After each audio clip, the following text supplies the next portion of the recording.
Yo, what is going on, everybody? You are live with Arsenal hashtag 101.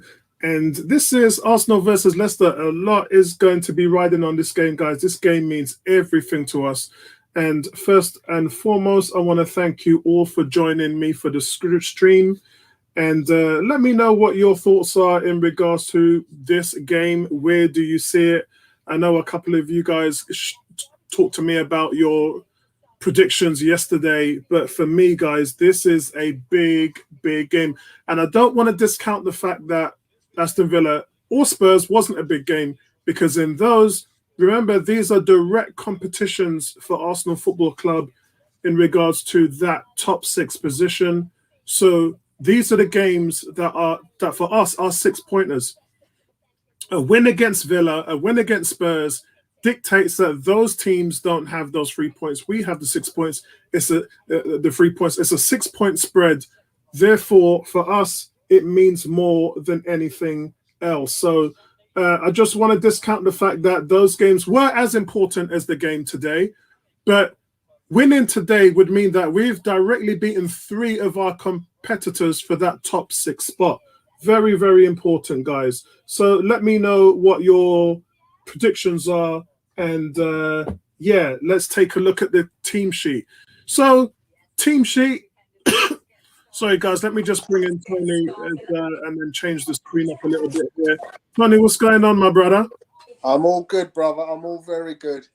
Oh, you know what? I'm naughty. I haven't fixed my audio. Hold on a second. Let me just quickly test this. I've just realized. Oh, Lord, my... Right, okay, that's better. Just getting a drink. All right, no problem. Sorry, guys, I just realized that my audio wasn't actually working, so my headphones are off. Okay. I can hear you loud and clear now.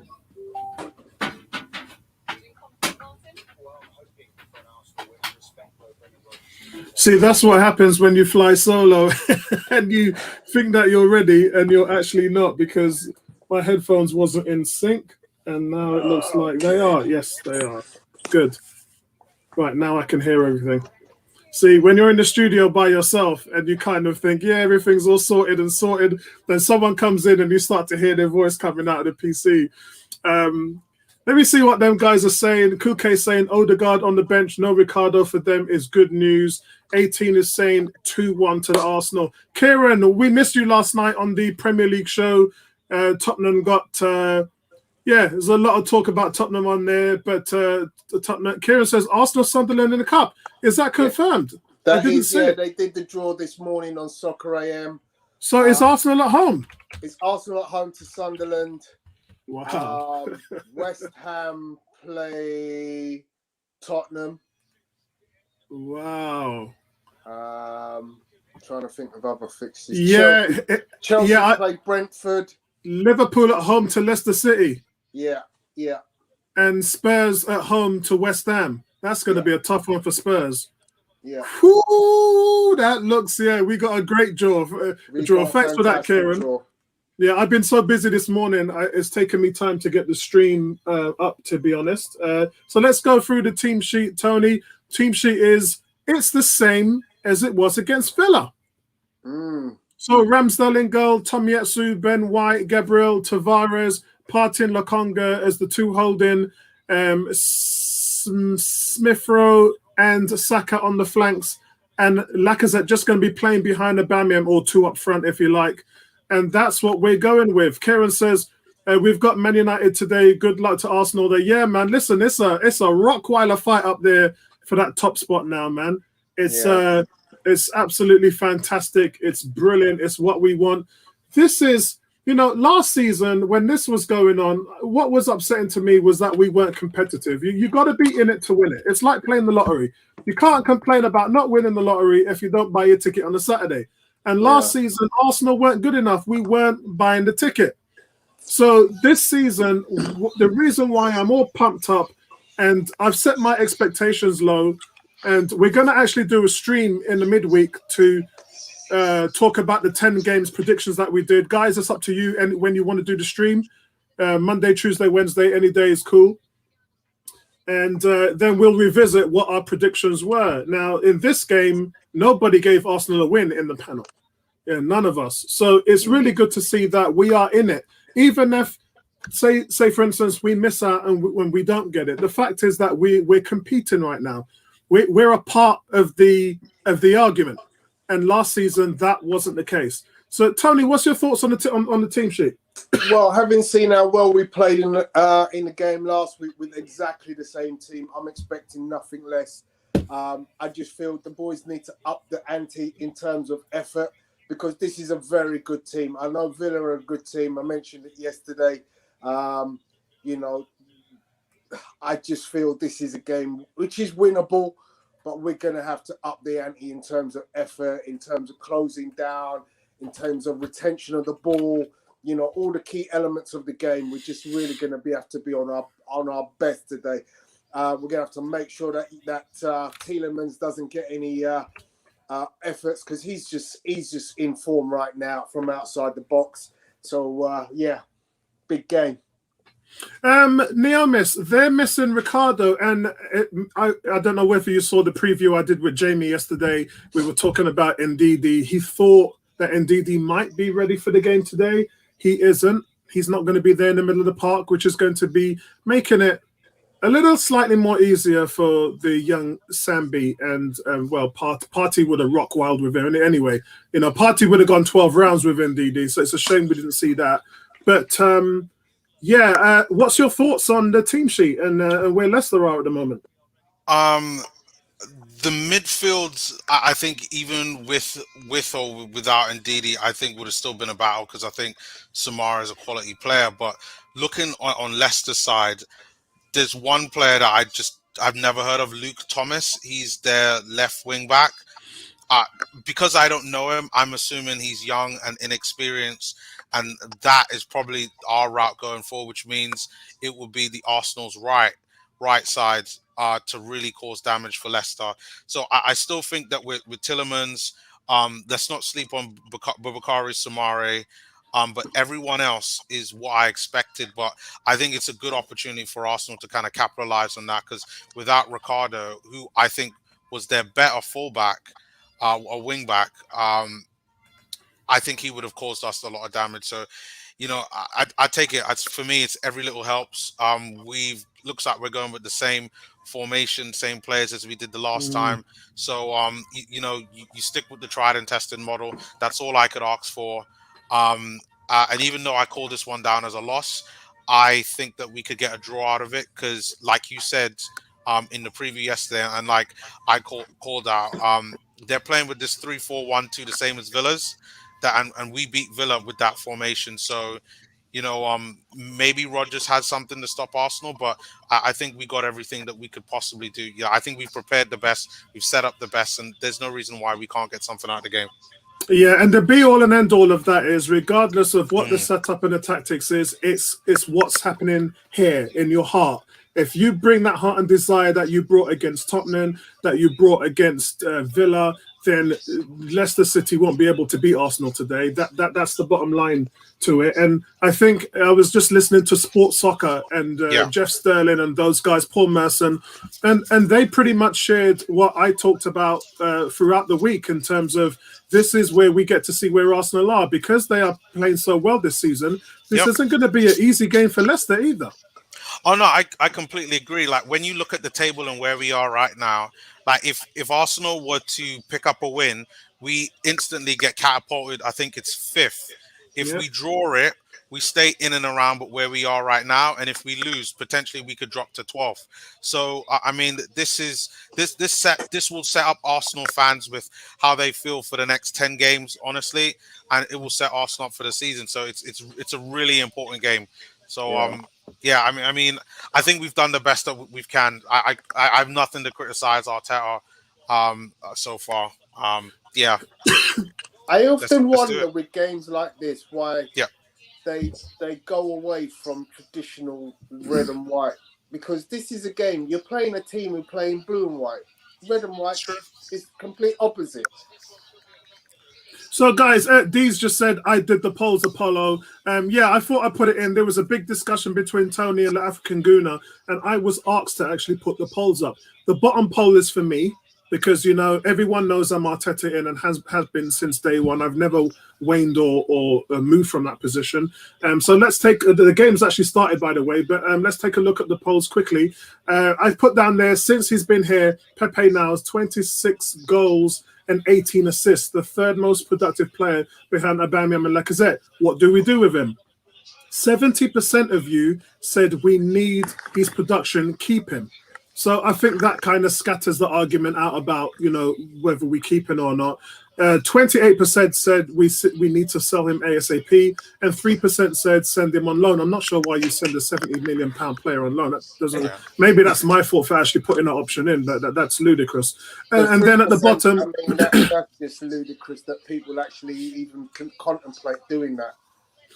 And then at the bottom, I put, are you Arteta in? Go on. Oh, so close. Great opportunity. I'm assuming Tony's looking at that chance with Saka, where like they almost bundled it into the Leicester net.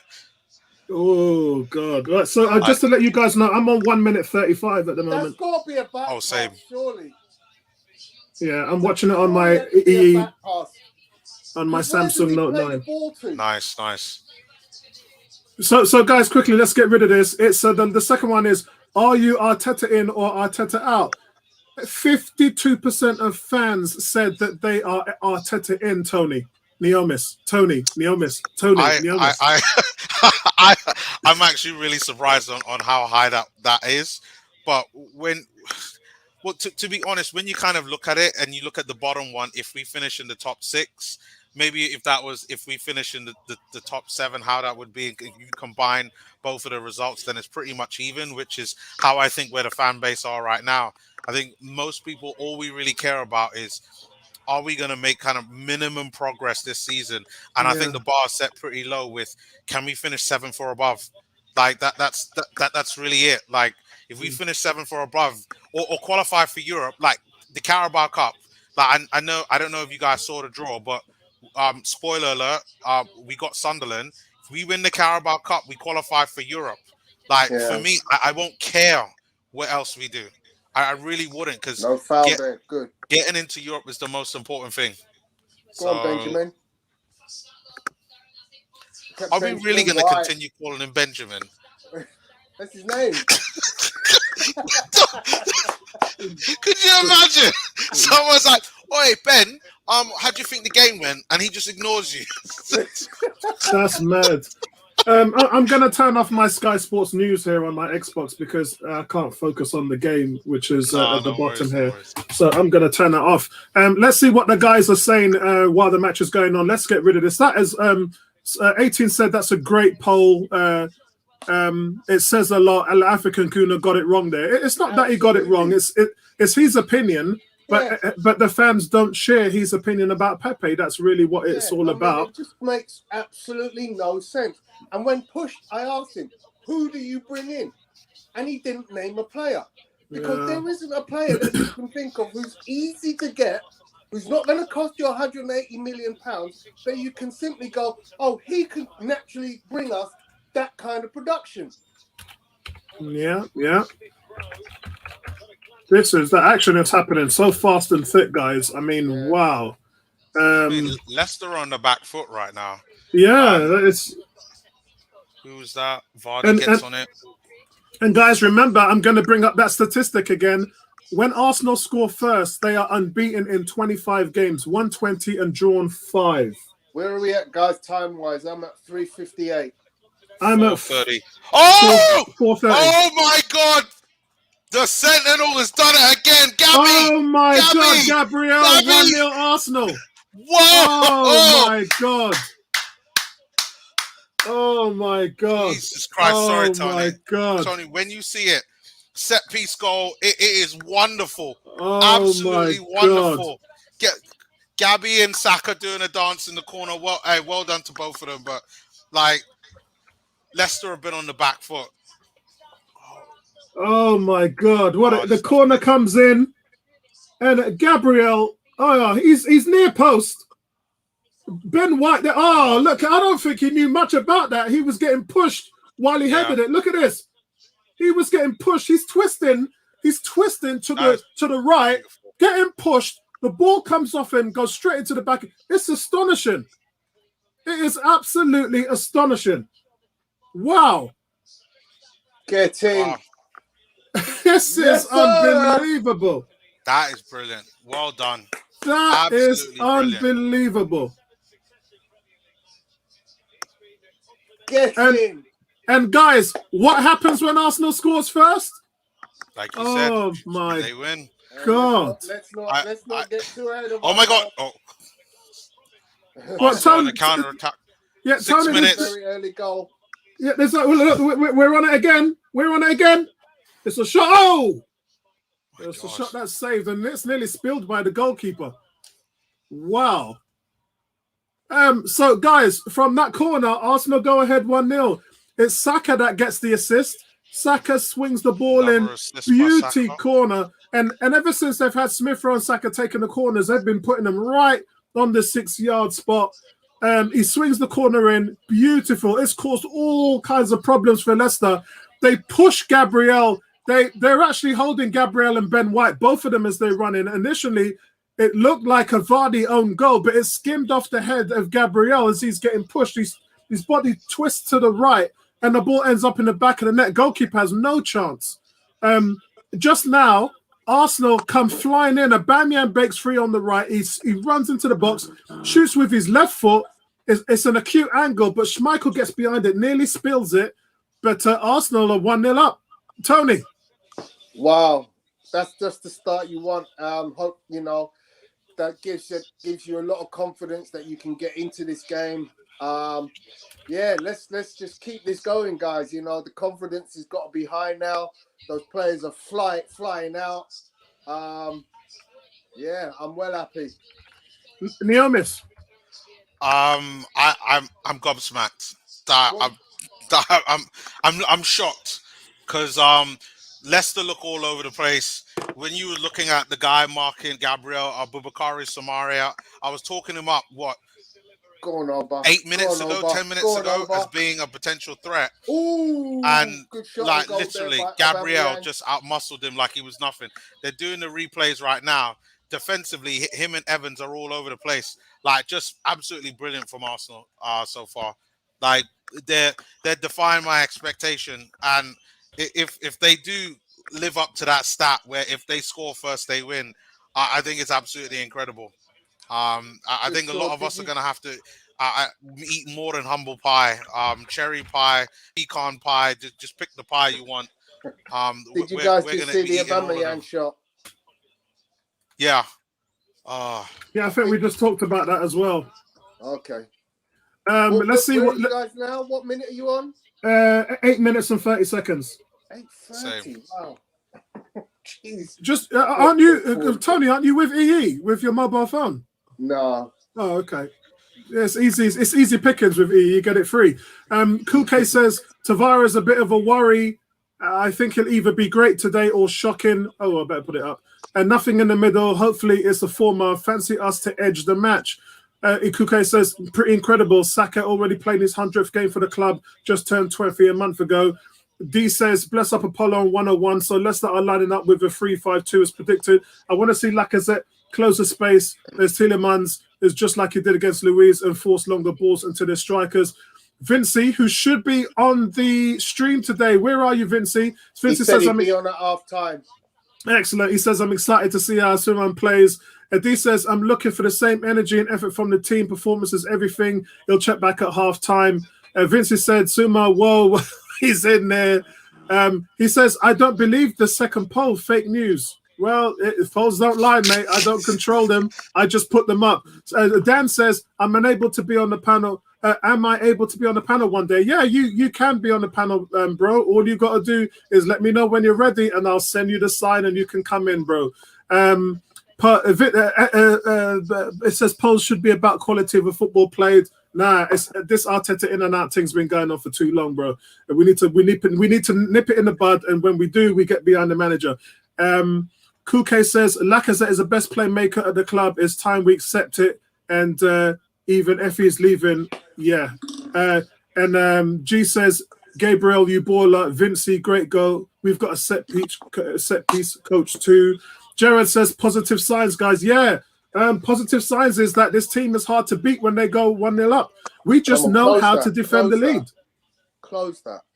Thomas Partey there, getting a shot in on target, guys. Hey! That's better. Tony and Neomis have nothing to say when Thomas Partey gets a shot in on target. I'm a bit behind, guys. I'm a bit behind. Here we go.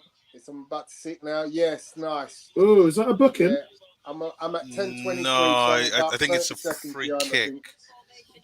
But so guys, Maddison gets the ball in, fakes a shot, and Ben White goes in on him. Looks like a fair tackle to me, but he's already played the ball as well, so I don't know why it's a free kick. Anyway, Maddison, who's a free kick specialist against the team who wanted to buy him in the summer. This is tense, guys. This is tense. It really is. This is tense. I don't think that's a free kick. The reason why is because he's already played the ball. I'll tell you in a sec because I'm 30 seconds behind you. I've seen the initial. I do feel it's a foul. Yeah, as long he's as played he didn't the get ball. carded. No, Yeah. he's not. Yeah. He's caught the player clearly. To me, that's a clear foul. It's a late challenge.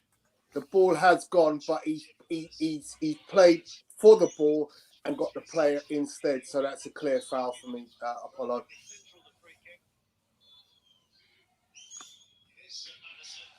Come on. Oh, it's blocked in the box. Yep, the wall's done its job. It's the wall's done. I tell you what, Neo missed. I was quiet then, man, because boy, Yeah, because I know what you were thinking. He was going to make us pay. It's set up for it, isn't it? Arsenal tried to get him in the summer. He said he wanted to come. Leicester increased the prices. I said to you, I'd rather take that money and go and get a goalie, a right back, attacking midfielder. That's exactly what we've done. And we didn't want him anymore after that. And he's got a point to prove because he wanted to come to Arsenal. And that was set up there, tailor-made. Lacazette there, running at the defence, trying to play a Batman through Arsenal here, just not stopped attacking. It looks like it's going to be a corner to Arsenal. Yeah, Sambi taking the shot from distance. I like that as well. Like we're just causing them all type of pressure. And if they defend this corner, like how they defend another one, we'll go up 2-0 right here. They couldn't defend that other one any better. They were pushing and tugging and shoving Ben White and Gabriel. But Gabriel is just a monster. I'll tell you what, it's a great run from Lacazette through the middle. He's so strong on the ball. Yeah. Yeah. That's a distant shot from Sambi. He's catching a bit of partyitis, wanting to shoot from 30 yards plus.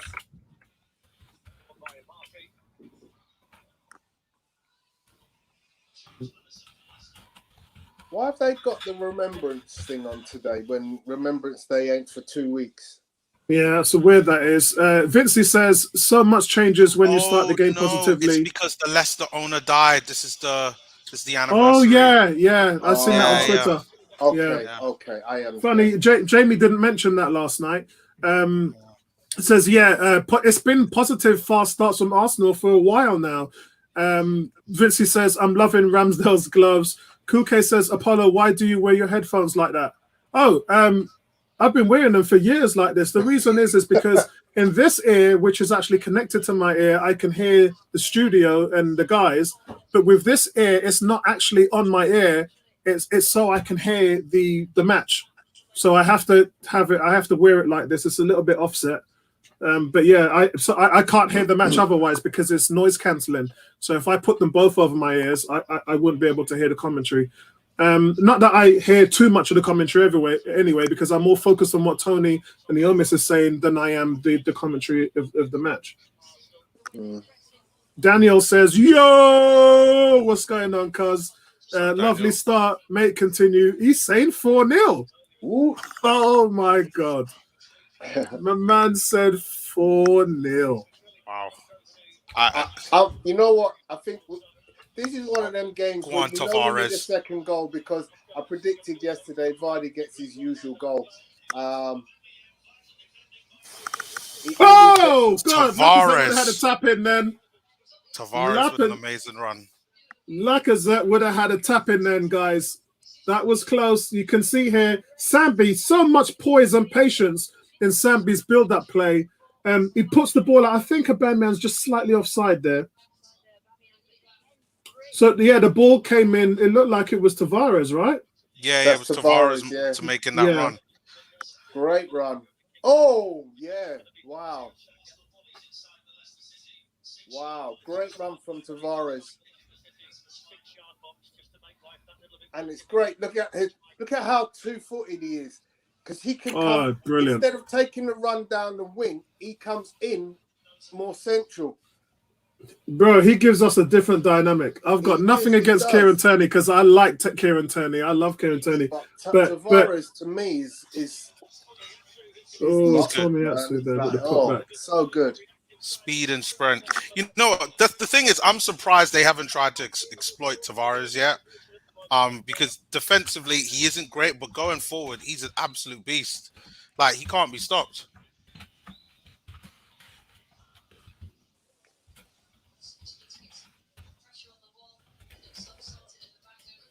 "16 minutes in and we're 1-0 up against Leicester." I didn't call this. Who's that at the back? I thought it was Tavares again. This is all Arsenal right now. Yeah. Yeah, it is. Daniel says, I got that birthday luck flying around. Happy birthday to you, cuz. Happy birthday, everybody. Big up Daniel, on the chat. He says, I went bingo yesterday and win 15, so spreading it to the team. Yeah, boy. I hear you, bro. I hear you. G says, Neomis, Apollo stat with the 5th most creative team in the league looks real right now, dude. I keep telling everybody that. Tony, Bertram, Neomis, I've been telling, and it's almost like they not even want to hear it because it sounds too good to be true. But it is statistically. Oh my God! Oh my God! I cannot believe it! Oh my God! Jesus! It's 2-0 Arsenal, guys. Smith Rowe with his second consecutive goal. No! It's just unbelievable. Leicester are all over the place. Oh my God! I can't. I'm speechless. My God! Like Leicester's defense just dilly-dallying around. They tried to make Lacazette drives the ball forward. He tries to shimmy, tries to get the shot off. It comes in the path of Smith Rowe, and he just leathers it just centrally, like no one's marking him. So I just want to say something. I just said to you guys, I talked about this. My stats saying we are the 5th most creative team in the league, and you guys hadn't said nothing for weeks, and you still ain't saying nothing today. Talk to me. Talk to me, man. Talk to me. Talk to me. I can't believe it. No, I'm speechless. Apollo, I'm done. I'm done out here. I'm speechless. Why? How are we 2-0 up at Leicester? So last week I talked about when Saka had the chance and he played the ball in the middle of the goal where Martinez made the save. And I said, as a young midfielder, you need to know when you strike the ball, it is on the side of the nets or at the top of the side of the nets. Don't strike the ball in the middle of the goal where the goalkeeper is. Smith Rowe steps back, picks his spot. He goes wide left, and the goalkeeper hasn't got a choice, a hope from point blank range. Oh my God. Let's see. I want to give credit here because this is, again, some beautiful build-up play. The ball played out wide to a Saka who's in acres of space. He plays a lovely interior ball into Lacazette. Lacazette is on the money because he shuffles his feet with the ball. The ball comes loose from the tackle or the clearance into the path of Emil Smith. But Lacazette is integral in that build up just before. You know, he looks hungry. He looks like he really is up for this game, and you know, his footwork is so good. You know, I'm just waiting for that bitch to come forward now. Come on, bitch. You know who I'm talking to. You know. Come on. Let me have it. You know, I can see you in the chat. I can see you. You know what I'm saying. Let's hear it. He knows who I'm talking. He knows who I'm talking. You know who I'm talking to. Let me I want it in America. They call it eating crow. We call it eating humble pie. You know who I'm talking to, bitch. Come on, let me hear it. Let me see you right now. Fess up, bitch. You know who I'm talking to. No. You know who I'm talking to. You know I'm gonna be in your ass all for 90 minutes if you don't fess up. Oh, right, he's fessed up. Okay, he's fessed up. Greg. Right.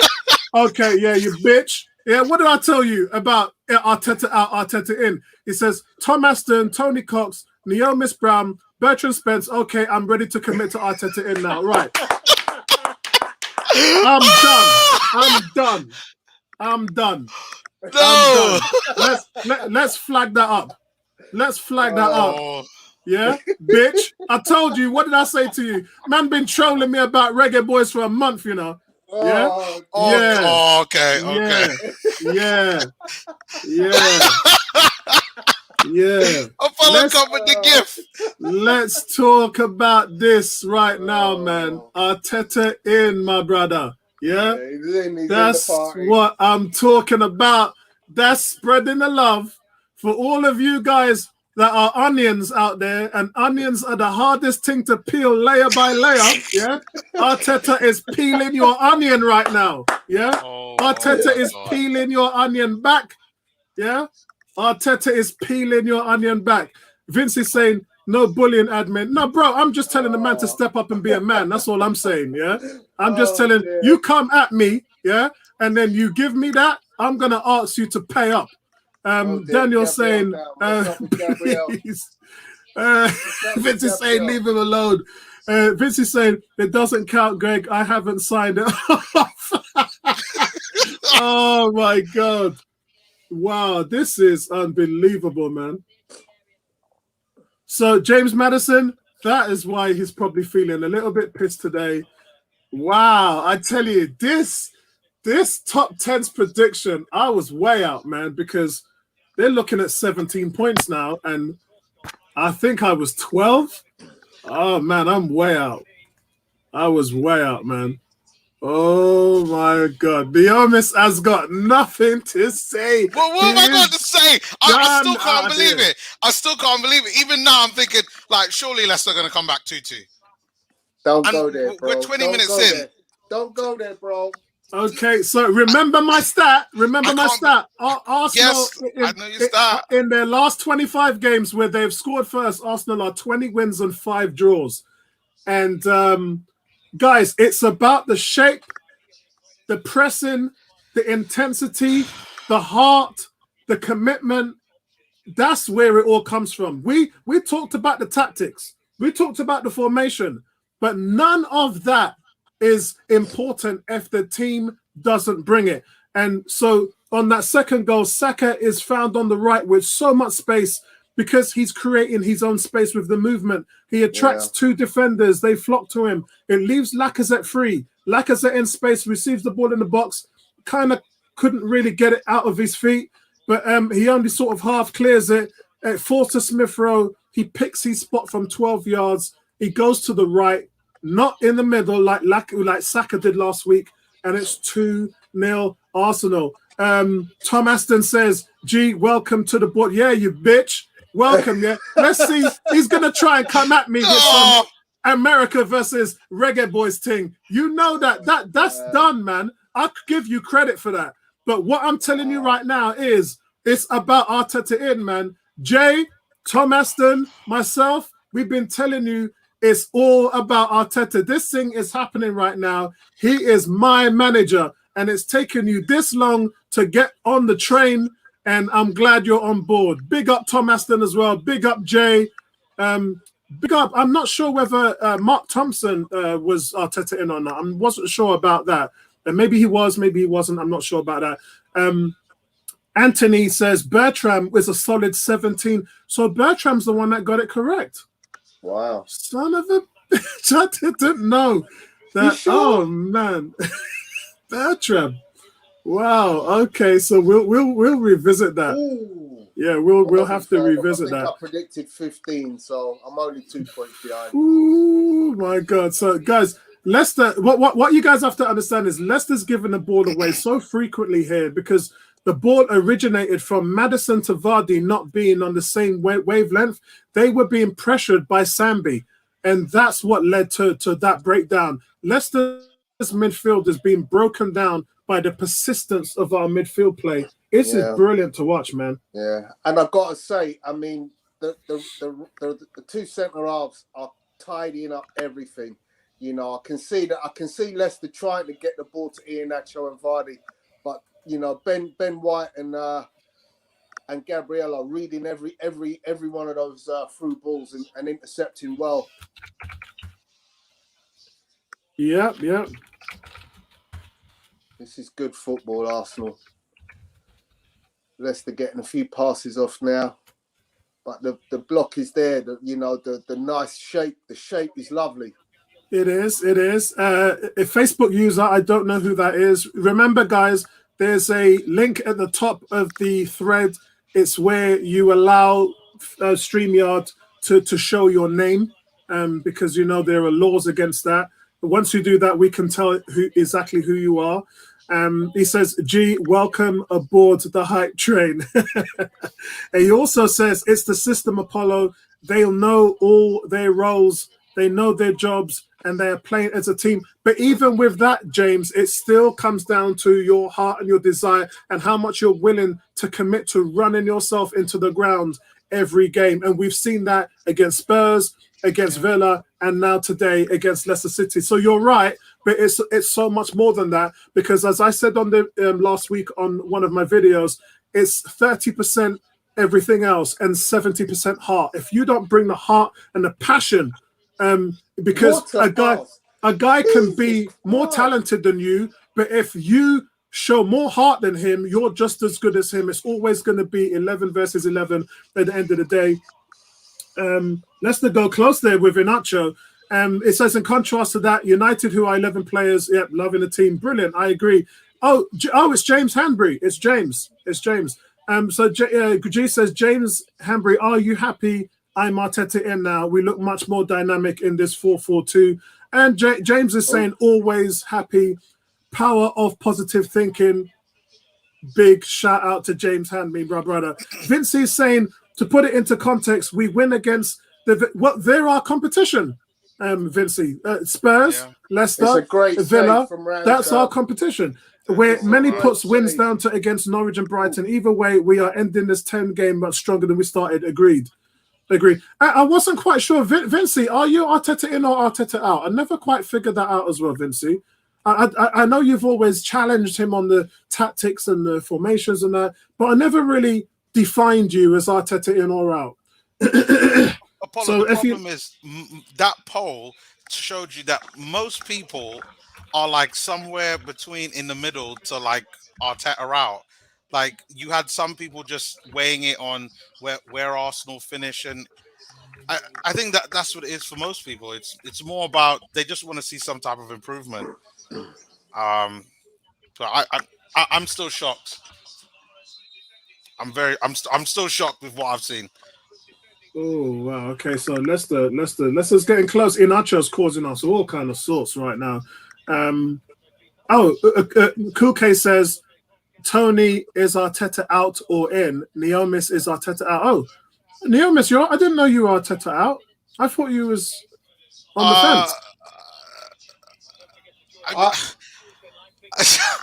I have been on the fence, but I was leaning Arteta out then in. But like now, like this is why I'm shocked. Oh, I'm very shocked. Should that have been an offside? Tony, Kuke says, were you Arteta in or out? I was Arteta out. And Dan says, Laka keeping Odegaard out of the team based on his pure heart. Yeah, I agree. Yes. Yeah, I agree. Yes. And Odegaard, remember, guys, Odegaard was our #1 summer target. #1. I don't know. This is probably James again. James is saying, agree about the heart and the passion. Unsung hero in the setup is Partey. Agreed. And Sambi, both of the holding midfielders. They're the cog of what makes everything work. It says everything evolves around him, sweeping in front of the defense. setting up the runners, the system revolves around him. Agreed. Kuke was saying Arteta was out. Yeah, Arteta was, sorry, Bertram was Arteta. Bertram was the first one to fall. Yeah, Bertram, when Bertram said he was done, and he couldn't even watch anymore. Vince is saying it's never about Arteta in and out. It's always about Arteta in and out. It's about having a brand of football that is progressive. I believe that he can be great, but disappoints me when he's man management. To his credit, he's improving. Well, Vincey, he's been improving for a while. We're in November now, and something I'd like to also point out to Tony and Neomis is Arteta's been improving since Christmas, because it's then he's had the second best record in the league behind Man City. So, guys, can I just say something? The cross that Tomiyasu just puts on, right? Mm-hmm. I can't understand how you've got two strikers on the pitch and neither of them is making a near post run. One of you's got to make a near post run because that's the guaranteed ball he's going to play in. Yeah. Yeah. Daniel says, I've always been Arteta in. Big shout out to you. Cool Case says, I've always been Arteta in too. He's talking to Daniel. Vincey says, I've already gone on record a year ago saying that if we got relegated, I would stay with Arteta. Okay, so Vincey's Arteta in. Okay. Yeah, why didn't I know that? Dana says, great man management. The experience that Saliba is getting. Yeah, and one can say that the decision to send Saliba out, although it was Saliba's idea, it wasn't. Let's not give Arteta credit for that. It was Saliba that said he ain't staying there. Yeah, but I agree with it anyway. Vincey says, I don't play about with football and how it needs to be played. Agreed. And I think Arteta's always been consistent with that about he knows Arsenal's history. He knows Wenger's. Wenger was his template and Guardiola, and it looks like Arteta has put his own philosophies with Guardiola's, with Wenger's, and molded them into something new. So, but like I said, guys, we are in November now. Yeah. Or soon we will be anyway.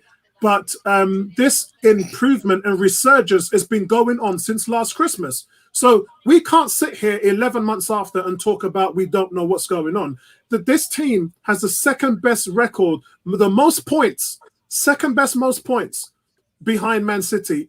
That's higher than Liverpool, Man United, and Spurs and all the other teams, and Chelsea to the point. Yeah, the second most points. So we can't sit here and question whether it's working or not. What we need to question is our own faith. That's what we need to question. I have to caveat that though. We have seen some terrible games in that period. There's the 3 games we lose at the start of the season, and I appreciate that. Arteta didn't have his full team available to him. But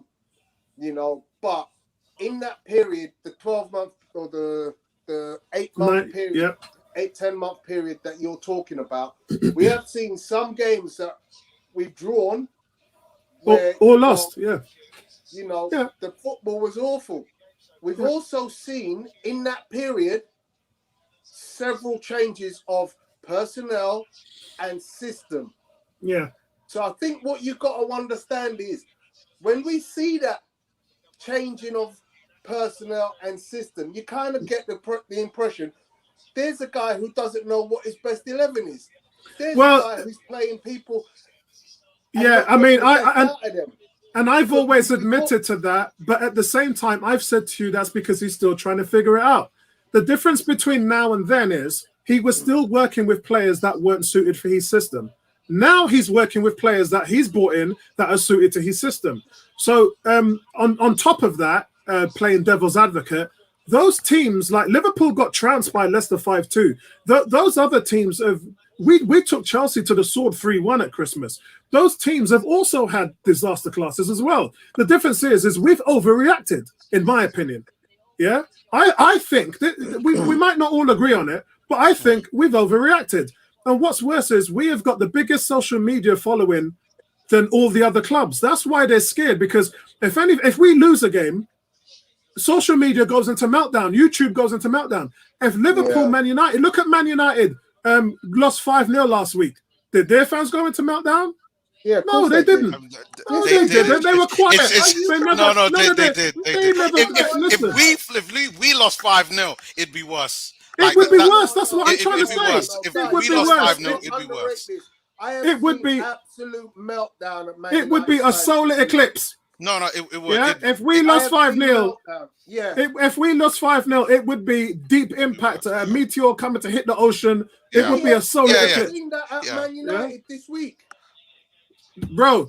I've got on this panel 3 United fans, and none of them pick up the phone. None of them answering their messages. None of them do nothing.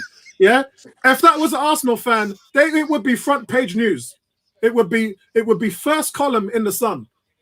That's Arsenal fans. That's why we've got this stigma in the media that we're toxic.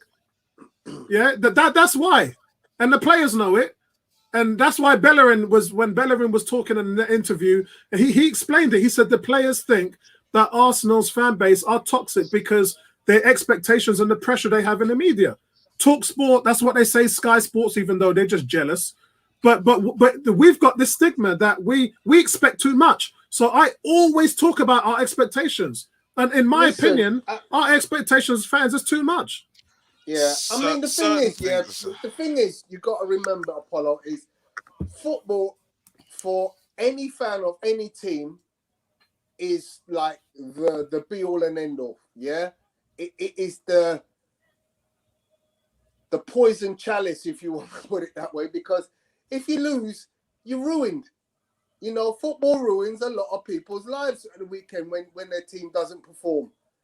So it's not like we've got an exclusivity on toxic fan base. Yeah. Every team has that. Yeah, every team has that.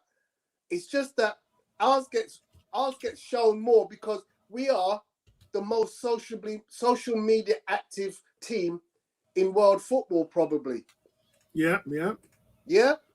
But every team has it. Let's not try to convince ourselves like we invented this thing called ultraism. Yeah, loads of teams have ultras. Yeah, that's what you got to consider. Yeah, we've never got to the point where, you know, we've turned up at a stadium and gone, right, everybody walk out the stadium. Several teams have got to that stage. We do a march before the game, and we go into the game and we cheer our team. Yeah? Recognize the difference. We do a march before the game, we go in the stadium and we support our team. Yeah? There are teams who've told their fans, walk out now. We're so disgusted with our team, walk out now. Everybody, walk out the stadium. There's a massive difference. But Apollo, don't you think the whole expectation thing comes from above? Because I just feel like it's our fans, mate. You can't have such a disparity between one club against 19. It just doesn't. You can't. It don't happen. Because at the same time, we got to understand, Apollo. We pay the most expensive. No, we don't. No, that's a myth. Yeah, we don't. That's a myth. That's a myth. Bro. It's a myth. I've proven that because, and I even had a Chelsea fan on here, and we talked about it, and he 100% agreed. If you take the fact that Arsenal include European games, FA Cup games into their tickets, if you take that out, we actually less Europe, than. Sorry, what you can't be calling European games in when we're not in Europe. No, but that's this season. This has been proven. You can't take 1 year and compare it to the yes. And if you even take that, that's even worse argument because I paid £700 for my ticket this season. Yeah, normally I'm paying £1,300. So that dispels it again, Tony. No matter which way we look at it. But the thing is, that's been portrayed against Talk Sport. Talk Sport were the ones that pushed that narrative, and Robbie did from AFTV also pushed that narrative. And when I talked to him about it, he was like, yeah, but you can't. Yeah, but the facts is that no other team puts those prices in their tickets. We do. So when you take that out, our pricing is quite competitive.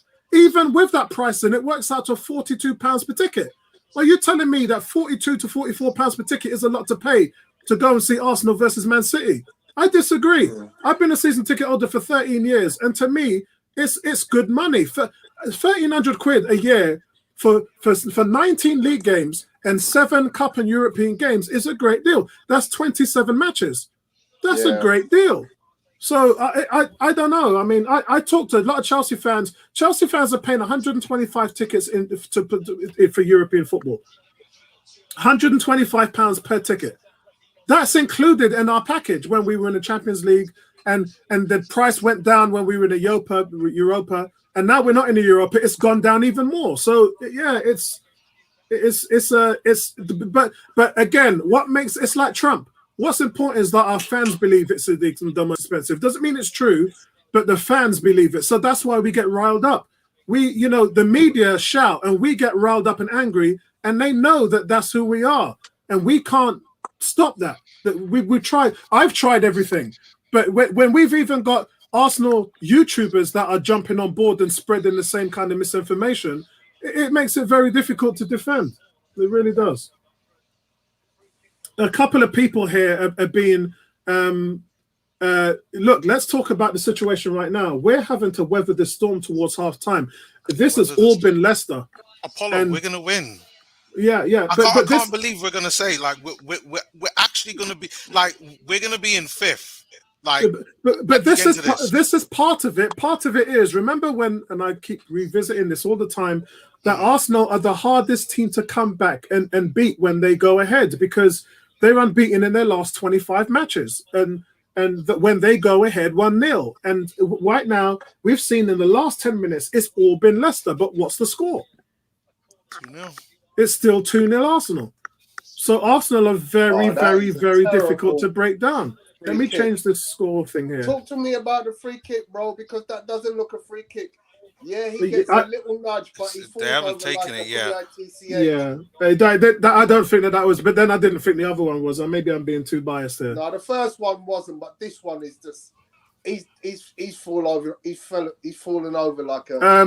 Vincey says, let's not label fans as being toxic, as there has been some toxic mindsets at the board. Yeah, they have, but that doesn't mean the fans weren't toxic. Oh my God, what a save! What a save! What a wow! What Look a at that! Save. Hey, what a save! Ramsdale, world class save. That's a world class save. Was that a goal? That was no, it wasn't. That was a Gordon Banks type save. For everybody who have on the line. Hawkeye's on the. Does he take it in the face? No, it's a save. It was. Yeah, it was a save. Guys, if you haven't seen that, that was a Gordon Banks type save. That was as good as David Seaman's save. Oh my God, guys, that is as good.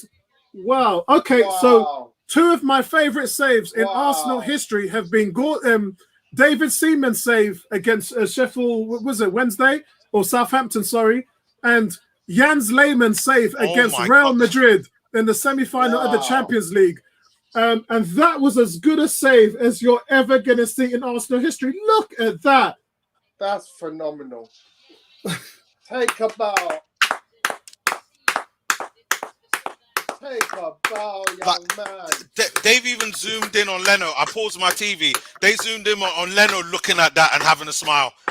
Wow. That was that good. No matter what happens with Aaron Ramsdale today, he's going to get a 9 from me. Just the fact that his distribution he might even get a 9.5 just for that. What a save. I mean, so guys, free kick to Leicester on the edge.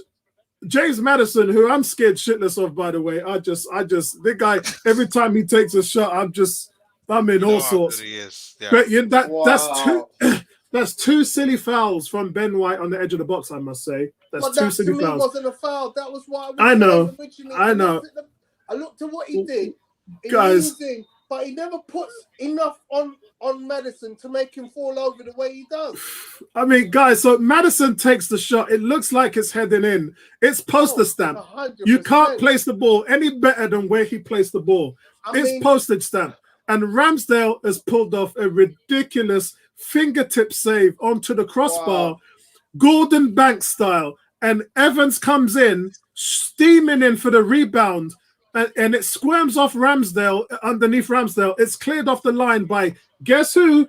Thomas Partey. And what an incredible save. He was even unsighted. He didn't even see it until the last minute. Guys, I think you're looking at England's #1 goalkeeper. I'm done. I'm putting the headphones up. The footwork is superb. I'm dropping the mic. I'm dropping the mic. This is a training moment. I'm dropping the mic. About you wanna know how to deal with a free kick. The footwork is phenomenal. I'm flabbergasted. I'm amazed. I'm amazed in so many different areas. I can't wait till halftime to where I can release and just salivate on how good Arsenal have been. Wow.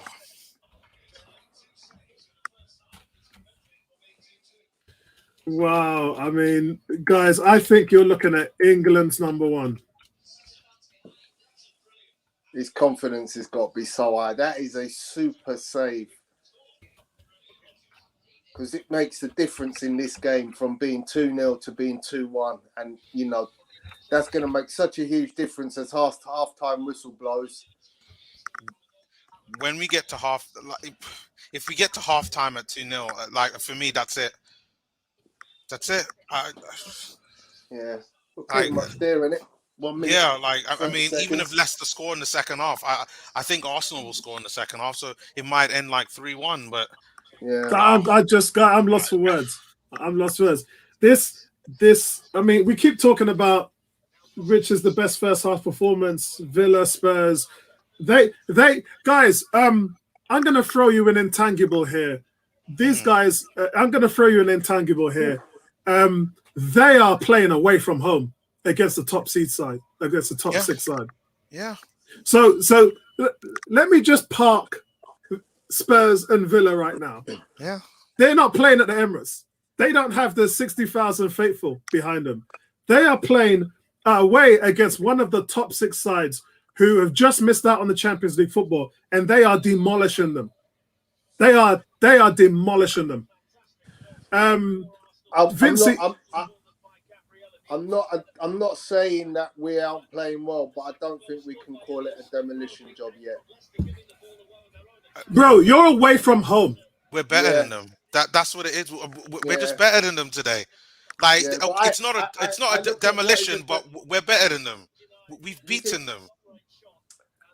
Guys, I think the biggest thing with the preview I did with Germany, let me change the banner to halftime. Wow. Time. Thank you, Michelle, for joining us. As always, we're gonna talk about the first half, and let me see what you guys are saying first. Vincey says Tony, he elbowed him in the back. It's a foul. James is saying what a save. Ramsdale is not going to give away a clean sheet without a fight. I love this guy, and he agrees.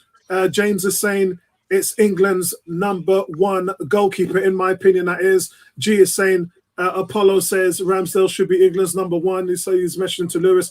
Michelle is at work watching on the slide. Thank good there's no one else in the office earlier. Brilliant. Well done, darling. I appreciate that. Daniel, both of my cousins there, Michelle, and now Daniel is saying, I was going to say last game for me, it's already England's #1 because, but I thought that Pickford was the best goalkeeper in the Euros. In the summer, a lot of people say that Italy's goalkeeper was the best. I think England's goalie was the best. They broke a record for the amount of clean sheets in the tournament England did, and a lot of that had to do with Pickford's play as well. We need to train up to 3rd goalkeeper because Leno is done. I agree. I think there's a plan to bring somebody else in. I don't know who this is. Can someone please tell me who that is because he hasn't signed the waiver? It says Ben Red has to learn to defend properly.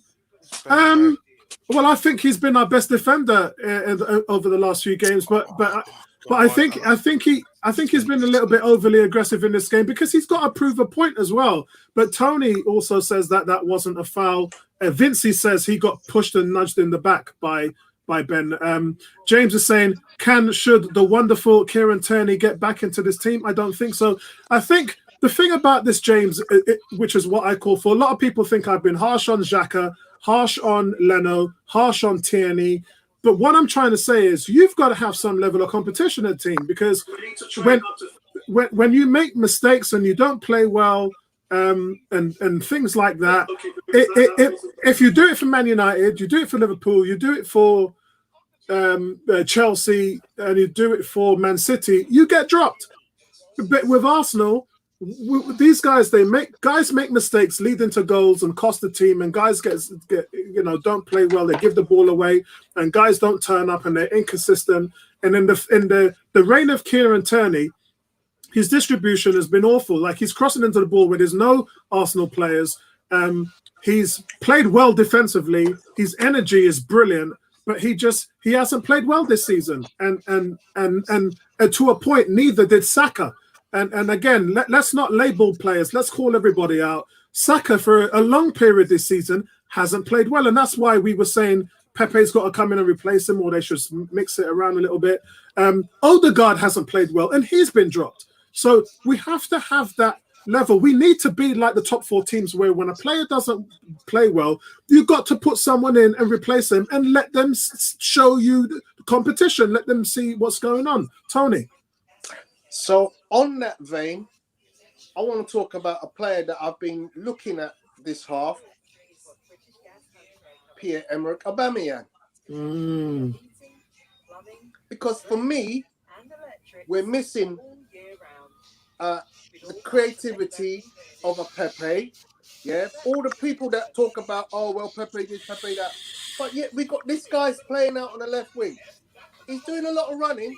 He's had an opportunity to get a shot on target. It was like literally running down the left wing, and you're like, come on, open up your body, put that top right, and he hits it straight at the keeper.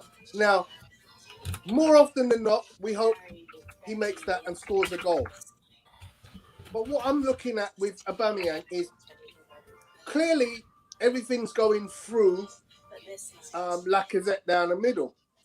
What is Aubameyang doing that's making us say, yes, he deserves to be playing that bit on the left-hand side? Because when we talked about Saka being out of form, and now he looks like he's having, a whale of a time down the right-hand side, I'm now looking across the field and thinking, well, there's another guy on the other side, on the left-hand side, who isn't doing it. Well, he's not really. He hasn't been playing on the left-hand side at all this season. He's an anchor man. He's the main striker. I think as the formation shifts from 4-4-2, the best way to explain it is 4-2-4 when we're attacking, which is how Holland play. It's the great Johan Cruyff team, which is where Pep Guardiola got it. It's where Arteta got it. It's a very different way. Even when we shift, it could be a 3-5-2 as well. When we shift forward, it fluctuates, doesn't it? So he's never really been labeled a left-handed player in this system. But I do agree with you. However, he's been one of the best influential players on the team in our unbeaten run. And just been fantastic as a facilitator. The goal he created for Smith Rowe against Aston Villa was the best I've seen this season. One touch that took 2 defenders out.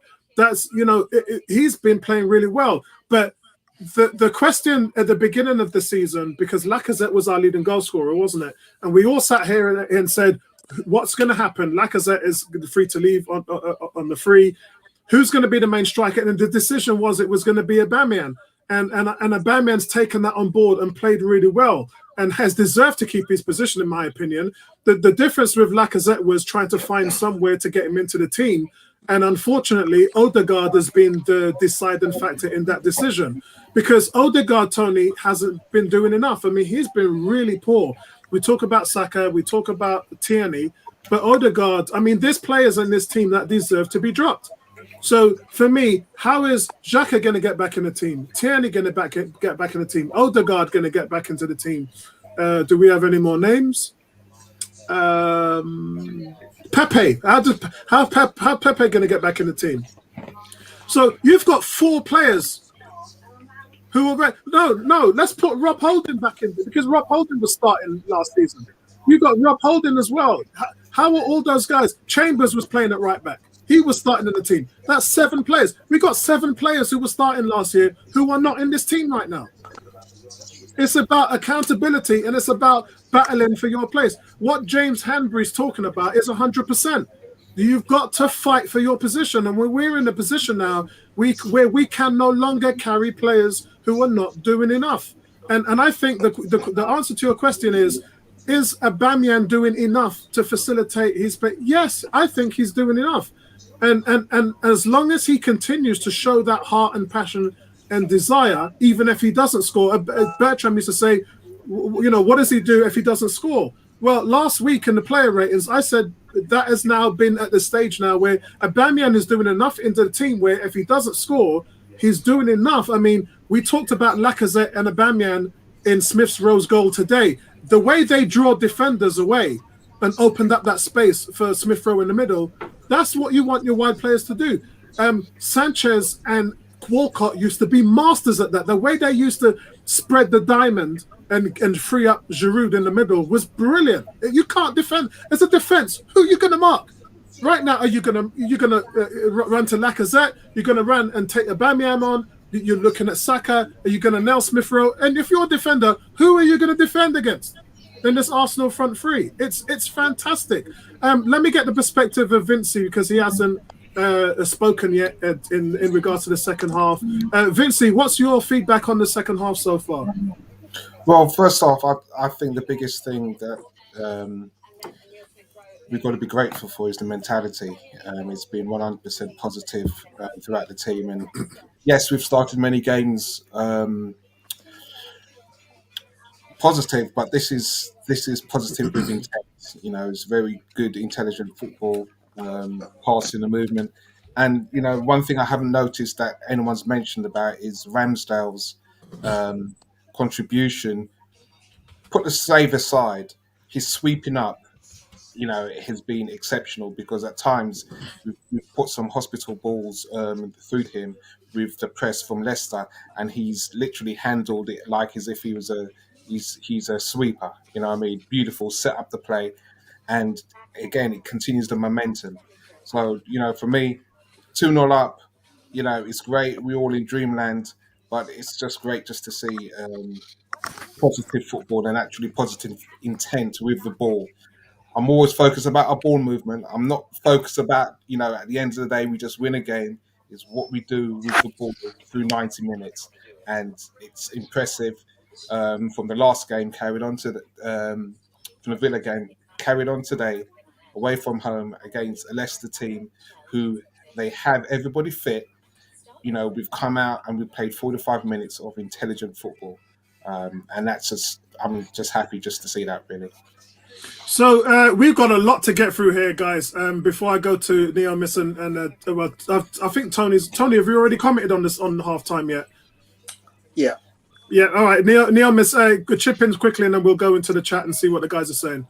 I'm glad to see that the one thing that I wanted out of this game is happening, and that was consistency in the formation, consistency in the attitudes. I'm still shocked. I really am shocked because I thought it might be a slim chance that we might win, but never would I have thought that we'd be 2-0 up at halftime. Absolutely not. Even though that they're playing the same formation as Villa, I just didn't see it coming. And again, Arteta should go credit for that. And I think that that's the one thing that so far this season that I think that you have to give him credit for is that he keeps learning from his lessons and just playing players based on form, which is something that last season that I was heavily critical on him about. I was sure if Odegaard is healthy, then he would find some way to put him in the side, but he's persistent with Lacazette, and that I think we're really getting the benefits from that. And I think that I know you guys are talking about Aubameyang, but I think Aubameyang will turn things around, and in the second half he'll score. So just more the same for me. Just really good performance. So the one thing that we have to revisit when we're going to have our podcast this week based on the first 10 games of the season, the one thing I'm going to revisit to you guys is we have to bring in the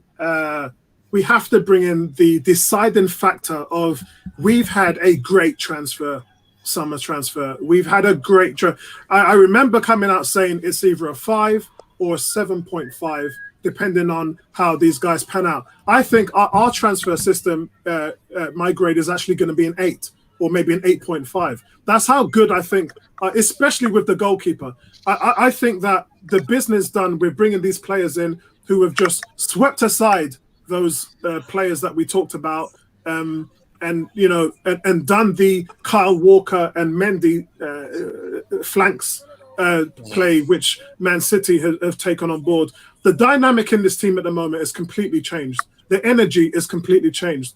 The hunger, the dynamism is completely changed. The talent level is completely changed to the point where a lot of these guys might not even get back into the team. Now, Odegaard's situation is dependent, obviously, on Lacazette's last contract. But Odegaard's only 22 years old. He's only 22. But it's not like we have to keep Odegaard out forever. I'm saying that, if somehow Lacazette's form dips, then bring on an Odegaard, like bring him in a half and sit and see what he can do. But, don't drop players that are playing well and only bring players in just because you've decided like that's either your star guy or your main guy. And like it's one of the things which frustrates me about Granit Xhaka. It's like just because Arteta really likes Xhaka, like no matter what, he'll try to get him in the team. But if Sambi's playing better than him, play Sambi. Lacazette's playing better than Odegaard. Do it. I think I've mentioned this before. This is a squad game. We need to have those kind of players. You need to be able to say, I can interchange Odegaard and Lacazette. Yeah? Unfortunately, Lacazette won't be here next season. So it's natural. You got to look and go, okay, somebody has to be able to take on a role somewhere around what Lacazette is doing. Now, Odegaard ain't going to be a Lacazette. Let's be honest. He's not going to score 15 goals. Yeah, he's not that kind of player. But what we're clearly going to be missing is that industry that Lacazette can produce when he comes into a game. Yeah? The next thing is around squad is, yes, Sambi clearly is the better option than... Oh, wow. Okay, Inacho's come off. Okay. And changing formations. Me, Sambi is the better option than Xhaka. Yeah. But we have to be looking and saying, well, he can't play every game. So how are we going to best move ahead with that situation? Again, Saliba definitely has to come back into our team. But we've got two diamonds in the centre-back positions. But we cannot rely on two centre-backs because one is going to get a suspension or one is going to get injured. So you need to have that. Tony, can I just ask? Go ahead. Can I just ask you, why shouldn't Odegaard score 15 goals a season? Because he's not shown that he's proficient in front of goal like that. Yeah, yes. I did talk about his in the 2019-2020 season. He scored 9 goals and 12 assists. That's what I expect him. I think that's something that he needs to want to have that mindset to score. He can score. Yeah, he can score. He's a total package. He's a total package. What I'm saying is that I think what he needs to do is build up his strength because you see what Lacazette is playing in that position. Yeah. And he's putting his body around and he's got the strength to continue to support the play. I think that's the area that Odegaard needs to improve because he can finish. And I think he should be scoring 15 goals. Yeah, guys, he's 22. He's ahead in terms of. I think he's brilliant. That's a fair comment, and we know that when we look at Arsenal as a team, every one of us has been spoiled on the Arsene Wenger midfield. So we're expecting midfielders to score goals. Yeah. We're all looking for the next Robert Perez and Freddie Ljungberg. So if you're playing on the flanks, we expect you to score 8 to 10 goals bare minimum. Yeah. You know? And then your striker to get you, 15 to 20 and your backup striker to get you 10 to 15. So these are just things that we're expecting. Right. So Thomas Partey to come in with more goals this season. And that just yields to a balanced team. That yields to a harder team to shut down when you go against the top teams. That's why when during that period of times we could go to Old Trafford and score 1 goal, 2 goals at max, and win the game because you shut down a top striker. you got to focus on the midfield. You got to focus on the wingers, and if you got defenders who can score, even better. So let's just go into some comments. I can't do them all, guys, because the second half has started, and I need to get some feedback on the first half from Bertram as well. Dub saying Leicester are not out of it yet. The team has sharp to stay. Yeah, but remember what I said to you about what happens when Arsenal goes 1-0 up. They're unbeaten in their last 25 in all competitions. In fact, in the Premier League, let's have a look at that, shall we? In the Premier League, Arsenal are unbeaten in the last 24 games in matches when they lead. That's when they lead at half-time. 20 wins and 4 draws dating back to 2019 against Chelsea. So this team is hard to beat when they get ahead of the game. Sporty Jordan saying that was a really good first half. A shame we went into sit-back mode after the second goal. Arsenal on the attack now, by the way. It's on the left-hand side to Tavares, and it goes out for a corner. Sporty saying we kind of get Leicester back in the game. Remember, Leicester are playing at home. Ramsdale's just outstanding. Figure beats. Good to see you guys. Because these guys get new contracts. Guy. Yeah. Yes, Figure. Yeah, good to hear from you again. D saying Maddison has been their best player. Alternate to him is sat on the bench and can't be trusted. Fabrice, big shout out to you. A lot of people who I haven't seen in a while are on in the chat. Kalita saying, why do Arsenal stay strong and then they petered out? Come on, a common theme lately. It's called competition in the Premier League, bro. It's really hard to win in this league. Bertram, what's your thoughts on the first half? We're up 2-0. But I don't like watching games where I'm leading 2-0 and I'm uncomfortable. I don't understand that. It's illogical to be comfortable leading 2-0. And that's because we scored 2 goals. We're so afraid of Vardy getting behind us. We're playing real deep. So it's sort of one person, maybe somewhat unnatural. So we're afraid to get behind us. So we're playing deep because we know if we press high, it creates more room either in the middle or behind us. So we think we have to be deep to preclude them getting behind us. Sorry? We have given away 2 free kicks to one of the most dangerous free kick taker apart from Ward-Prowse in the Premier League. And Ramsdale has made 2 remarkable saves, frankly. I'm not sure people realize how good the first one was. And the second one was just as good. Even Ramsdale got rattled because he started out kicking brilliantly and then he just stopped bringing the ball up the field. We can't play well with 36% possession and expect to come out of this game unscathed. We really have to pressure them somewhat, or we got to change something. Either we increase the when we go up front, when we're pressing or not pressing. If we're gonna drop deep, you can't drop deep in your box. You have to drop deep to give them some space. So when you win the ball, you can counterattack. So it sounds strange having that perspective, given that we're leading a thing, but it's not comfortable to that. And a lot of that has got to do with shape, and that's Ben White's job and Thomas Partey's job. Because you have to be able to have the right amount of space between the defense and the midfield, not so much attack, because they're being asked to do a different job. Oh, it's all over the place at the moment, guys. Vincey says Bertram needs to change his name to Mystic Beg. Kuke says where the F is Bertram. G saying, can someone tell Bertram Spence that they beat Man City and Brentford in their last 2 games? But yeah, look, we all know that this competitive. These games, Villa, Spurs, they're never easy. But why I think that this is impressive is because you're away from home. That's why I said park the Spurs game, park the Villa game, because you were at the Emirates. They are away from home against the top 6. Against a top 6 side, and I'm expecting Leicester to come back in this game. I'm not going to lie. Yeah. So here's the problem, Paulo. Here's the problem. When you have offensive players on the field, Smith Rowe, Saka, Partey, somewhat Lakanga, Abba, you should be able to keep the ball. We can't keep the ball. That's been our theme. We buy these players with better players. Still can't keep the ball. It has, but Bertram, be objective, give them credit, because to get themselves in the position that they are now, they've been absolutely fantastic in what they set out to do. And we always have a go at Arsenal about lack of preparation, don't we? So at the same time, I agree with you. Great point. But at the same time, what's got us into this position today, and what's got us into the position last week against Villa, is the fact that we've come out and put ourselves in this position. Leicester are throwing caution to the wind, Bertram. They're bringing everything forward because they've got no other option at the moment. But Apollo, if that's the case, then the team has to pay when they throw caution to the wind. Yes, we have come close to making them pay. Yes. We haven't come close, but we are breaking, and we're breaking now.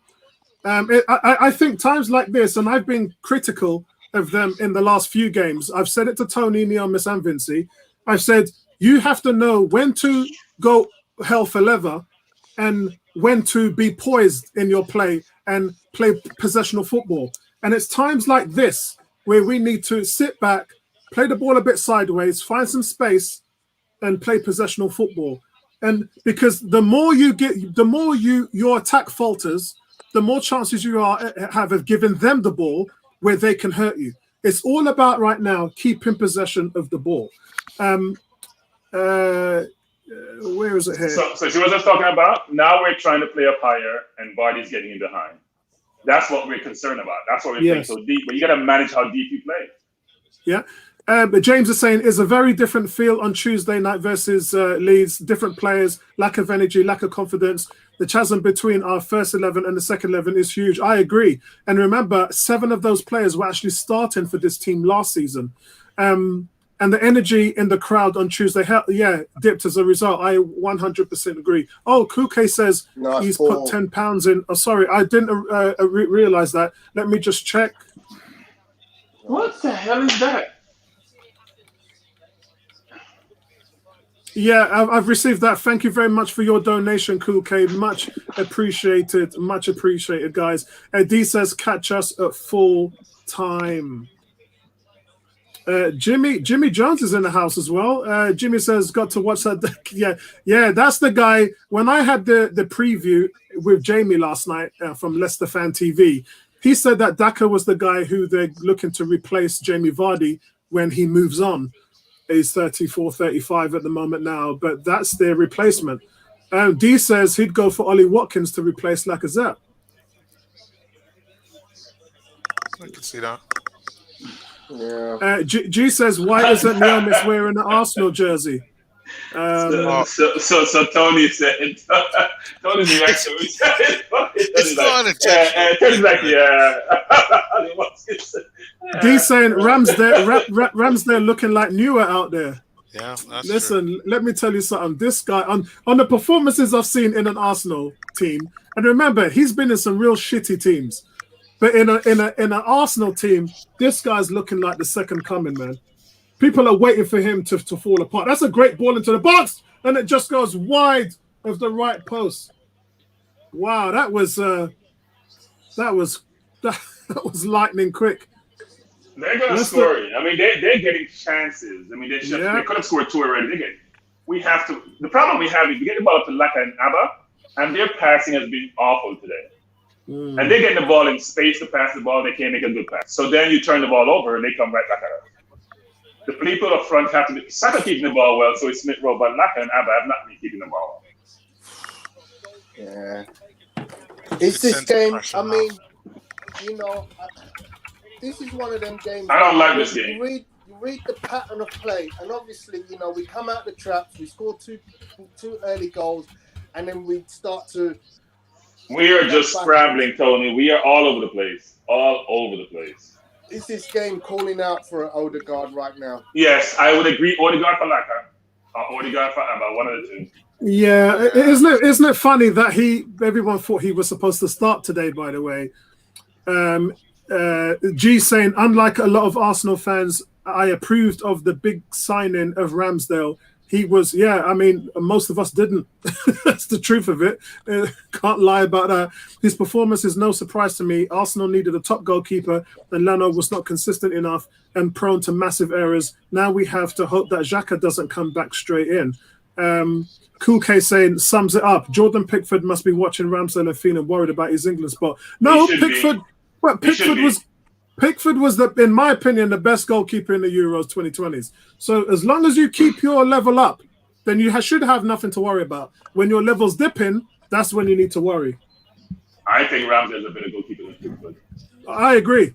At least based on what I've seen. And sample size is not the greatest, but we are all over the place. We can't pass a ball to us. I mean, it's been really bad, actually. After the first 20 minutes, it's been really bad. You's all right. Odegaard's coming on. Probably for Lacazette. For Lacazette. It has to be for Lacazette. Lacazette's got the game. Yeah. He looks tired, Lacazette. He looks tired. No, he's tired. His passing has been poor. His passing. I'm glad the coach recognized this. There you go. See, more accolades for Arteta. Arteta's getting bare accolades. Oh, Bertram, you probably might have missed it. So let me show you a message that one of our we called out somebody because we're good like that at 101. If I can just find it here. You're wrong, man. You're wrong. You're wrong.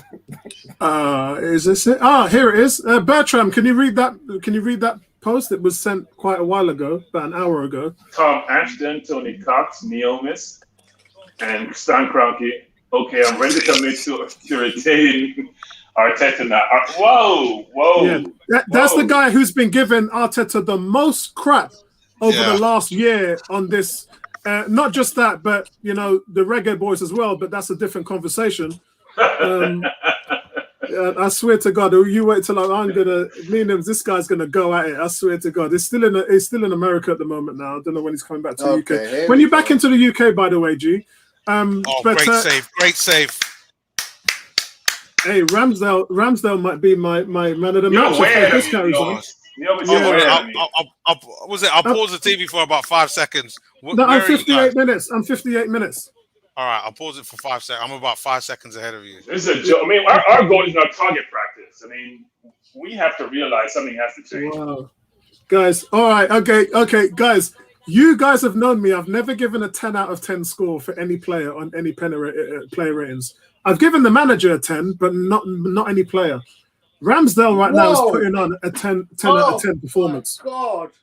Guys. Please, let's not go overboard on Ramsdale. Tony just saw the save. The game is going away from us. Guys, Ramsdale. Tony. Ramsdale is putting on a 10 out of 10 performance. Yeah, but this is bad play. Yeah, but that's not good to follow. Ramsdale don't play in the midfield. He don't play up front. He plays in goal. The ball isn't staying away from a Leicester player for more than about 8 seconds. I agree, but Ramsdale, let's bring it back to Ramsdale. He can only look after his. It is because I just said to you, he's playing the perfect game, and you're talking about us losing the ball in the midfield. What's that got to do with Ramsdale? So the more troubling thing right now for me, Apollo, is the fact that the rest of the team have stopped playing. Yeah, I agree. Let's see how the substitution reflects on that. Because we have to do something here. This is a top 16 playing at home. Look at their free ball. They're just cutting us to shreds at the moment. Great tackle there. I can tell you, we can't keep the ball. They're pressing us and we're all over the place. Yeah. It's only a matter of time before they score the way they're going. James is saying that latest save was every hit as good as Leno versus Leeds. Yeah, agreed. I mean, right now we are in our box and they're just peppering us. Leicester is not that good to be doing that. Sorry, they're just not. They're a good team, but they're not Man City. They're not Liverpool. We'll score as well. Bertram, yet they beat Man United and Brentford in the last few games. Yeah, but you saw what Man United did. Don't use Man United as an example for anything, Apollo. Yeah, not now anyway. Well, what about Brentford? Brentford is good, but they're Brentford. They're not an excellent team. They're a good team. No. They're not Liverpool. They're not Man City. They're not Chelsea. I know that narrative sounds to me like most of these teams should be pushovers, and I don't sign up to that. It's not pushovers, but they're dominating us. It's not a pushover. They're dominating us. Is that a penalty? It's just crap. What are they doing now? Come on. No. What's going on? Jesus, it took 4 Arsenal players to calm down Aaron Ramsdale there. Yeah, I don't know what happened. All right. So the cross comes in from Madison. Vardy came in with a low hit. Evans went in for the foul and basically kneed him in the hamstring. Yeah, he did. It's a foul after he's kicked him actually. Yeah. Yeah, he did. in the NFL they call that chopping, man. That's illegal. That shit that breaks ankles. You can't do that. He put his knee out into him. Yeah, that's a foul. You can't. Yeah. That's dirty. That's dirty. He wasn't even looking at the ball. Look at the way Partey just bullies Vardy. Yeah, Ramsdale is all over the place. Jesus Christ. Really so, Tony, sorry. Ramsdale's putting in a 10 performance right now. I don't care what any of you guys say. Yeah. I'm loving that part of the game. Yeah, I'm loving that part of the game, but I don't want to see Ramsdale having to do that. Yeah, this is really bad. I mean, we're in this game. When you get caught under the clutch, it's far from being under the clutch. I mean, they just scored like 4 already. I don't know if anyone else has noticed, but Ramsdale's distribution has suddenly gone to pop. It's awful. Because of the pressure, they're all over us. It's awful. Yeah, they've got 5 men on the line. He's got nowhere to go with the ball. In fact, his distribution is creating part of the pressure that we're getting. That's part of the problem. He's not reading the game. Yeah, he's got nowhere to go with the ball, mate. He's got no. That's what. No, you gotta do better than that. At least give a 50-50 chance for us to get the ball. Yeah, Tony, forgive Bertram. He's got very high standards at the moment. So I mean, if you kick the ball, Apollo, if you kick the ball out, Apollo, kick the ball where your man is, so you have a chance to reach the ball. So if you jump, at least you're fighting for the ball. He's kicking the ball out of bounds. Guys, it's about standards. Yeah, you got the ball at your feet. Yeah, you're making good decisions. We're making good decisions first half. Yeah, towards the end, Leicester started to come into it. It's second half. We're not making good decisions. You can't make excuses for it. Ramsdale right now is. Did you just see that pass by Ramsdale, Neomis? Yeah, yes. Right now Ramsdale is bailing us out because we're doing foolishness on the ball. Like, I get the criticism, and they're absolutely right. But if you're looking at this whole game so far, like these are minor stuff. He's keeping us in this game. Yeah. Like, no, it's not minor. Neomis, it's not minor. When you get the ball, it's a Premier League football, you know. No, Bertram, Leicester would have scored more than 2 goals. No, I don't disagree, Neomis. He's been brilliant in saving, but he got to be better kicking. So, guys, did you just see Saka lose the ball? I've been talking about this for 3 weeks now. Every time people talk about Pepe losing the ball. Saka is just as bad. He gets the ball, he doesn't know what to do with it. He's indecisive, and he loses possession. Every time it happens, and nobody calls him out for it. Nobody. No. Nobody calls him out. We can't call it Saka for anything. Because you guys destroyed the one who called us Saka. He's young. He's a baby. Now is what I'm depending on you to come in. Now is I'm depending on you to come in and defend me. No, I'm not. He scored 1 goal in 9 games, by the way. That's all I'm gonna say. He's a winner. He got an assist today, right? I mean, I don't call corners assist going Neil, man. What I'm saying is, in possession in the final third, he don't know what it looks like. He don't know what he's doing with the ball. Oh, I don't think he's getting help either, right? I mean. Oh, what? You mean the same type of help that Pepe? Thank you. No, Tony. I don't crucify Pepe. I don't crucify Pepe, so, I don't crucify. I think Pepe's problem, Tony, is he turns back too much. He doesn't go forward to get the ball. You got to go forward. If you have that skill, you got to beat the man and go forward. Don't turn back and let the defense recoup. Pepe gets doubled and tripled, and my word. Yeah, Leicester have been dominating the ball for the first 20 minutes. We have been under the whatever you guys call it there, caution, whatever it is. What's comes in as well. That's good, man. We're hanging on. That's what we need to do. I would put in Maitland-Niles for Lokonga. I don't think Lokonga is in the game that much. Wow. I think Miles is a better defender. James is saying Ramsdale conducting the Leicester fans shouting out your shit with a grin on his face. He's winning the mind of the games hands down. His mental game is far beyond its years, James. His mental game is far beyond its years. And by the way, what Ramsdale has done is win people over with his performance, which is what people should be doing more of. Referee, that's a foul, referee. Ramsdale is winning people over with his performance, which is what you need to do as a player. I think the question really needs to be asked, and I've said this for a few games now. Yeah, we're heaping a lot of praise on players' ability and talents in the likes of Partey in midfield, and this is a game where I'm looking and saying, okay, how are you stamping your authority in this midfield? Okay, we honour the Kosh. He looks like a passenger right now in midfield, and it's concerning for me. It really is. Who are you talking about? Sorry, Partey in this midfield right now. He's But not I think- leading this midfield. That's what we need to be seeing. You know, yes, when we're under the cosh, get the guys together, get them in formation. Lokonga, use the ball wisely. He just looks like he's just passing the ball past him.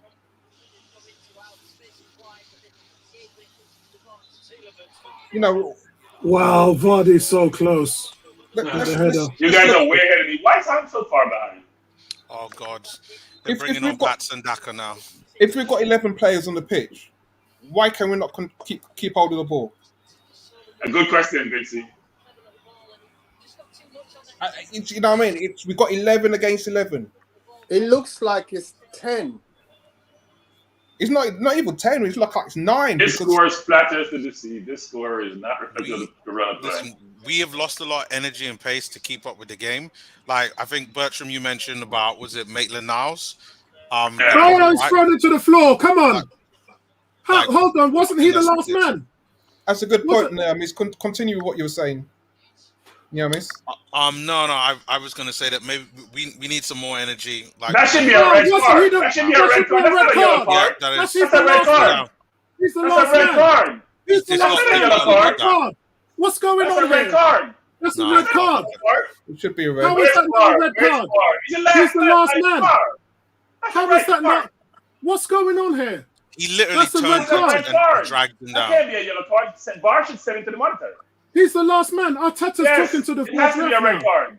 It has to be a red card. now. It's I think it's that guy. looks It's Yeah, VAR, that has guys. to be It's a red VAR. card.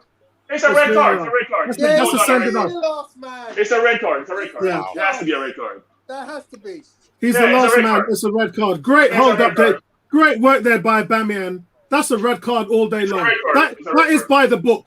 Last Yep. man. Yep. Last Oh man, my there's God, no no. cover for him. They're not giving There's it. no cover. What? Oh not Jesus giving it. Christ! They're What not is giving going it. on? Wait, I he's think he holding him makes it down. down. Keep down.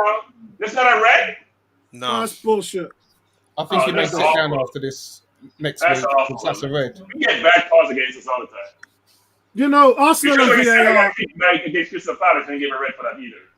Arsenal and VAR just don't go together. That is that's very a close. stonewall. Very close. Aubameyang with a wonderful cross after that free kick. Comes in with Saka. Aubameyang just swings it in. But Leicester get a head on it and we get a corner. Let's get that third goal. Put this game to bed. Yeah. Wow. Yeah, it was a good cross on the volley. How are they not down to 10? How This is that is not a red just- card? What did commentators think? 'Cause See, I- things like that, Bertrand, just annoy the hell out of me. Oh, Aubameyang again, so close. Yeah, to getting the Aubameyang. third. Yeah, Thomas Partey getting the ball back. Look at the strength of Thomas Partey. They're going to give that a free kick. Oh, he's got to score that.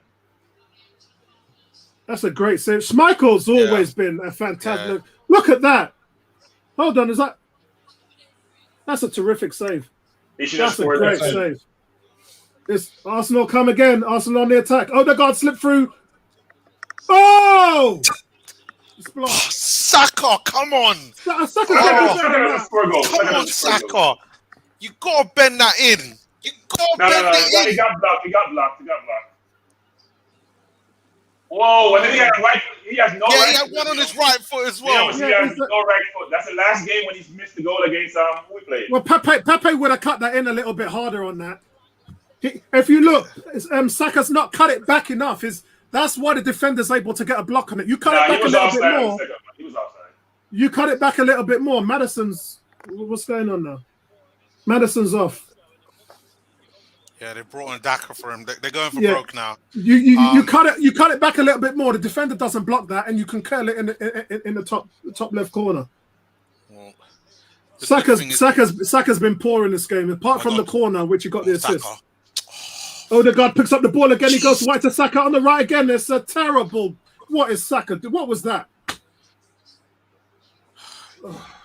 He's just got to take that on his right foot, You see, man. that's the and just frustration. leather it. right? He needs to go to the bench. He needs to go sit down. Saka's getting a fourth Yeah, from me you today. know what? You know what? Bertrand's He right. needs to Bring on Pepe. Bring He on needs to go Pepe. sit down. Pepe. Yeah. He It's needs to go 70 sit down. minutes, and we He's need another awful. goal to shut Look at things this. up. Bring on That Pepe. ball is not even close to anything. It's 70 minutes. Why you don't want to substitute it? It's all Arsenal now at the moment, boys. Yeah, we're putting the tackles. Oh, this is Come on, Yeah. that's an easy pass. That's a 5-yard pass. Come on. Yeah, Daka off for Madison, guys. Daka off for Madison. Saka is in great position and not making use of those Bertram. Not Bertram. Niomis. Yeah. What's your thoughts between how Samare and Partey, the confrontation in the midfield? What's your thoughts so far? I actually think Partey's won it, and I'm actually surprised that it isn't closer. I really rate Samare, but yeah, he hasn't been as dominant as I thought he would be. But I mean, who knows? Maybe it's a situation where maybe Rodgers isn't playing him right. But for me, he's been okay. But I think that Partey's bested him. Yeah, I think I'd agree with that. Odegaard has made a difference since he come on. Yeah. 18 says, has Stan Kroenke forgotten that none of the panel went for Arsenal in the predictions? Although, yeah, I said yesterday, I said 2-0 that we were going to win. But yeah, in the predictions, I said all of us said what we weren't going to. I think only 18, we made our picks way long time ago. Yeah. Which is based on a lot of different other factors. So. Cool K says, I'll be gutted for Ramsdale if he doesn't get a clean sheet here. Lad's been unreal today. Yeah, he's been unreal. Saka has zero right foot. Cool K says, Bertram, you're too negative. I don't think I'd say negative. I think he's objective and he's allowed to be. I just go into these weekends saying to myself that we are not better than this. Yeah, I do the same every week. I do the same. Being 2 goals up against Leicester away is actually in a very nice surprise. It is. It is. And we get to look. Niomis is smiling because Niomis didn't think we were going to win this. No, I didn't. I didn't think we'd win this game. I didn't think we'd beat Villa. But I can't go into some games just thinking like we're not better than this. But why do you think I keep bringing this stat up? It's almost like I'm punch drunk, bringing this stat up. Arsenal are one of the most resilient teams in the league when they get a lead. And I keep talking about it because we don't give them enough credit for it. We're not giving Arsenal enough credit for defending a lead when they go 1-0 up. They are unbeaten in 25 games. And for being lucky as hell too. No, 25 games isn't luck, Bertrand. No, for this game. No, for this game I'm talking. No, it's not luck in this game. No, you put that down. You put that down to the manager, bringing in a goalkeeper who he feels can keep clean sheets for this team. So the fact that they've put Ramsdale in there, Tony, they did the nasty night. Tony, you know the mentality. When you put on the shirt, that was perfect. When you put on the shirt, you cross the line.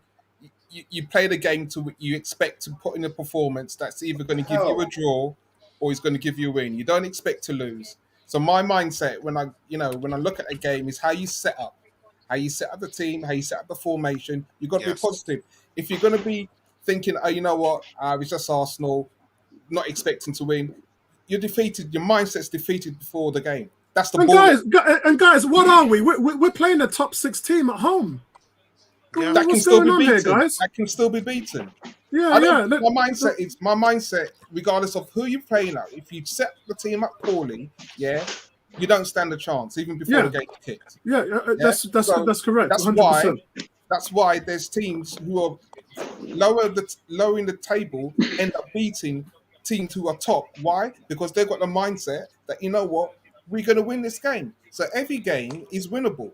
You just got to have the mindset, the right tactics. So I think the manager has made a good decision with substituting Lacazette. I don't know why he's not taking Saka off yet. Saka doesn't have any legal right to play every single minute of the game. No, he's not playing well, so he should be changed. I agree, 100%. I agree. And I wish the African Guna was on, because you're going to turn around and say, "Oh, let's sell a player who produces." Yeah, because we've got this ready-made player who's his replacement. Well, I'm not sure we showed Bertrand the poll actually.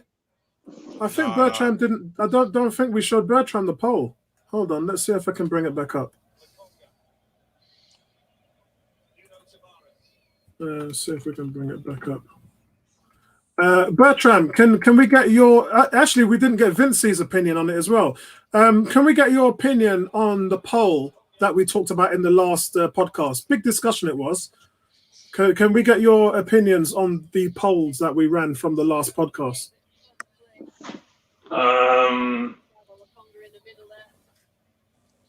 Well, first one I'm a little bit surprised about because a lot of people are perturbed that Pepe hasn't played better given his price tag. So surprised that people think that we should keep him, get in the game.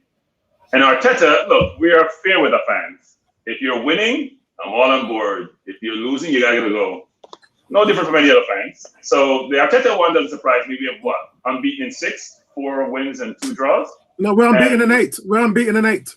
Well, I'm talking about in Premier League, right? Yeah, Premier League. Yeah. And we're winning today, which would mean 5 wins and 2 draws. So you can't say the manager should go after those performances and the consistency in winning. But let's see what happens if we lose 3 or 4 in a row.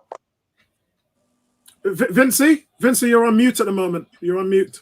Sorry, me personally, I think the Pepe poll is it's about fair because at the end of the day, he's been in and out, and his stats shows that he contributes and he does impact the team. The problem that fans have with the eye test is that over 90 minutes, you don't get to see what you see these stats, and that's the transition that both Arteta and Pepe need to integrate with the team.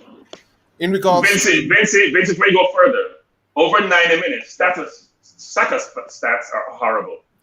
I know, but what I'm talking about Pepe. Let's leave Saka except for the assist. Yeah. Except for the assist. If you look at these stats and you think, all right, you know what, we have a player here that is dynamic. You're not seeing this over 90 minutes. This is the huge problem that fans have with Pepe. So I can understand the frustrations that fans have. Yeah, but the same allegation fans can have about Pepe, I could say the same about Aubameyang, and worse. No, Aubameyang does nothing in the game. He's Tony, you're 100%. This game, Tony, he's had 1 shot on goal. What else has he done? Tony, you're 100% right, but this is about Pepe. Let's just keep it in the dynamic right now. We're just talking about Pepe. Last week, he had an absolutely fantastic pass for Smith Rowe's goal. But this week, where are you, fella? And again, if there is a poll about Aubameyang, we can, it goes into the same realms. But Vincey, read that out. It's double standard asking too much and saying that this game we wouldn't have won. Which one is it? Yeah, this is we need to set. So can I answer that? Can I answer that? Yeah. So what we sometimes fail to realize is that people are focused on outcome versus means, right? So we're looking at the game and saying we have to play better. We know we're winning, but we have to play better, regardless of what we predicted previously. It's about when you have sustained performance, you ultimately, the law of averages, you're going to have good outcome. If you play badly, a lot of times and you get good outcome, eventually that's not sustainable.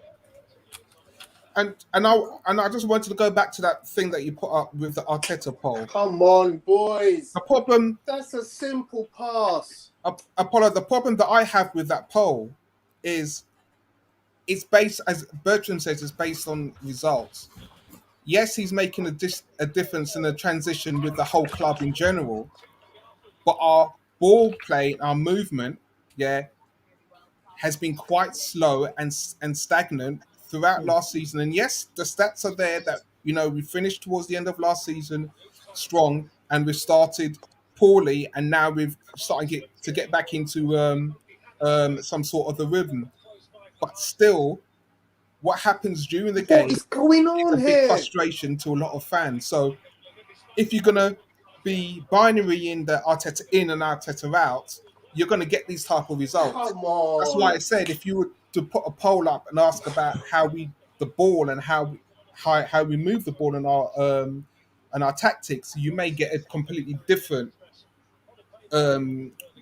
results from the poll. You've got to find somebody. That was a foul a while ago. Yeah, I saw that. Are you talking about the one on Odegaard? Yeah, why is that a foul? Yeah. That's a brutal. That's not even Yeah, but Bertrand, why? Because Brendan Rodgers was telling them to get dirty. If you can't beat them on the pitch, to get nasty and dirty. Bolton and all them teams used to do that to us. Stoke used to kick the seven bells out of us to try and frustrate us. So Maitland-Niles coming on, which should have happened already. Saka should have been out already. Yeah, and maybe Lokonga. I would put on Kepe and Maitland-Niles. Yeah, Tony, they're trying to frustrate us. Kuke saying Ramsdale's something special. No. It's not about what they're doing. This is a fundamental part of the game. You've got to see certain fundamental decisions in the game. The referee has made 2 glaring errors. Yeah, he has. There's a clear foul, and there's a clear red card. Yeah. How did decisions going so badly wrong? Yeah, I don't understand. That is by the book, and I don't understand how. And that's even gone to VAR. Look, we've seen Arsenal get slammed by VAR, so it shouldn't be expected. My problem is that is textbook by the book. Last man, bring the guy down. You don't issue a yellow card. Nobody does. Pepe coming on. Okay. So you know what I find funny, guys? What I find funny? I remember maybe how long has VAR been in? For 3 years. And the British public lost their mind about VAR. I'm generalizing about VAR and it's going to kill the game and it's going to do this. And now no decision made. You're looking for VAR. The thing that you hated is going to kill the game. Is now becoming a savior. It's amazing how that works, doesn't it? Amazing how that works. I hate to call you the British public, but I hear all the pundits and everyone losing their mind about VAR, and now we're saying, you know what? It's a benefit, not a detriment. 18 saying we're getting tired. Really this game has taken a lot out of them. Is it really a benefit? Oh no, but you call it VAR, Tony. I heard Apollo call it VAR a while ago. That means it gotta be. You must think that it provides value. Dude, if we didn't have VAR, we still have the same controversies. We still got VAR, and we still have the same controversy. Where's the benefit? No. Tony, your mic's a bit low when you're talking. No, VAR has helped with a lot of good decisions. Now, sometimes they don't want to make tough decisions. Bro, I'm not saying it hasn't helped with a lot of decisions, but we still have the same controversy. No, we have human beings that want to make decisions. So that's what it is. Human beings don't want to make decisions. So we still have the same controversy. The problem with VAR is the implementation and the usage. It's just flawed. No, I think it's the execution more than the implementation. I think it's execution. I mean, think about it. So the call a while ago with Vinci should have been a red card. VAR should have said, go review the monitor. It's a clear red card. The person in the booth don't want to make the tough decision. So I think the implementation would be about offside trap, which is what's the degree that you should use to say someone is offside. But I think over time, Saka is coming out finally. A little bit late, I think. Yeah, I think that's very late. I would have done that a long time ago. Yeah. I think the rules of the game has to change to a technical mindset, because we've got a technical ref that's still using the inconsistencies of a human ref. Sorry, what is a technical ref?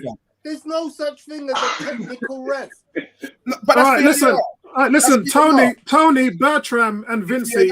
This game will be judged on the result. Yeah, the way we play is great, but we will have to judge this game on the final whistle, on the result. That's so one. Apollo. What we're doing is here's what we're doing. We are looking at our team and say, can we get into the top 4? Can we compete? No. Where you going? Forget top 4. Forget top 4, Bertrand. Forget top 4. No. Don't forget anything. Leicester should be top 4 2 years in a row, even though they didn't have the best team. It's possible. We can't. It's not probable. It's possible. So Naomi, can I finish, please? Bertrand, I'll put money on that. How much you want? Can I finish? Yeah, sorry, go on. Sorry, go on. So we are looking at our team saying, you know what? Where can we truly finish? We have spent £140 million. What's the quality we have bought? Man for man, can we compete with all the different teams? And then we're saying, how are we playing, given our view of the talent that we have, and where do I see the talent progressing and get us where we need to get to? And we're not happy with how we are playing, because we're saying we should be able to play better with the talent we have on the field. The Smith Rowe, the Odegaard, the Sakas, all of them. What kind of pass is that, Smith Rowe? Jesus Christ. Focus, Bertrand. Focus, Bertram. Focus. Like, no, I mean, you have a break at 4 people, you pass the ball to the opponent. Bertram, you left me hanging, man. I'm sorry, but hey, for those who are watching, Continue, Bertram. Continue. The game's done, man. We're gonna win, man. Focus, No, man. that's Man, a when bad it's in the pass. Educate me, man. This is the thing. I'm about that last Bertram. You got to call out things as they happen. We are on That's a a fast terrible break pass. with 4 against 3, and we pass the ball to the opponent with no pressure. No. Yes. That is unbelievable. Yeah. You're right. I'm That with is You a sound mistake. surprised, Bertram. You sound That- surprised. Why are you surprised? No, because it's Smith Rowe, one of our better players. That's what I'm Late in the surprised. game, man. It was Abba I would expect it. Hey, let's not talk about late in the game, yeah, because I remember. Listen, we both watch American football. In fact, all of us watch. Oh no! Don't say it! Don't say it! Don't do it! Kyle Murray, late passes, yeah. Don't say it. Don't say Oh it, Tony. my God! No! They're not scoring because we're playing. Look, defensively, we're doing okay. Between our goalkeeper and our defense and our midfielders, we're doing okay. But we can't keep giving the ball away for no reason. Well, you know what? Oh, Pepe, that's brilliant. And then you turn it over. That's what you do. Do you know what? If there's one thing this second half has shown us is that we know how to win ugly. You know, Yes. Yeah. Well, maybe we'll learn to win ugly. and that's a good thing because sometimes you need to do that.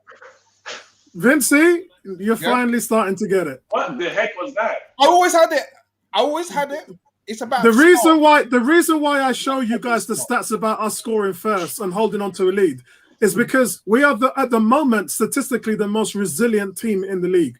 Arsenal does not throw games away when they take the lead, and I think Leicester's hopes are over now, guys. They're still plugging away, but the task ahead just looks too great for them. And Arsenal don't look like they're in the mood to give away anything right now. Who's coming on? So, Apollo, they're showing the Ramsdale save on the as a free kick here. That's ridiculous. It's postage stamp, bro. Listen, ridiculous. I told you the last 2 saves I've seen like that, 3, was Jens Lehmann against Real Madrid in the Champions League semi-final. I'll never forget that save. David Seaman's save where he hooks it out and the ball's halfway across the line, and Gordon Banks playing for England in the World Cup. I have never that is right in the postage stamp. You couldn't place it any better than that, and it's a fingertip save. That's the best save I've seen this year. I think what's more impressive for me is that in that position, he's off the ground and he was trying to get the ball over the bar at mid-range. And in that such a cute angle that the ball came, it hit the post. What's going on, boys? We're bringing Kolasinac? Phenomenal. Really? No, for Smith Rowe. That's So I'm bringing Maitland-Niles. Maitland-Niles is a better substitution. No, Yeah, Maitland-Niles I is agree, still I in the agree. doghouse. Maitland-Niles is a better substitution. Yeah, but He's Smith Rowe's on the back left. in the doghouse. You need Smith Yeah, someone but- to just yeah. hold the ball. You need someone to defend and also get progress the ball. We don't need a calamity. We don't need a Mustafi brother. Very true. Very true. G says 18. Smith Rowe a little out of steam here as well. Playing with free centre midfields in mind wouldn't hurt us at this point. And he says, dear Smith Rowe, which is exactly what the guys were talking about. Stylist, I haven't seen you in a while, Stylist. Good to see you, bro. Stylist says Ramsdale is easily the man of the match. Yeah. Look, my question right now is how close to a 10 does this guy get? Because that's a complete game to me. You can't. He's not a 10, give me distribution. Tony, subjectively, we can each do what we want to do, bro. Yeah. No, If we you know don't, you're going to make the right I'm decision trying and to give a 10. explain why you can't have a 10.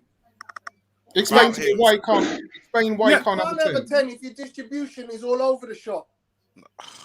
5 minutes of extra time. sorry, Well, without Ramsdale, we lose this game 3-2. Yes, we agree. Exactly. So 9 is possible, but 10, you Yeah. can't get a 10. You're not You perfect. can't give a 10.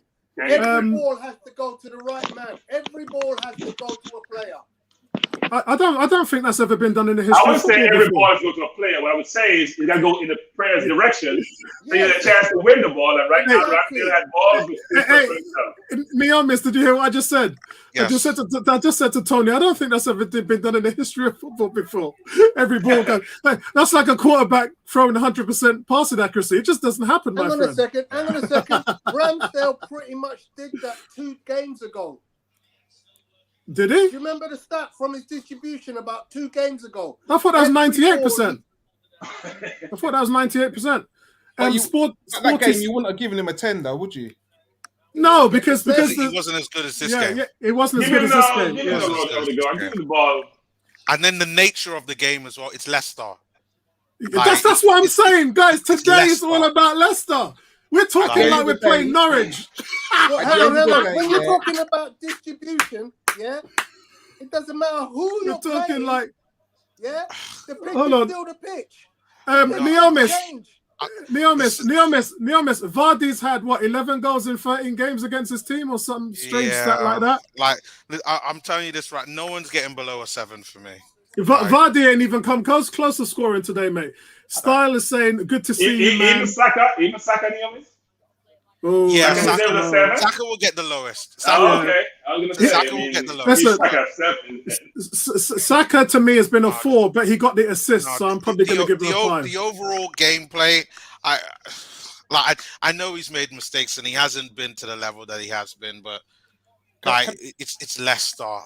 And I didn't call this one. And everyone would have told you we would have lost or drawn this game. That's what I'm saying. What do you mean?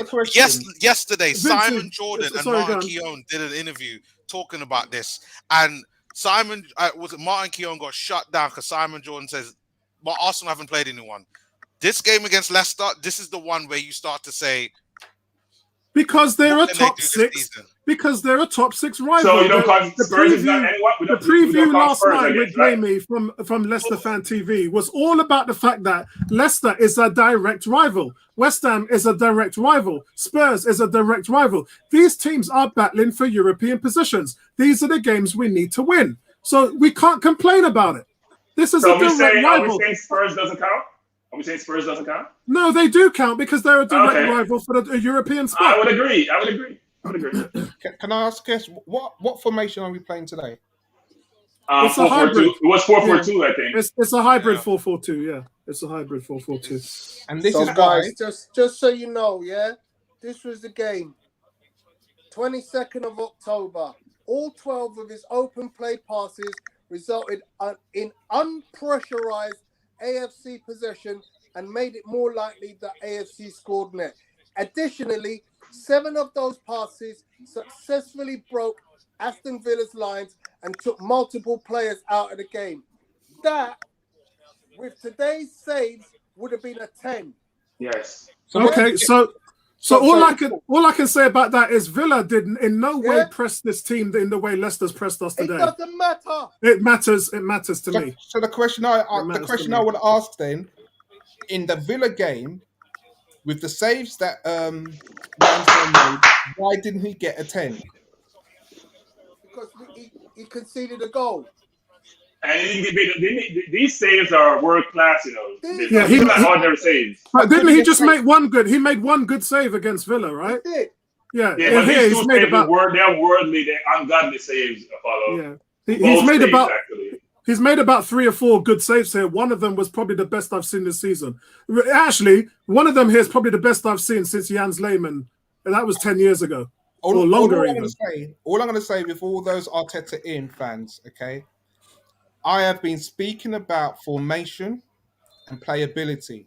And when you see a change in the formation and playability, you get football like what you saw against Villa in the first half, okay? I don't mess about with my football. I will hold our manager accountable. Yeah, the standard formation is nonsense, and it needs to be addressed. And he's addressing it, and you're seeing the fruits of that change. By the way, just for you guys the Apollos and the Neomis of the world give me a hard time. We're in 5th place, by the way. For the time being, we're in 5th place. We're in 5th place. Right, guys, keep talking among yourselves. In fact, can you guys just summary what you think about the game, starting with Tony, Niomis, Vinci, and then Bertram? By that time, I should have finished my player ratings. Tony, you got the conch. Can I let someone else go first? Because I want to pull up my stats as I always do. I will. I will. This is a game I called for a loss. Well, a loss when we did our preview of the first 10 games. Yesterday when I did my preview on my channel, I put this one down as a draw. But I never thought we was going to win it, and I thought that Leicester would score.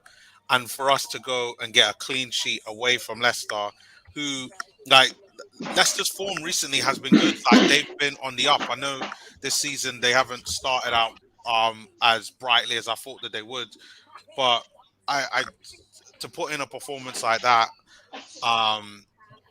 particularly from the goalkeeper, I just think it's brilliant. It's a very good result, and well done for Arteta for being consistent and getting the lineup right. And maybe you can make an argument some of the substitutes you could have made a lot sooner, but I didn't call this one as a win. So I mean, well done to the team. I'm gonna say big up to the away fans because they had a treat today.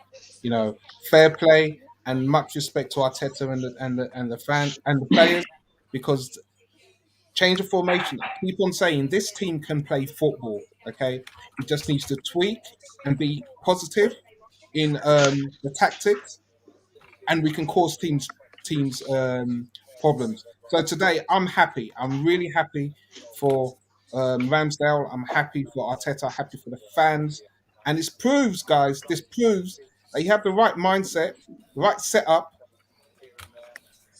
You can cause damage. Simple. Yep. Bertram, your thoughts today?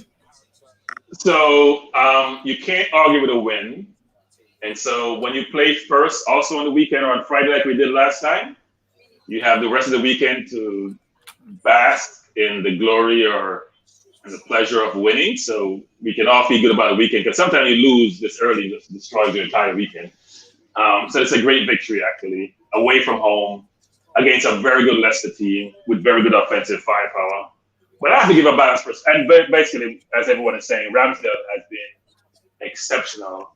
And as I said before earlier, which is when you come in and you get vilified because your price is supposedly way over the top, you have been relegated twice, and you're blamed for part of that relegation.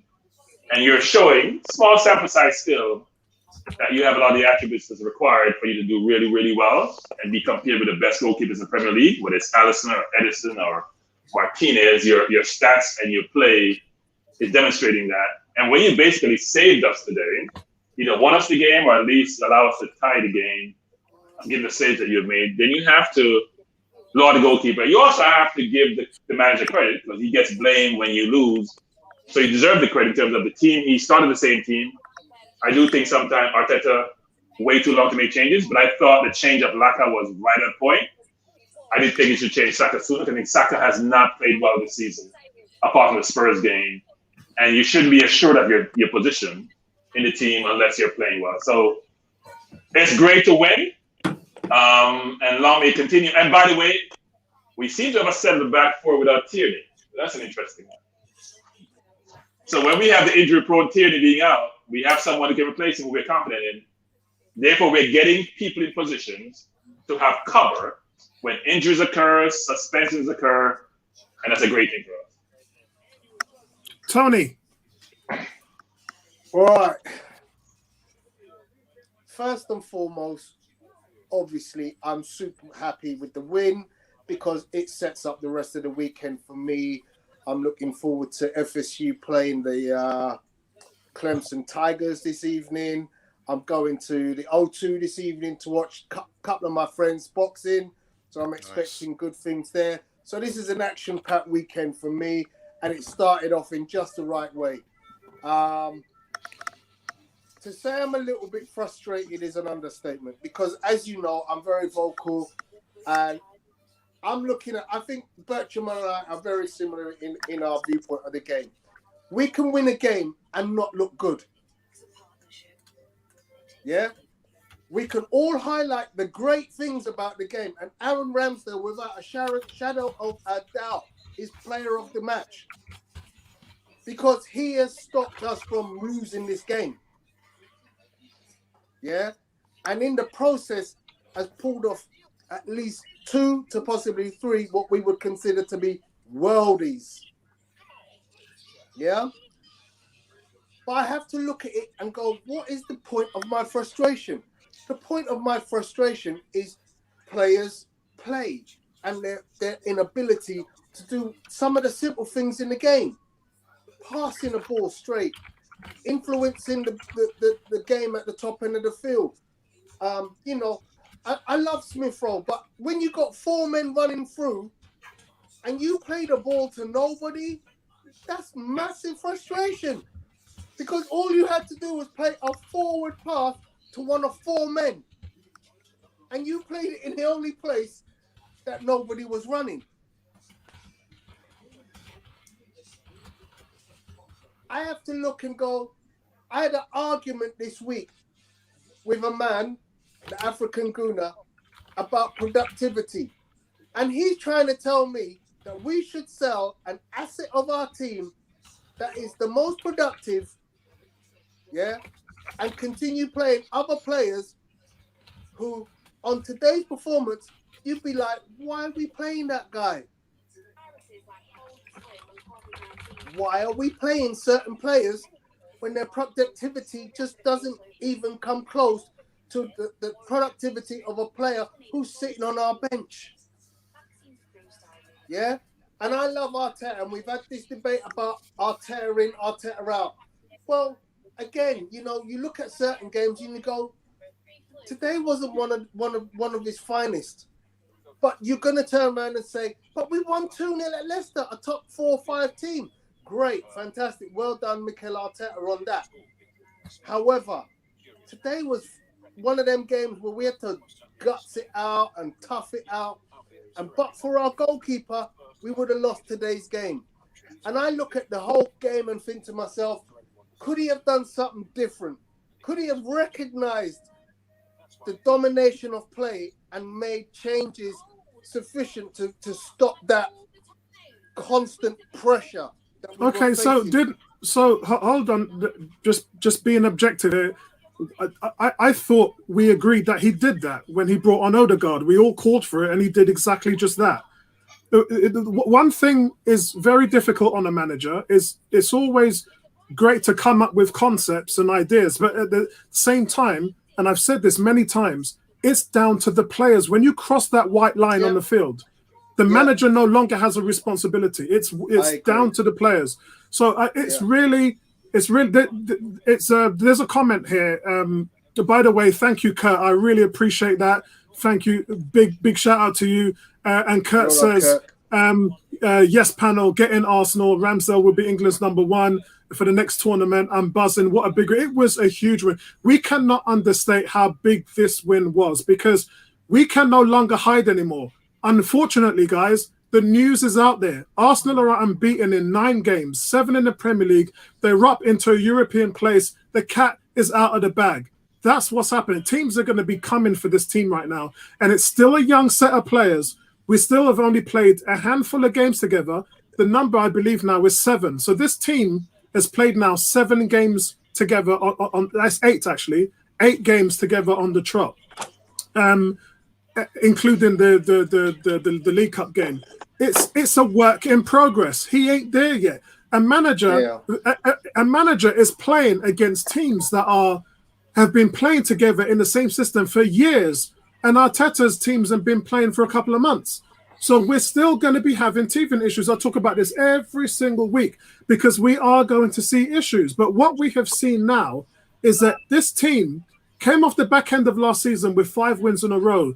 The first 3 games that they played, 9 players were out injured with COVID. By all accounts, I think that I agree with some of the fans that some of the games, especially the Brentford game, should have been postponed. But they weren't, and we were embarrassed. And I didn't take... A lot of fans went into meltdown, and you guys know I was quiet. I sat in the back. I didn't say nothing because I said to you lot, wait until Norwich. Since Norwich... the team has put in performances. They haven't played well all the time, It's not been all the time, but they are figuring it out. And that context of the word figuring it out is something they will continue to do this season. So I know it sounds a bit harsh, and the expectations right now with this fan base will probably increase tenfold because they can see what this team's capable of, and we have to be very dangerous with our next steps as fans.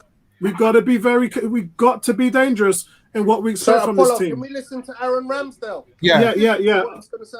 I'll turn it up. He was going to reverse it and come my side. He didn't have too much pace on it, which allowed me to get there. But it was just one of them days. Sort of seemed like I was saving everything which was thrown at me, and the lads were blocking everything, and top day all round. And it was at a crucial time because you've got the 2-goal lead. You don't want to give them that going into half time. No, we definitely didn't want to give them any momentum at all. And then it's same for the second half as well. We didn't want any momentum as soon as after the break. Okay, the shirt's gone, the boots are gone, all the crowd. Were the family there to see it? Yeah, mum, dad, and my friend. Yeah, my girlfriend's working, but they follow me all around the country. The kids just keep coming with more signs, and it's too hard to say no to them. So boots and t-shirt gone. Well done. Thanks very much. Thank you. Cheers. Excellent. So, that is brilliant. In what, in my opinion, is probably the best performance we've seen from an Arsenal goalkeeper in many, many, many years. I'm going to go through my ratings quickly, and then I'm going to hand over to you guys. I was going to bring up the sheet for the top 10 games, but let's save that till midweek so we've got something to talk about and discuss. Where am I at the moment? Let me get my figures. Here we go. Right, so I'm going to give Aaron Ramsdale a 10. I think that with this display from him today, when the team faltered, they found a way to win, and that was their goalkeeper. He single-handedly won them the game today, because when the other players did their bit, and Leicester came back into the game, which you would expect a Leicester, a West Ham, a Liverpool, a Man United, a Chelsea, a Man City, you would expect them to do that. And nobody can think that a team like Leicester will just lay down dead. And they came at us in abundance. And I'm amazed we kept a clean sheet today. I'm amazed. I am amazed. I think that, above all, is the most frightening thing today, that this team, the resilience level of what Arteta has built is outstanding. It's exceptional. And this guy today was the total package. Could he have played any better? His distribution was a bit lagging, but when it counted, it showed through. That's why I pointed out to Neomis, when we were all talking about how dodgy the distribution was, he plays a 60-yard pinpoint pass to Saka, which just broke the press. And the pressing from Leicester was beginning to dominate the game at that point. But a goalkeeper with that caliber has the ability to do that. The saves, guys. Oh, my God. I mean, he's literally... This was the perfect performance for an Arsenal goalkeeper. And we have something really, really special here. For me, England's #1. I'm going to give him a 10. I'm so happy for the kid because of all the flack he took when he signed for the club. I love Aaron Ramsdale. I'm an Aaron Ramsdale fan. And I know Ebony was contemplating and buying the jersey and all of that stuff and whatever. But to me, just brilliant. Tomiyasu gets a 7. Some intelligent player. I thought he ran a bit ragged at times, but these are the games where you know you're up against quality and you're going to have to give as good as you get.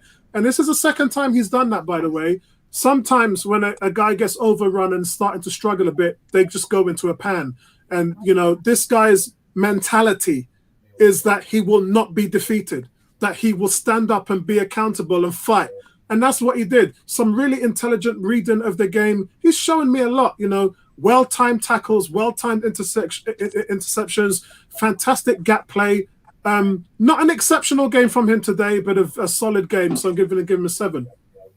Ben White, I'm going to give a 7.5. He's been our best defensive back over the stretch of the unbeaten run. But a few rash channels, but him and Gabriel, what a pairing. And I think they bring out the best in each other as well. That's very hard to do when you put two players of unknown quantity together. Both young, 23-year-olds, to see how they're starting to build something is impeccable. But the leadership, remember when I talked to you guys about where the leadership in this is in this team, when Smith Rowe did his interview with Jamie Carragher, the leadership in this team is from the centre-backs and Aubameyang. That's where the leadership is. That should quell any questions or arguments from fans about this team is lacking leadership. We know where the leadership is coming from. So, Paulo, can I just say that Arteta's about to speak? Oh, can you turn that up then? Because I've turned my phone off.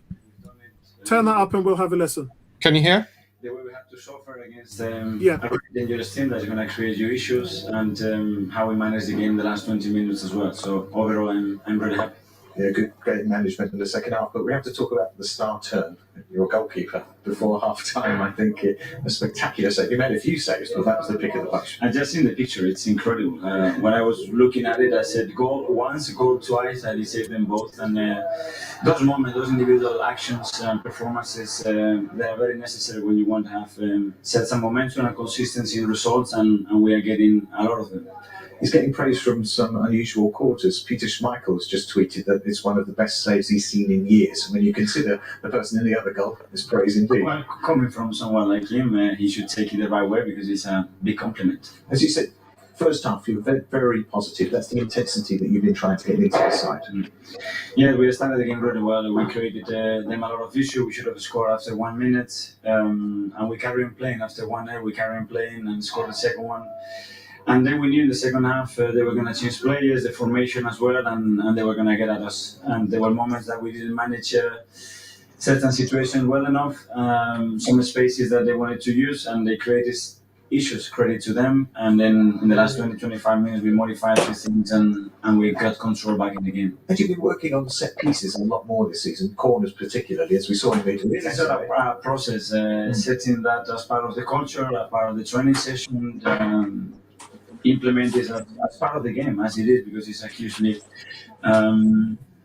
Definitive actions that help you to win or lose football matches, and they are very keen to do it. You're up to 5th in the table for the time being, which isn't bad. When you look back, just a little more than a couple of months ago, hell was breaking loose. So you said, give us patience. Well, we need to carry on. We haven't done anything. We won a couple of matches. We are not where we want to be still, and we have a lot of things to improve. And let's keep humble. Let's working hard and let's go game by game. And there are a lot of positives. I'm not going to say that against any of that, but again, there are a lot of things to improve. Yeah. Thank you. Yes, they haven't lost since that defeat to City over 2 months ago now. How much does he deserve? Brilliant. Okay, so let me carry on with my player ratings if I can. So I was talking about Ben White, and I was saying there was a few clumsy channels. Look, I'm going to give him a 7.5, but the 9 out of 10 goes to Gabriel. What a colossal game from this guy. And I talked about him joining the team last season, becoming player of the month 3 times in the first 5 months leading up to Christmas.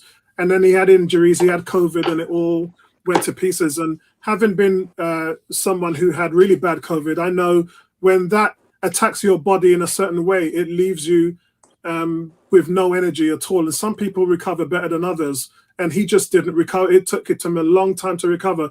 This Gabriel from last season's Gabriel is a more attuned, tidy and poised player. And Bertram criticised him, rightly so, for his rash play. I don't see a lot of rash in his play right now. And he's developed that part of his game. And Arteta there was just talking about what they're doing in their coaching sessions and training. And we've seen what Arteta's been able to do with the players at Man City as well. And some of these players are really turning out to be real quality players. Gabriel, just the complete game from him today. Gap play, winning duels in the box, in tight spaces, blocks. He had 2 good blocks as well, shot on goals. The header, which was remarkable, the way he had to fight to get into that position, and even on contact to being swung around when he made contact with the ball. He probably didn't know where the ball was going, but the fact that he fought tooth and nail to be in that position, brilliant. Nuno Tavares, 8 out of 10. Still willing to drive with the ball, and when he gets into that spot, Don't mindlessly cross the ball into the ball. If the pass isn't there, hold it or play it backwards to maintain possession. This guy is 20 years old.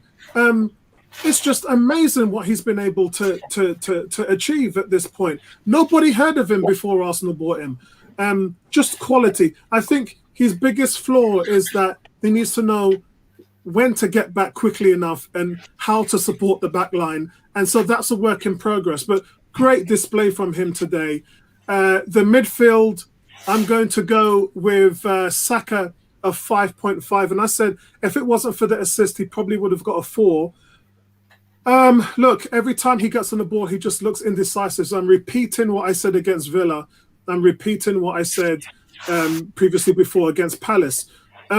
I think what Arteta needs to do is come to him and say, when you get the ball, one-touch football, play it quickly, because you're starting to get lost in possession now. You're trying to, it's almost, you're overthinking it. Yeah, you're overthinking it. And I think that's something that needs to happen with his game now, is to just keep it simple. Keep it simple. And then the game will come to you. That's my advice to him anyway. But I just think he's trying to do too much. But I look, it's his 100th appearance for the club, and congratulations to him. But I'm only going to give him a 5.5. Thomas Partey was immense today. 8.5 performance, just really looking smart. Coming into areas where he thinks that there's going to be danger. He's almost, it's a precognition for him that something bad is going to happen in this area. So he runs into it, and guess what? He's able to just disrupt play. And that is something that none of our midfielders, we haven't had that for over a decade. And actually, we haven't had that since Coquelin in the midfield. And he's just able to just be a disruptive force in the midfield. And no one can get the ball off him as well. He just outmuscles players, and just love what he's able to do in transition when we win the ball. And I just think he's a very special player. He's starting to tidy up his game a little bit. I have kicked him in the teeth a few times for being untidy and being a bit sloppy. Today, I didn't see that sloppiness in his game. So I'm hoping that is something that he'll continue to work on. Lokonga, I give him a 7. Some of his control was excellent, and some of his challenges were spot on today. He's probably the best ball winner in the team. He's probably the best at winning possession back in the team. But I think his overall game was above average, but he was part of something that worked. It wasn't his best game, but I think he was solid. Sat a little bit deeper and deeper, which I didn't expect, but let's see how that works out. Remember, they're all watching film, they're all studying, they're all learning. So let's watch how this guy progresses. Smith Rowe, I'm going to give him an 8.5. In the first half, I think he was the best outfield player on the pitch in the first half. Just outstanding display from him. Drove at the defense every time he got the opportunity to. The timing of his runs was exceptional.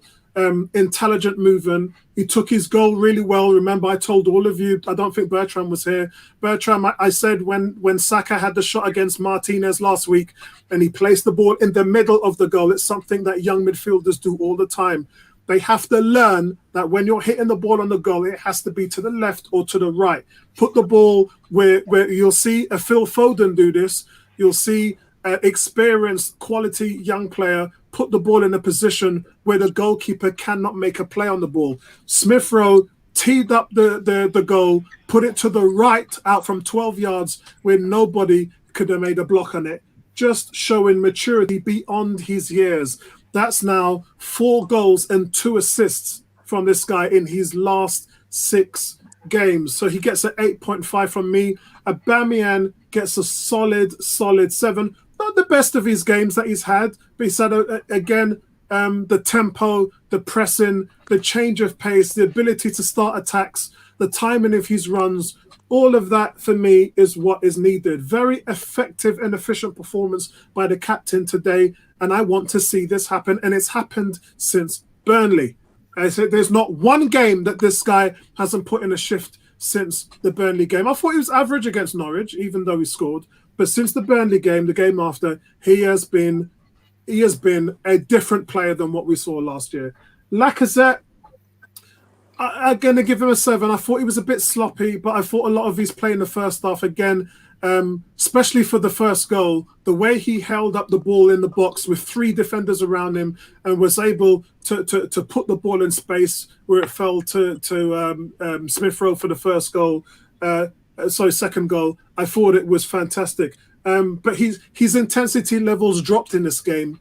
So we have to question the how much he has in the tank, how often can he keep this up for, and when the manager can identify that and make a play. You guys here, well done, you identified it.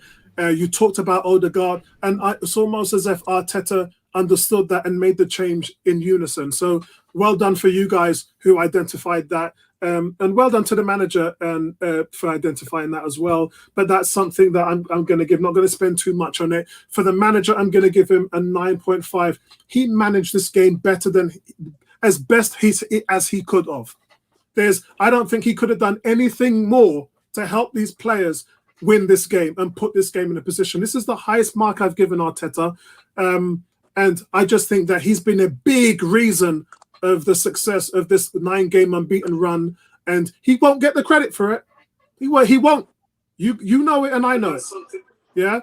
But I'm going to give him the credit for it today. Arteta gets a 9.5 out of 10. Tony, do you want to go next, or do you want to think about that still, or where are you on the play? I actually want to hear the African Gunner because I want to see where he's going to go.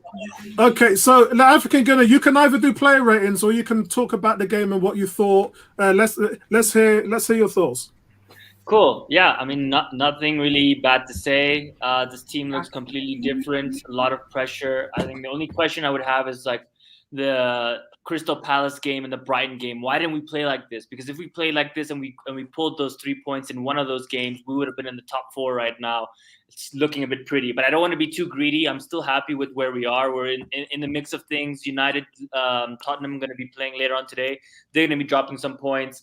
I want to start with Ramsdale. Absolutely man of the match. Oh my God, this guy is just really, really good, and he's so young, and he's just going to improve. I absolutely agree with that. That's a 10 out of 10 rating, man. You can't get any better than that. From the 60th minute, he was already my man of the match. So the saves, the banter. I mean, you can see he's a winner, and he wants to, like, you can see how passionate he is about getting a clean sheet.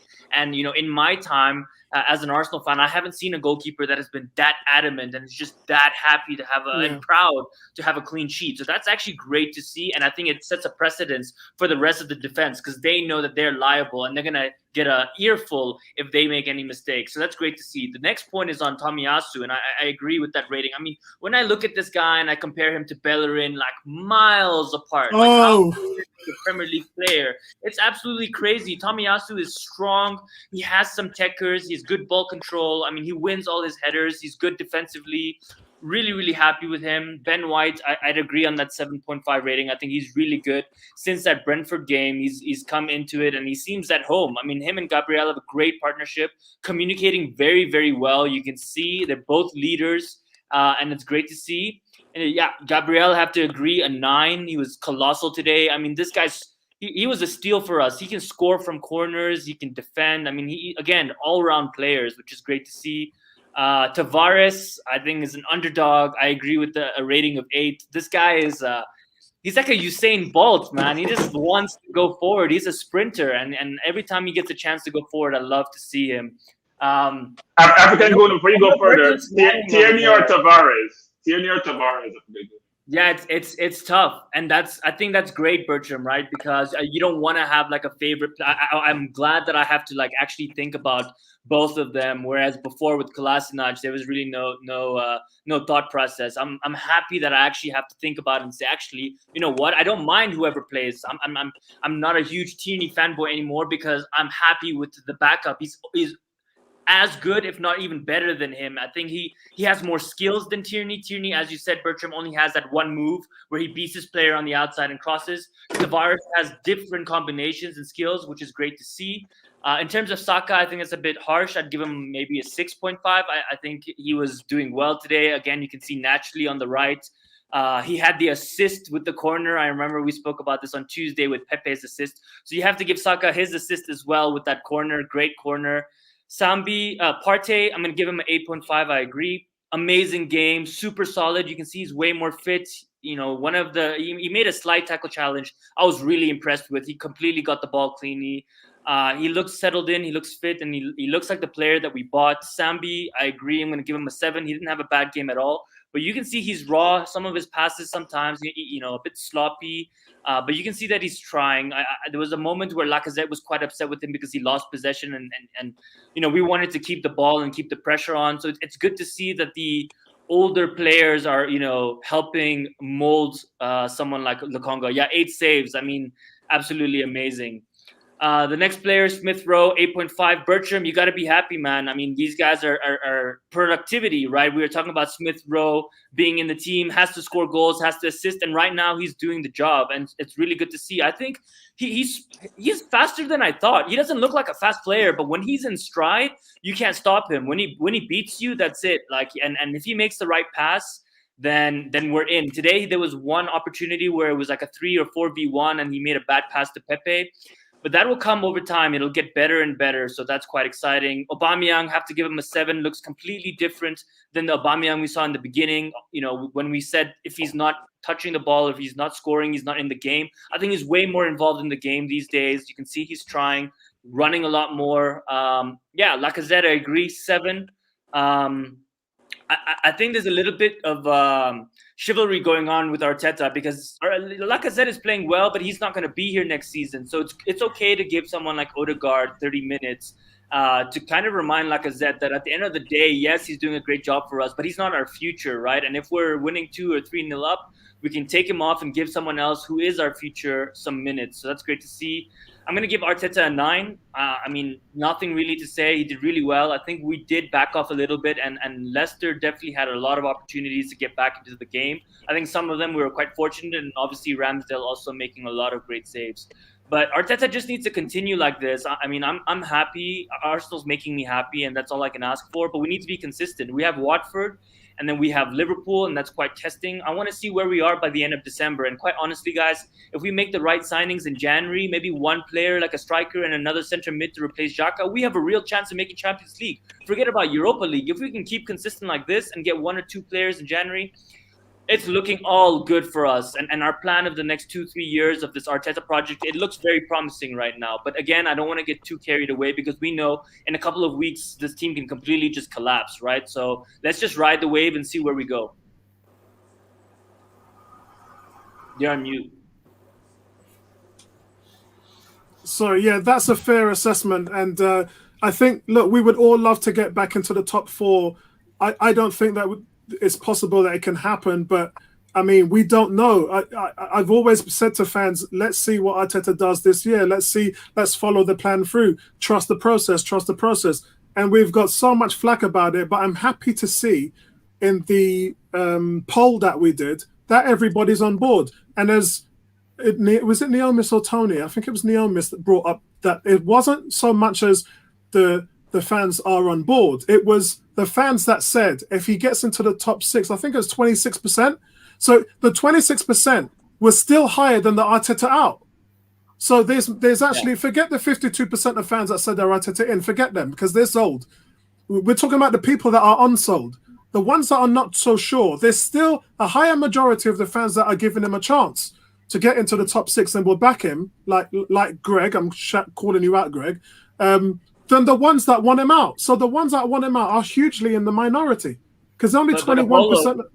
Apollo, let's remember 2-3 results that are not in our favor, an injury, and the team. But those are going to happen. We can't go for the rest of the season unbeaten. No, that's impossible. As long as we're playing like we are now, then we'll be fine, even if we lose. Why not? Right? We did it before.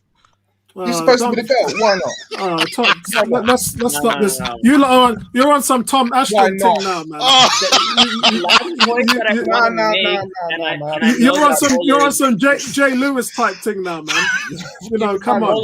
The last point I want to make is about the Xhaka lovers. I mean, where are you, right? I mean, 9 games unbeaten without Xhaka. This is what we were waiting for. We were waiting to move away from him so we could see a new team. This is a new team. I'm telling you, if Xhaka was in this team, we wouldn't be as progressive aggressive as we are, and we would definitely not be as controlling as we are in the midfield.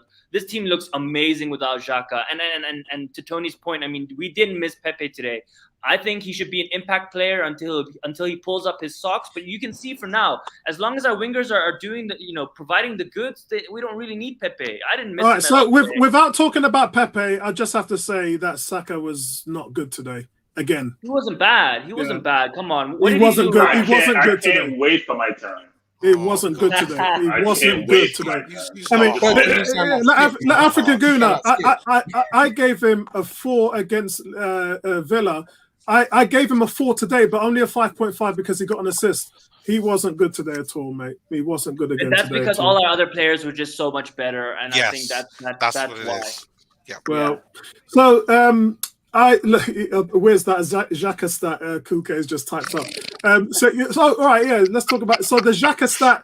Arsenal have now. You lot love this, don't you? Arsenal have now won 10 of their last 11 games without Granit Xhaka. Okay, time to move on, guys. Tony, you've got the conch. Well. Okay. I thought your marks were quite generous, but it's a winning performance, and so some of it against the rival. Don't forget the small, the small text. Yeah. Not just a. So here we go. Ramsdale. P, you gonna have that other.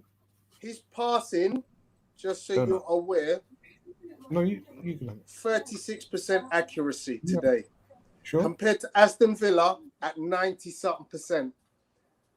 However, if his passing was at 90-something% for Villa and he had done those saves, that would have been a 10. Yeah?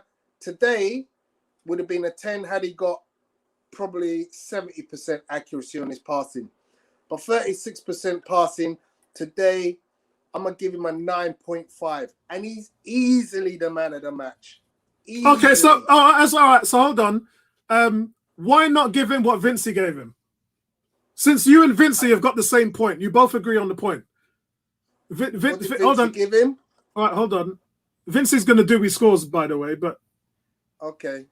Yeah. So why not give him what Vince? So Apollo, you just said it's our own opinion. Why are you trying to convince him to give what but you know I like picking a fight as well. So why aren't you giving him what Vincey's giving him? Tony, we're normally aligned, so keep going. Yeah. So I don't do them 0.2876 business, yeah? It's 0.5s for me, yeah? So he gets dropped to a 9.5. Fantastic. The kid, that was his coming out game. The whole world should see that performance. That save there, legendary. One of the best saves of the season, I'm pretty certain. Season? Yeah. The whole of the season. There's going to be many saves this season by any goalkeeper anywhere around the world that are going to match that save. That save was a world. Tony, I don't want to interrupt you, but I want to ask you a question. Do you guys feel like he did it on purpose because he was so onto his right side? It's like he knew what he was doing. Remember when I said to you, he was actually unsighted. The way the wall was set up, he was unsighted for a part, so he didn't really get a good look at it. It was almost like that. That's what makes it a great save. Who was talking about it on? Was it who was on Sky talking about the save? Was it Martin Keown? That's the point. The point was that it was a reaction save because he was unsighted at first, so he had to predict what was actually going on. While Madison, I tell you, it was great. It was great. It's unbelievable. So that's my Ramsdale. Tomiyasu gets a solid 7. Great performance. Ben White, I'm also gonna give 7.5 like yourself. Gabriel, the goal, fantastic. Even though I think it comes off his shoulder. Back of his head, I think. Back of his head. Yeah, that's what I said. He was pushed and he was twisting to his right. I thought it kind of came head, shoulder, and then in. But either way, it's a great timing to score your goal. I'm going to give him 8.5. Tavares, I think he had his best game. showed himself, showed his capability. Although I must say, if I look at the stats, most of Leicester's attacking play came down his side. Yeah. And one thing you've got to do is if all the ball is coming down your side, you've somehow got to stop the ball getting crossed in or being put into dangerous positions from down your side. But I'm going to come to this because I don't think he gets any help from Aubameyang. Yeah, Tony, them guys are jumping on you, Tony. Dan Sharp says Tony expects us to win the title. Kurt says, Tony, I think this time last season, let's enjoy the win away to Leicester and then Kuke says Tony's butt hurt. So I'm gonna buddy you. Tony, please keep on giving your objective ratings and don't go with the herd. Don't let the herd convince you about what you're seeing because you're using the eye test. Please give your objective rating. Because we're here lamenting about having 36% possession. And because we win, everybody get all excited, get carried away and not looking at the game they saw and just focus on the outcome. So please give your objective rating. Thank you. Thank you. So, yeah, Tavares, good game for Tavares. Saka. This where me and the African Guna, you gonna turn around and tell me we wouldn't have made any difference if Pepe be playing. What did Saka do?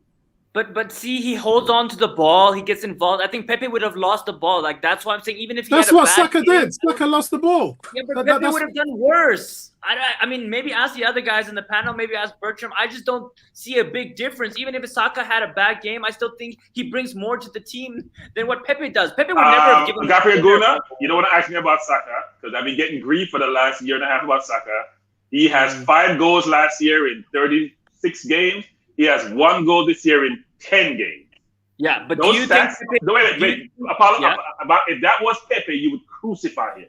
Yeah. Crucify him. Thank you. And by the way, Praguna, he's getting chances. Last week he got a sitter on his right foot. Yeah, this week he has another one. He's not putting them away. So the kid is good footballer. Don't get me wrong, but his stats are not helping him. Yeah, but Bertram, do you think Pepe would have done a better job? We would have done more with Pepe today than Saka. I don't think it would have made much of a difference, regardless if he had a bad. We can't tell African Guna because Pepe didn't play. We can't tell. We can't tell. We can't tell. Let's move on. So Saka for me gets a 5. Partey, I give him a solid 8. Sambi, I give him a solid 8 as well because I think we've overlooked how the contribution of Sambi was. I think it was I looked at a graphic that they showed on BT Sport about the formation, a clear 4-4-2. Yeah, they showed how good that front foot, that 4 were working in the shape. I think Sambi needs to get as much credit as Partey does. I talked about his ball winner. I said he's the best ball winner on the team. I think he is. I think as far as tackles goes, no one in the team is as good as Sambi. He is just a dynamite. Okay, Smith Rowe, easy 8.5. I have to agree with that. I thought he was really good. I mean, I slated him for that one pass, but other than that one pass, I think he had a very good game. Aubameyang.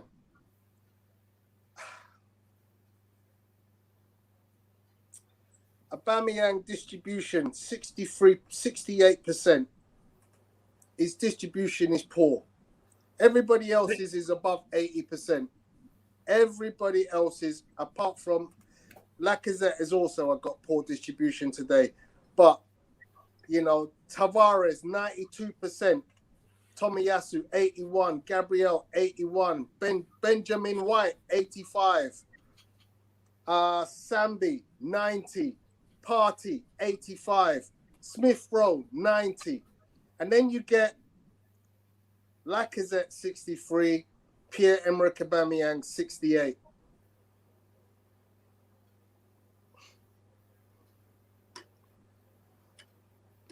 I can't wait for us to get rid of him. The goals, great, but we have to do better. We have to find better goal scoring contributors to the overall structure of the game.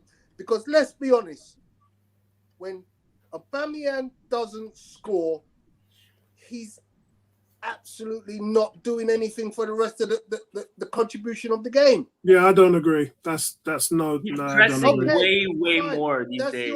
Yeah, I don't agree. Yeah. That's your opinion. Are you guys Maybe- giving Tony a hard time? Apollo, no one gave you a hard time. You gave your stats and your Yeah. perspective. I know. Yeah, that's because I got a lot. Because I always got a lot to say. That's why. No, we'll put a poll on that.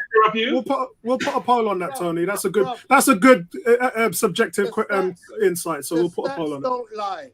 Yeah, the stats don't lie.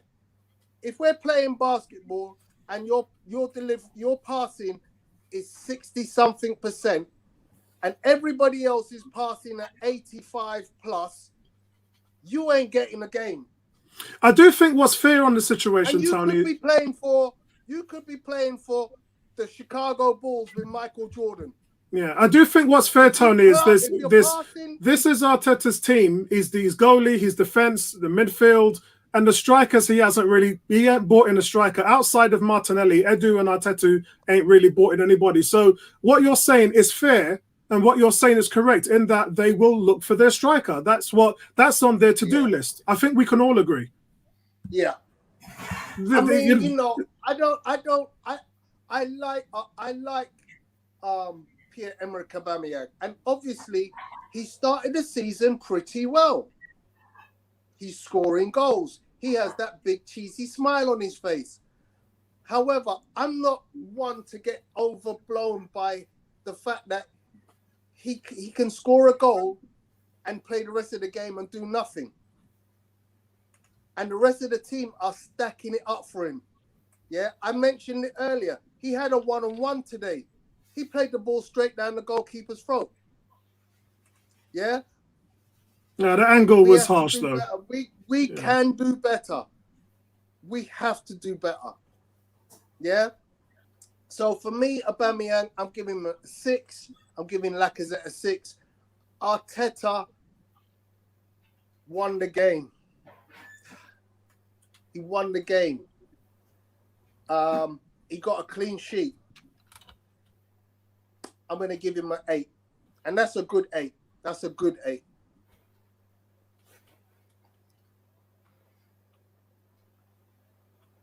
I'm done. Okay, so Neomis, you got the conch, although let me just check. I've got Vincey's figures up there. I don't want to lose the page. That's why I want to try and get to Vincey quickly. But so much fan comments. Do you want to go to Vincey before me then? Yeah, let's do Vincey first because I can't scroll down. I'll lose his marks if I do it. Vincey, you got the conch.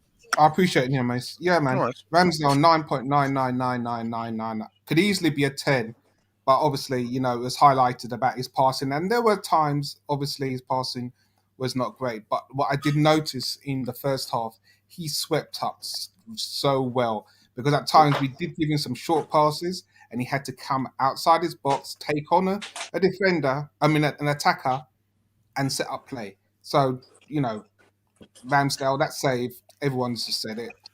Amazing. 9.9. Gabriel, I thought first half he really played well. Solid. He was commanding and authoritative when he came in attack in those headers and the headers from the corners. Great goal. 8. Ben White. I give him a 7.5. I thought for me he was the weakest of our defenders today.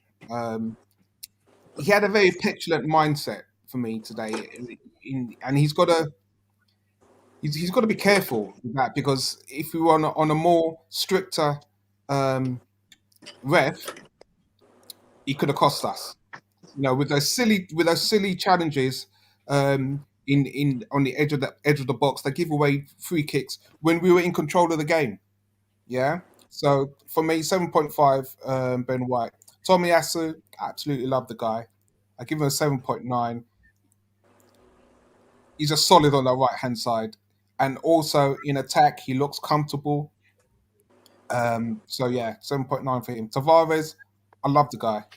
I love this guy He's the type of player who I would have in my stable of clients.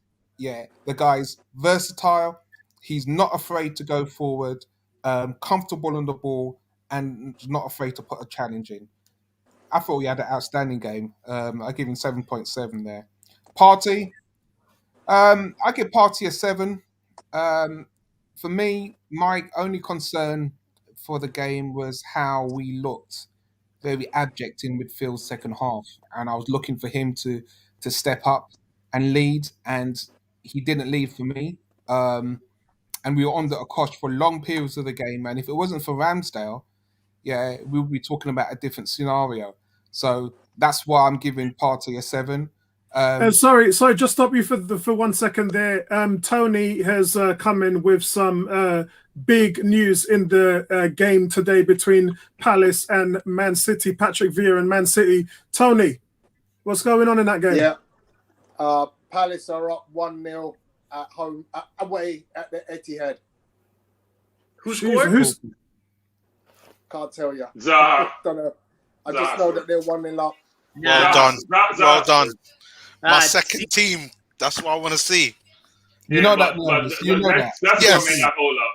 South London. Let's go. You know that. It's Vince's You team know as that. well. Vincey, Yeah. carry on. Yeah, so and that's why I give Sambi a 7 as well, because for me, I mean, you say that he's the best Tackler. Yeah. tackler, which Well, you stop ball ball winner. winning, Yeah. ball winning midfielder, and you stop and you think, but we have Partey, and you see all the attributes to what Partey has, and we're saying he's supposed to be the beast in midfield. You got Sambi, who's younger, and for me, he's head and shoulders in the midfield. 8 years younger. Sorry? 8 years younger. 8 years younger. This guy, Sambi, yeah, if Arteta is wired into wanting to allow Sambi to dictate this midfield, this guy could be a beast for us. A big beast. We're talking about what we expect from Partey. This guy's doing it right now. Yeah, and that's why I would give them in tandem 7, because if they manage the midfield better, their ratings would be under the cosh. They'll be a lot higher. For me, Saka gets a 6.5. It wasn't his best game, but what I did like, and reason why I give him a 6.5 is the way he started the game. Very positive, taking on players, and this for me is why he starts above Pepe, because he was direct and positive, using his pace at every opportunity in that first half, and that's what took the game to Leicester and put them on the back foot. So his one cross, his one corner led to a goal for me, because I thought the rest of his corners were pretty poor, but I give him a 6.5. Saka. Smith Rowe, he's in my dream team. Outstanding game, outstanding goal, great work rate. Yes, he had one moody pass. I'm not sure who he was passing to. He's probably passing to a fan wearing the same shirt. But outside of that, you know, this is what we want to see from Smith Rowe. He's taking games. He's running at players, causing problems. And for me, he's going to have the season that Saka had 2 years ago. This season. And this is, he's going to have, this is his breakout season for me, Smith Rowe. Last season, he was a feeler. This year, Smith Rowe is going to be a breakout season. Most definitely. So he gets an 8. Laka for me, 7.4. His link-up play was very good in the first half. He dropped in the midfield, intelligent passing, used his body well, and at times when he could have dropped down for a foul, he kept on driving along with Saka. And again, that's the pressure that we're having from midfield. Driving at the opponents, putting him on the backfield, holding them accountable. So he gets a 7.4. For me, Aubameyang, he gets a 7.5 today. Yes, we know the stats about his passing. You know what? I can't expect him to overnight to. I should expect him at his age, but it's not going to happen. But did you see his link-up play in the first half? It was fantastic. The way he drifted out left to cover Smith Rowe running into the middle. That's what you're supposed to do. That's by design. Yeah. And like I said to you all, what that does is it drifts the defense That's why these big holes open up in these big gaps in the defense because of the work rate of the front players. I thought Aubameyang did really, really well today, especially in the first. And this is why I've given him a 7.5. I'm saying I'm not talking about his passing because his passing is an issue that is always a problem, but his movement, his drawing at play, that ball that he crossed in on the volley from a free kick, great strike. So he was positive. He ran. And he drew and he created space. So I'll give him a 7.5. And again, we're going to go for Arteta. He gets an 8.5 for the formation change. Hence why I asked late in the game, what was the formation that we played today? Because you noticed there's a difference between when we tweak the formation and we become attacking. That's what's given us the opportunities to have these attacking plays and dominance. When we pressing, look what happened in the second half. We sat back, and when we sit back in that position, we're a very passive team, and we have no shape. No one's leading from midfield, and that's the problem that we have with the old formation. So two things here. So the first thing is you've said you've given him an 8.5 to formation and the tactics. So what do you give him for the result? That's my first question.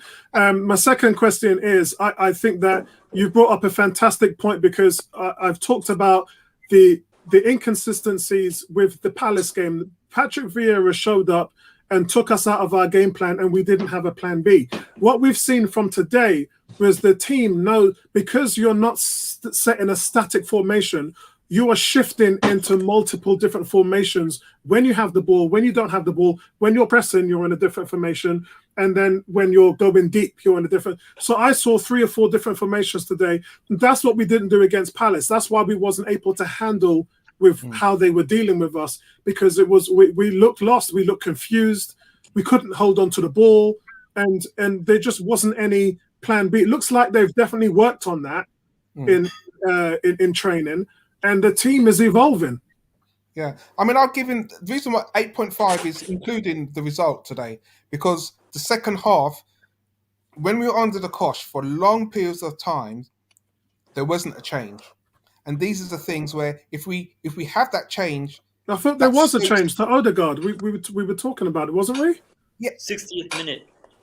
60th minute, but yeah, but that's a change, right? Yeah, but for me, Odegaard didn't really do anything. He didn't do anything. So just making a change for change's sake, he didn't change the narrative of the pressure that we were under. So we got a man like look what happened in midweek. Ainsley Maitland-Niles was head and shoulders over El Nene. Yeah, I agree. But when we all discussed it, we all agreed it was Odegaard that should go on. So you guys said Odegaard. Yeah, I didn't comment about that. All right. Okay, my point is, he made Odegaard the substitution, and he made no difference on the game. Okay. Yeah, so that's a concern where if you're going to put him and he's your first change, how are we getting control of the ball? He's not the guy to do it. Yeah. Under the cosh, you've got Maitland-Niles on the pitch. He's a guy who can sit in between the likes of Sambi and Partey and fill that gap. That's what we needed. We needed to get control of the ball and use the ball wisely. Odegaard, for all his skill, it didn't happen. But I can't give him a rating for that formation, that change, because it didn't do anything. So, guys, thank you very much for that, Vincey. Go to Neomis. Before I do that, let's hear what some of the guys are saying. D says, when they say world-class keeper wins you 15 points, they do indeed say that. Well, Ramsdale just won us 3 there. Great Arsenal keeper. Yeah, Arsenal keepers of the past would be smiling on that one. They would. And that, I think, when we get to the end of this season, that's a great point, D. When we get to the end of the season, we'll be able to see what those performances will entail in some of the performances by having a goalkeeper there. Look, he was considered a good goalkeeper when he was on the worst teams in the league. And we know statistically, in the average of facing 200 shots, he was second in terms of shot saving in the Premier League over the last 2 seasons. And he was second behind Martinez for coming out on crosses. That's higher than the majority of the goalkeepers that people are renowned as the best in the league. He's up there when he was playing for a bad team. Now he's playing for a good team How is that going to translate into his game? So far, the answer to that question is he is making exceptional leaps and bounds into becoming a very good goalkeeper, which, by the way, at the age of 23. Kurt says Evans, in my opinion, should have got a red card. I don't know what the hell that was all about, and I'll have to go on YouTube and get the feedback of what was going on there. That to me is ridiculous. You cannot make up a rule as the FA and then break it when you see fit, and I just don't understand that. Neomis, you got the conch. Okay, so I'm going to start off with my man of the match, Ramsdale. I'm going to give a 10. The guy was absolute world class. I can't fault him for that. His performance, incredible, just save after save. And without him, we would not have won this game. Since you guys have been speaking, I've been looking at the amount of chances that Leicester have. Like, Leicester dominated this game. It's just that Ramsdale kept them out, and because we had a steely defense, like that I'm going to get onto in a sec. That's the reason why we have managed to escape out of this game with a clean sheet, and like I'm loving it. I call this before the season started. I thought this would be a loss, and yesterday when I did my preview, I thought it would be a draw. Never would I have imagined we'd have gotten a win, and even then I thought Leicester would have scored. So like, well done to the whole Arsenal team for that, and Ramsdale being key to that. The whole defense, Tomiyasu and Tavares, I'm gonna both give 8 each. I thought both of them were immense. Again, it's another game where Tavares has surprised me. Like ever since we played this 4-4-2, where we've almost kind of given him license to do what he does best, which is kind of bomb forwards. Like before he joined Arsenal, I had heard from kind of experts about Tavares that he struggled with defending, that he would get exposed, and I haven't seen that yet. Like I really haven't. Like I know he hasn't been tested defensively, but physically attackers struggle to deal with him. When he goes forward, like he forces the opposition team to come and deal with me, like so that you don't have to focus with defense. And I guess because of the way how our structure is, kind of blocks it stops the ability for them to want to expose him. So he's never been exposed. And in this game, I thought he was great. Tomiyasu, not only did I think he was really good, but when I was looking at the stats for BT Sport, him and Sionku were tied and level on tackles and interceptions throughout the whole game. Like I thought he had a good game, but I was surprised to see that. And for me, like his performance today, there was a through ball from, I think it was Samare on Vardy that got down the floor, slide in, and just stopped it from even happening. So I gotta give him credit for that. Ben White, I'm also going to give a 7.5 as well. I thought he had a good game, but I definitely think the other 3 defenders were better than him for that. And Gabriel, I'm going to give a 9 because he was just an absolute sentinel. Defensively, he was just as good as Tavares and Tomiyasu, but the fact that he scored a goal as well, I mean, just like perfection. Like that's more than what you can expect from your defense. Saka, I'm actually going to give a 7. I don't think he was bad as what everyone has been making out to be seen. However, I do believe that he wasn't as good as everybody else out on the pitch. He worked hard, like as we know Saka could do. He actually was second behind only Tielemans with 5 chances created. Saka had 3. Surprisingly, Odegaard also was behind him in 2 as well. Obviously, he got the assist as well. But I do agree with you guys in that when it comes to the attack and scoring goal side, he was floundering. He had 2 gilt-edged chances for me that, at the very least, just get the shot on target, you know, so that we don't end up having these conversations on Saka. At some point in the future, like because he has to continue going and progress. We'd like to see him consistently add more goals to his game, but for me, I'm still going to be in the camp at least for the next couple of years. With Saka, that he has room to grow and he can get better and he can learn to score more goals. But I will say this, that I will be joining the Bertram camp on Saka by the time he's 23, 24, and he's still in this position whereby he doesn't score enough goals. But for me, he's young and he's like, he has to get better. I see no reason why he can't get better. So that's why I put Saka at 7. For me, Partey and Sambi are both going to give 8s. I thought both of them were absolutely brilliant today. They did kind of tire out near the end, but I thought the midfield battle was going to be key. And for the most part, Leicester was shut down. Tielemans was creating a lot of chances, but I mean, we know he's absolute quality. But Samari, I felt that Partey and Sambi kind of dealt with overall, and Sambi was kind of key towards helping us to create a lot of chances in the game. Smith Rowe, I agree with Apollo, 8.5, really good, scored a goal, worked hard, did everything that everybody else was doing, tracked back, scored the goal, made chances. I mean, Smith Rowe just absolutely bossing it.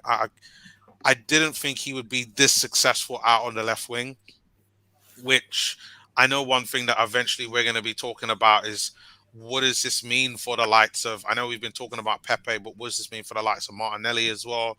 I don't know. I didn't think that Smith Rowe would be this good out on the left, but he's been very, very good, and he's almost undroppable unless he's injured or just tired. So for me, 8.5. Aubameyang and Lacazette, I gave both 7s each. They didn't have bad games, but just weren't impactful when it came to scoring goals. But you know, they did a job for the team, worked hard. Some of their passing was a bit off, but yeah, we got the win, so I'm not going to complain too much about it. And then Arteta, I gave a 9. Again, I feel this is probably what the 3rd game now that I felt that he has learned his lesson and has gone away from this favoritism thing whereby for me I hated about him, and now he's just focused on form, and this is what I love. I just hope that when the likes of Xhaka are back that they don't get in the side straight away, that they have to earn their way back into it. So I've gone on record to say I'm not much of an Arteta fan, but well done, and you got to give credit where credit is due. So yeah, hopefully we could take the positives from this game and go to one for the next game, which hopefully, I know it's Apollo's second team in Watford, but I expect us to slap them around a lot. And yeah, that's it for me. Apollo, can I just respond to Naomi's when he was saying about Smith Rowe on the left-hand side? Yeah. I think Arteta's got a big decision to make, because today he proved to me with Odegaard coming on and not performing, yeah, Smith Rowe can play in that position, yeah, and Martinelli or Pepe can play on the left-hand side. So once their game gets up to the to standard, that left-hand side, I think we're overloaded, which isn't a bad problem to have. Either Martinelli, when he's on form, or Pepe can play on the left-hand side. The biggest worry is Odegaard and his form, because if he's coming in and he's playing in that middle, Smith Rowe could come in there and he can do even more damage from that position. You know what it is, right? Like for me with Odegaard, like I thought his performance last season was okay.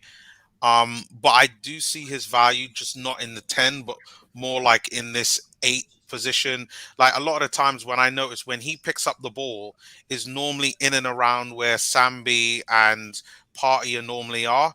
And I feel like if you're, I honestly feel like a 4-3-3 is probably the route that we should go. Put Smith Rowe out there on the left with your 2 central midfield players and Odegaard in the middle there, where he can drop back in the central midfield, but also go forward into like Arteta's kind of 4-2-3-1 as if you want. And I think if you don't see Odegaard as, for me, as a 10, then for me, my expectations for him lower a lot, because like he doesn't like getting in the box. He doesn't score a lot of goals and gets a lot of assists, but he does not yet anyway. Not yet anyway. Yeah, he has done in previous years, as I said, but it just hasn't clicked. The numbers haven't clicked for him yet, and I don't know whether that's the Premier League. I don't know whether that's just the way how Arteta wants him to play. But yeah, I mean the formation is supposed to be a 4-3-3. That's what he wants to play. He's not played that because he's been forced not to, because of the changes he's had to make. We all know, started out 3 at the back, didn't want to do it, but it led to success. went to his base formation 4-2-3-1 because he had to, and now he's having to switch to 4-4-2. He doesn't want to play this way, but he's just having to sort of, you know, flex to what the situation he's being dealt with. And I think Vincey has always challenged him with that. You know, yes, I know what you want to do. Yes, I know what you think works, but how good are you if it doesn't work and you're having to compromise? That's what and that's a fair argument. And you know, I completely agree with that. I will say this though: if he is planning on doing a 4-3-3, even though it's something that I've recommended, looking at how well, particularly in the last game that we did with this 4-4-2, like something is going to have to change personnel, especially long term. If you want Odegaard to be in there, I mean, we're going to need that Lacazette workhorse, somebody's going to run around all day and be able to almost play almost like two positions into one. Antonio, St. Maximum, Ollie Watkins. You're gonna. It's either you change the forward or you change Odegaard. And if Odegaard's saying, you gotta get a forward that can run and has that work rate to be able to get back and do all those other things. So listen, we got the win. It's a positive. Let's be happy and let's laugh at Spurs later on today. So yeah. Right, last one is Bertrand, but let's go to some of the guys in comments. G says Ramsdale 10, Gabriel 9, White 8, Tomiyasu 8, Tavares 8. The whole defense gets a minimum of 8. Clean sheet from a rival. Party 7. That's harsh on Party. Sambi 7, Saka 6.5, Smith Rowe 8, Laka 7.5. Simple. He's agreed with Vincey. Yeah, he's agreed with Vincey on that. So he's basically agreed with what Vincey said. D says, why ain't you getting... Sorry? Go ahead. I was going to say, maybe respond to that. Yeah, go on. I mean, he didn't really play, so there isn't much to say. And I wasn't getting on to Pepe. He didn't play either. I'm just saying I didn't miss him. And I was referring back to the conversation that we had on Tuesday when we were having this conversation. So I wasn't hating on Pepe. I was just saying I didn't miss him today. But yeah, I agree. I mean, I agree with Neomis. Like, Odegaard didn't do anything. I think the reason he came on today was to control more of the ball, because you could see Leicester around the 55th minute, they were starting to get back into it. They were dominating, and we needed to control the ball, and that's why we brought him on. But he didn't really do much. So yeah. I think as this team gets better and we get back into Europe, then they're going to need Saka and Pepe. It's not going to be a matter of who. It's going to be a matter of having both of them playing their role. So I think that we're not there yet, but I think as things get progressively better, I think my main point is I don't want to see this team change. Like we're winning. Like there's no reason to change anything in this team for now. Sorry. I didn't realize that question was directly to you. Yeah. But hang on a second. If Saka performs at 5.5% or 5.5 out of 10, how do you justify keeping him playing? Because the 5.5 is for you. Look, Neomis gave him a 7. I gave him a 6. So like we're all seeing different things. You've got a guy who plays 6. How do you justify? Yeah, I think that Pepe plays on average a 4 or a 5. So I'd rather a 6 than a 4 or a 5. See, Tony, I think the answer to that is what we discussed in the last stream when we said Arteta's trying to build the future with bookends, and the bookends is Smith Rowe and Saka. He's trying to make them be the face of Arsenal for the next 10 years. And I think that even though he knows things might be not working as well as they should do, he's just trying to build that foundation with those two players. So anyway, that's what I think, because there's no other way that you could have somebody who's really just not pulling their weight at the moment in the team.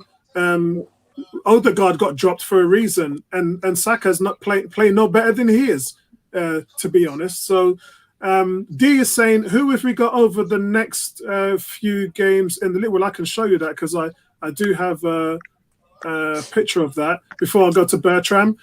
We've got Watford at home, which is winnable, Liverpool away, which is not, and then Newcastle at home, which is winnable. So you're looking at least, my expectations would be at least 6 out of the 9 points. If we get something at Liverpool, that would be remarkable, especially in our current form. You don't think we can beat Liverpool? Stop it, Vinci. That's a straight no from me. Nah, man.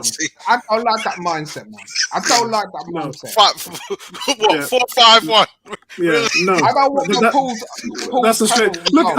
Can you see Tony's face? Look at Tony smiling. Tony don't even want to say that. Tony don't even want to say that like that. That's not how I play football, man. You put out a team, let them do the thing, let them fight for sitting there, man. Bertram, you got I'm not sure. I'm not sure to say anything because sometimes. Hold on, Bertram, can we beat Liverpool before you do the player ratings? Any team can beat any team on any given day, but it's not going to happen. What? It's not going to happen. But let me just say this. Let me just say this, which is sometimes you do your assessment and you hear others' perspective and you're like, why am I on an island?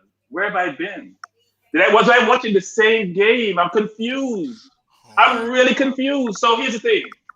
How come outcome just hear me be very silent throughout this whole conversation? Notice I didn't say anything, I didn't cut off anyone. Because I'm sitting here saying, did we just say they're under the cosh? Then I'm seeing all 8 and 8, 7. So what am I missing in my assessment? So then you say to yourself, okay, I'm not part of the herd, because the herd is all excited that it's weekend and they're happy. Can I really say what I want to say? Because I'm going to be beaten in the chat about how I'm criticizing, right? And then I say, I don't give a darn. I don't give a darn. I'm going to say what I would say. So here's the positive. 4 goals in the last 9 games, and we scored 17. Exceptional. Leicester only got behind us twice today. Defense playing well. King Ramsdale, exceptional. We have cover in certain positions now. Tierney's out. We're not using Cedric or Maitland-Niles. We're not all over the place. We have good cover. Xhaka out. Nakanga comes in. So the team is building, right? We're building a unit where we have cover, and we don't have to look at the bench and say, you know what, I have no substitution. Even Maitland-Niles is playing better in the midfield where he wants to play, more infused. All good things, right? But here's my question. Here's the challenges. We can't keep the ball. And we have offensive players in our defense, couple of our midfield and forwards, who are ball carriers. Why is a ball carrier? Tomiyasu can keep the ball. Tavares is more offensive than defensive. Gabriel is not bad. Partey, Lakongo, Smith, Rosaka, all offensive players who are good ball players. I want to see the percentage, Tony. What's the percentage we had today? That'd be less than 60%. Can't keep the ball. Right? Yeah. How does any player get within 1.5 of Ramsdale's score in this game? It's beyond me. Ramsdale was by far the best player in our team, maybe on the pitch. And he's a goalkeeper. That means he's under the cosh. That means he's trying to save a lot of goals. That means we're giving up chances. And by the way, we didn't create much chances. Abba had 1, Saka had 1. We scored 2 goals. We weren't creating a lot of chances, and they dominated possession. How come I'm uncomfortable watching the game on up 2-0, and we're giving out 8s and 8.5s and all that? What am I missing? I'm uncomfortable. I want the ref to blow the game off early. All right, yeah. So this is a theme that we've seen with you over a while. No. This is a theme of person analyzing the game and saying, what am I missing, guys? Yeah, I know, but this is the question. I was silent. I know you was. I know. I'm just trying to answer your question, though, because you know me and you are brothers, from a different mother. So, But I'm just saying that you've been frustrated by this for a while. It's not just now. And I feel your pain because I have a lot of you inside of me, which I try to keep. I try to keep a lid on because I do want this team to be able to play like that. But first of all, we haven't been good enough to play like that. Tony.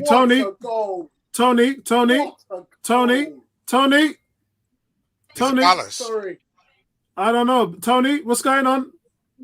Man City must have scored because they've been dominant. I think Brighton. It's Brighton. Oh, Brighton. Oh, Tony, by the way, Apollo, I'm used to watching Arsenal in the Wenger days. Oh, well, this ain't the Wenger days, my brother. Let me just say this. We create chances for fun. Yeah. That's the football I'm used to. Not me on my seat thinking, I don't want the game to finish when I'm playing under Wenger. I'm hoping the game keeps going on. I'm enjoying my football. It's a pleasure. These games I'm watching, I'm saying, please blow it off, ref. no extra time. Just let me get to the end of the game. Let me walk away with a point like last week or 3 points this week. So that's my frustration, I must admit. So here's my player ratings. Ramsdale, 9.5. As Tony said, distribution atrocious, but those saves were world-class. And when I watch it, they keep showing them over and over again. In fact, the one against Iheanacho was, to me, just as good as the one he saved on the free kick. And I think the way he saved it was, I think he anticipated him going over the wall. So he gave himself a chance to save it, even though he couldn't see it was blocked. Yes. But the save was spectacular. Two spectacular saves, plus the blocks that he made, the 2 blocks. So how any player get within 2 points of him in a game where we're under the clash is hard for me to digest. I must tell you this. So I give him 9.5. I give Tomiyasu a 7 because I think he always seems to have a good game, decent game. I give Ben White a 6. When you give away 2 free kicks on the top of your box with the opposition having someone who's a great free kick taker, that's not a good look. But were they really free kicks though, Tony? Yeah, they were. So the first one, he missed the tackle. He was late. The second one, he's elbowing the kicks back. When you jump with your chest. Because you're behind it. You don't jump with your elbow, you jump with your chest. 2 free kicks on the edge of the box, which were just almost like penalties for people like, Madison. Yeah. Those are not acceptable. Now, overall, he bring the ball up well. He played well defensively. Vardy didn't get behind him. Probably maybe close to 1 time. So that's a great look for him. I gave him a 6. But you know what? I gave him a 6.5. But you can't do with those free kicks.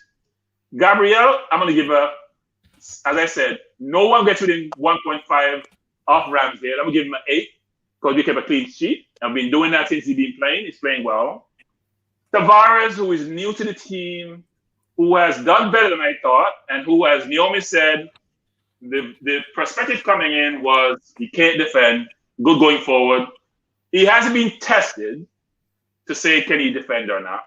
But going forward, he's a much more threat than, African Gooner's man, who's a good player, but to me can't play a lick of offense. But anyway, that's what he's supposed to get. Lauded for because Tavares, African Gooner, goes left. Bertram, you got a question here, Bertram. No. But here's the thing, Adam. Here's the problem is, if you're gonna do that, you can't be in your box doing it. You can't be in your box. Are you creating pressure on yourself? They should have scored today. They got enough chances to score. You can't be in your box doing it. So I don't disagree with you in terms of, yes, they're counter-attacking team. But we weren't even playing counter-attacking football today. So if you're going to be in the low block, then when you get it, you got to be able to progress it and let them feel the pressure. So then they have to pressure you with an abundance of caution. We didn't create that today. So Bertram, my one question to you, and this isn't playing devil's advocate, this is just me balancing the scales. Right. So is for what you just said there, I agree. They didn't do that today, but is there any credit that you're giving them for the resilience they've shown by keeping a clean sheet against a team like Leicester with?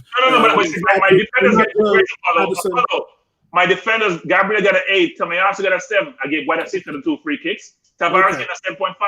My defenders got the grades reflective of how we defended. Okay. My offensive players won't have that benefit. So my defenders also include my midfield, by the way. But Partey to me wasn't exceptional today. He was okay. He got a 7. Lukonga got the same grade that Partey got. I don't think either of them was exceptional. Now let me go to my offensive players. I'm going to start a little with Smith Rowe. Smith Rowe to me is a brilliant footballer. Very good footballer. By the way, guys, before I go further, I'm watching this game. Laporte just brought down Zaha, just like how Aubameyang brought down,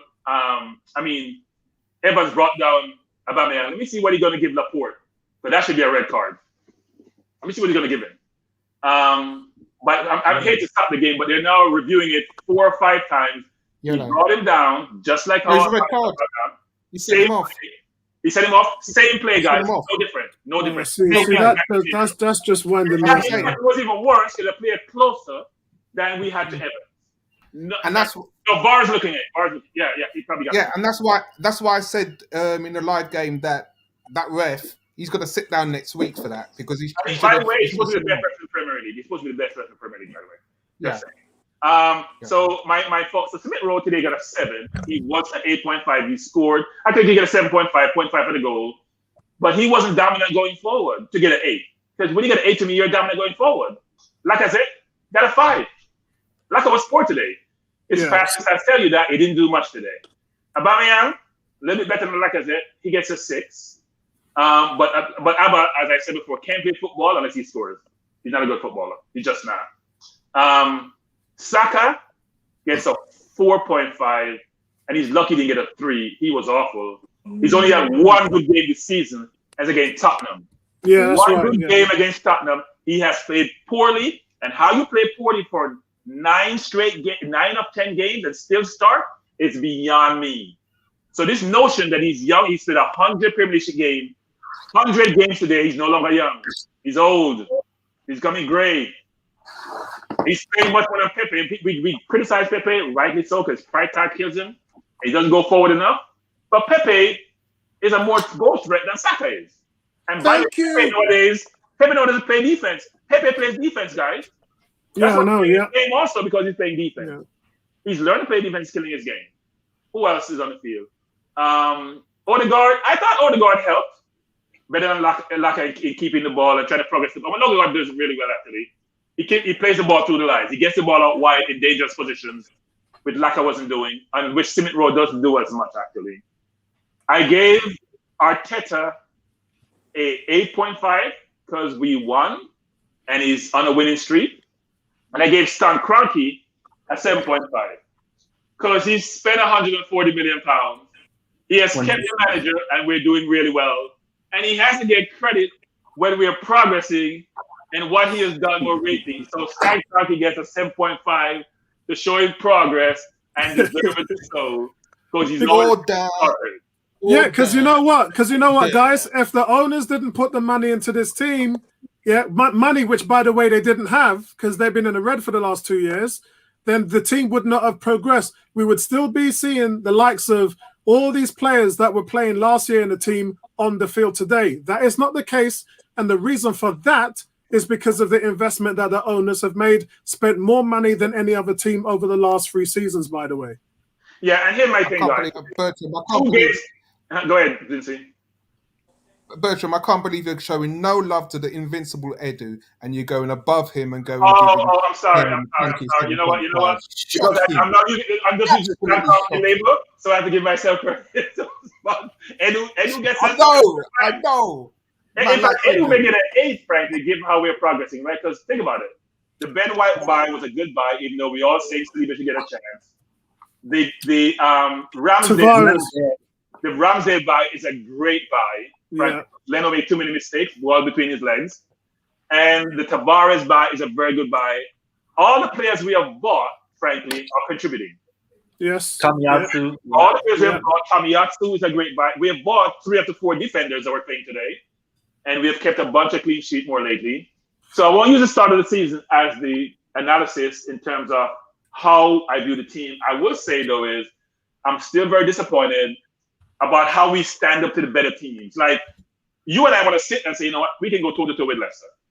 We can go toe-to-toe with City. Or maybe not toe-to-toe, maybe heel-to-toe with City.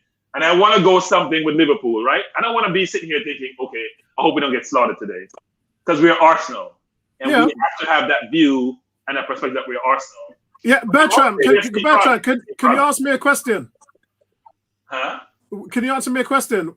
Where did we finish last season? How was it, about 10th? Well, there you go. That's the answer to the question. That's why we're. But here's the thing, though. We had some challenges last year. Right? Partey was injured most of the season. Partey is a key for us, right? Partey is a rock in the middle. Not as athletic as we want to be, slowing down. But his passing, I mean, if you think about passing through the lines, he and Odegaard are the best in the team. Because even Smith Rowe is pretty smooth. That ball that split the defense, Partey has a look-away pass. Odegaard does it well. Other players are not doing it. And my view on this is this. Tierney may come back and start, but Tierney has to play better offensively. You can't go down the line and cross the ball in oblivion to nobody and create pressure on yourself. When you go down the line, you cut it back or find someone in the middle, just kick it and hope it goes to someone. And Tavares is showing up Tierney the way he plays offense. He's better technically. He's a better technical player. You can see he's better technical. Yeah. Right, guys, hold on. Bear with me for a second. I'm just trying to get the last member of our panel scores on the screen. which I'll do now. Shall I do it this way? Let me do it this way. It's easier. Right, where am I? There we go. Right, so Lewis, first of all, Lewis says, so glad another huge win, and this squad is just gaining confidence as it goes along. His rating is Ramsdale gets an 8, Tommy gets a 7, Gabriel 8, White 7, Tavares 7, Partey 7, Lokonga 7, Smith-Rowe 8, Uber 7, Laka 7.5, and Arteta gets a 9. So Saka gets no grade. Good. Yeah, maybe he's boycotting. A better mark than the most outstanding performance of anybody. The manager got a better rating than Right, because like I said, I mean, he's the one that makes it all happen. The players have got to do their job when they cross the white line, but the manager's got the preparation for Arteta has always confused me. That's been one of the things that I have been most frustrated with since since the fans have been back in the stadium, because I felt without the fans that Arteta was able to communicate with the team better, and since then I just think that he's been struggling with that, and it looks like things are starting to come together, and I'm really happy for him. You can understand how great it must be for me to see this is all happening, because yes, the players are great, everything's wonderful, fantastic, but the responsibility of the success and failure always lies on the manager's shoulders. So I am so happy for Arteta right now. I can imagine the conversations he'll be having tonight with Pep Guardiola and Arsene Wenger on the phone tonight over a nice glass of wine. Apollo, here's my frustration. When I look at the Leicester team man for man, I don't think this Leicester team, what's on the field today, was better than our players man for man. Holistically. Normally we get 2 in or 1 in. If you look at the team, both teams. Really? Really? Okay, let's start with defense. Let's go to the numbers. Villa's team last week was better than Arsenal's man. No, go to the players. Go to the players and tell me where they're better for us holistically, man for man. Well, like you said, the predictions we did before the season to compare to we are now, it's different, right? We need to answer the players. Our mindsets are changing now, because this would have never been the case before. But these guys are beginning to change minds and hearts. That's where we are. The influx in that decision, Bertram, is slowly changing. It's slowly changing, and we're seeing it happen right before our eyes. Where we have to be careful is we start talking about top 4. That's where because we're only just we're then look at Neom is smiling, because we're now putting enough rope on the chain in order for us to hang ourselves. We got to be careful as fans. No, we can't think about. Can I just say, Apollo? I know you're saying that we have to be careful, but if Arteta didn't make these changes, a lot of our predictions would have been right in regards to how low our points results would be. So I think for me that shows the scope that is within the team, that we are still playing within ourselves, and there is a lot more that should come out from our performances and from week in, week out. So I think I'm not sure. I can't agree with that, because there's a young team that has just started playing together. I know, yes, but what's happening is it's clear to see that the tweaking that is being made, you're seeing the output. So the point is, it's there within the team to come out. So as fans each week, it's hard not to be positive and excited about the next 10 games, because if the manager does what he should be doing with this team, we should be getting these results and the performances that we've got in these last 2 games. And this is the thing. We can't say fans are being toxic in one sense when the manager's holding them back, because there is talent in this team. We should be doing better, in my opinion. And it's shown because he's making the changes and we're seeing what's happening.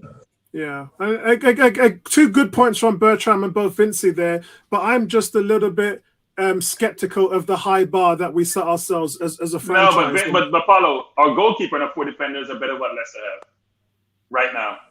Performance for them, right? Partey is better than any midfielder.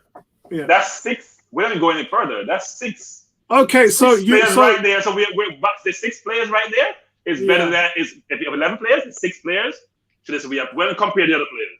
And they was only missing Ricardo and Ndidi, and I know you're a big Ndidi fan. I'm a big Ndidi fan, but Ndidi or Partey, I probably still go Partey. Yeah, that's probably fair. That's a fair. Yeah. Yeah. So we have a better, and yet they dominate the ball today. I know we're playing away from home. They shouldn't dominate the ball against us with that team that we have on the field today. They shouldn't. Yeah, Vincey, the only thing with that is Ndidi is a proven Premier League midfielder, whereas I think Partey is still, the question is still out on Thomas Partey because he hasn't put a full season in yet, regardless of. So, Apollo, here's a question for you. Are we fit? Are we what? Fit. Oh, God. I didn't want, oh, wow. Well, I'm watching Man City play today, and they press with vigor, just like Liverpool does for the game. They don't press with vigor for 5 minutes, right? Nelson went to Holland, and they're saying he wasn't fit enough to start a game. He wasn't there fit-wise. He trained with us. My question is, what's the intensity of our training? Because we press for 20 minutes, and then we go sit back in our box for the next 40 minutes. We then press for 10 more, and then sit back for the rest of the game. I think we fit enough to compete at that high-intensity game when you play the Liverpool or you play the Man Cities of the world? I think my answer to that is we're getting there. Yeah, I was going to ask Bertram, don't you think that's going to come over time? Because we're seeing us get, being able to press for longer periods. Yeah. But I'm not talking about strategy of pressing, I'm talking about fitness is effort, right? It's how much hard work you put in. Yeah. Fitness is not strategy about how you press.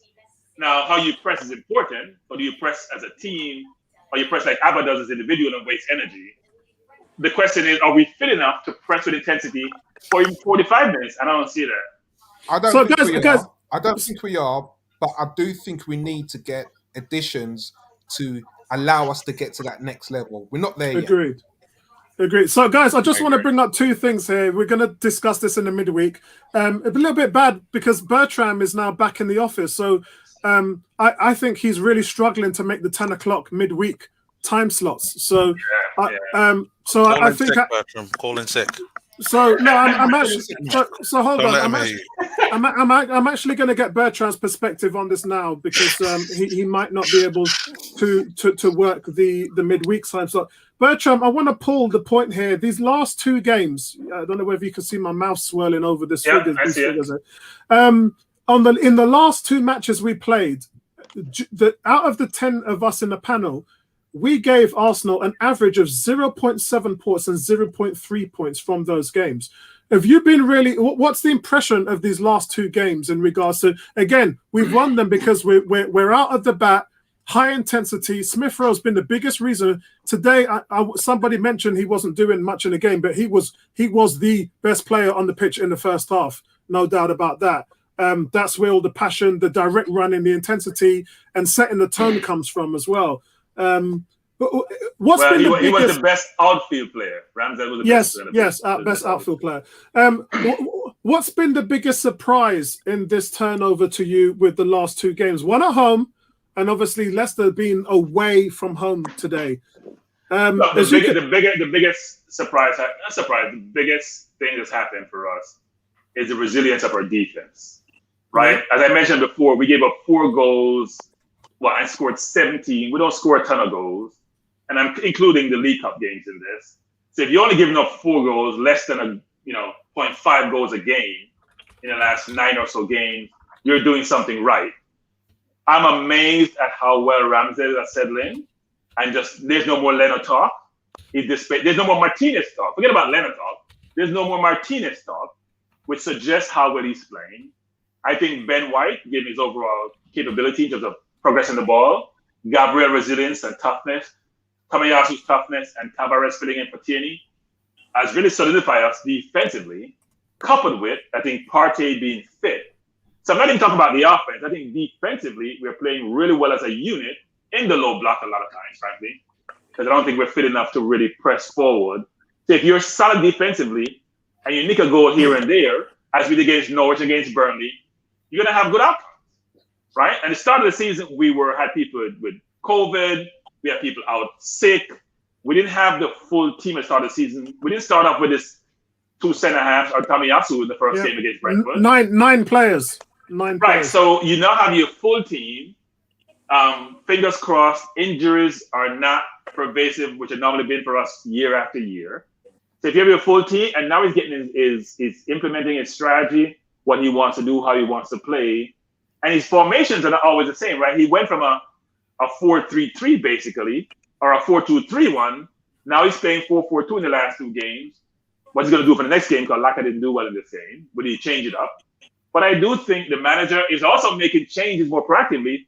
He changed Laka in the 58th minute today versus wait till the 70th minute.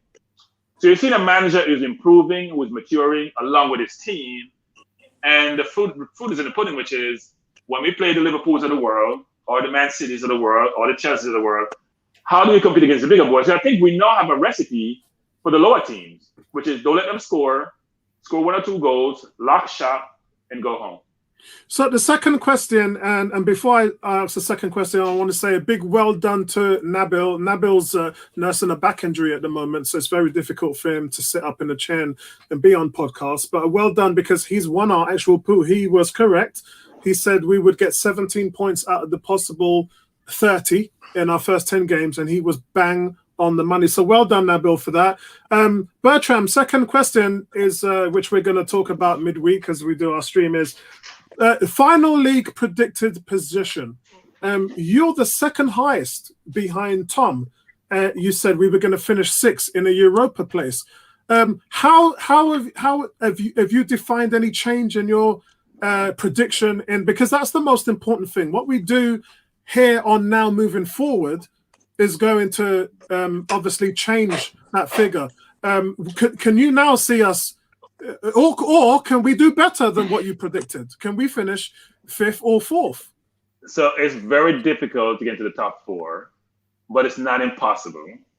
Now, Man U can bully teams, and that's the concern with Man U, which is they may get destroyed by Liverpool. They can bully the lower teams and get good results. But Man U is vulnerable. Leicester is always vulnerable. West Ham is dangerous, so they play within themselves all the time. They don't go overboard. They're a very solid team, both offensively and defensively in the middle of the park. They're a hard team to beat. So they're a concern. But it's not out of the possibility we can make top 4. I know Vince and others, you guys lost your mind earlier. Why is it not possible to make top 4 if we have the youngest team in the league and they're developing, they're growing?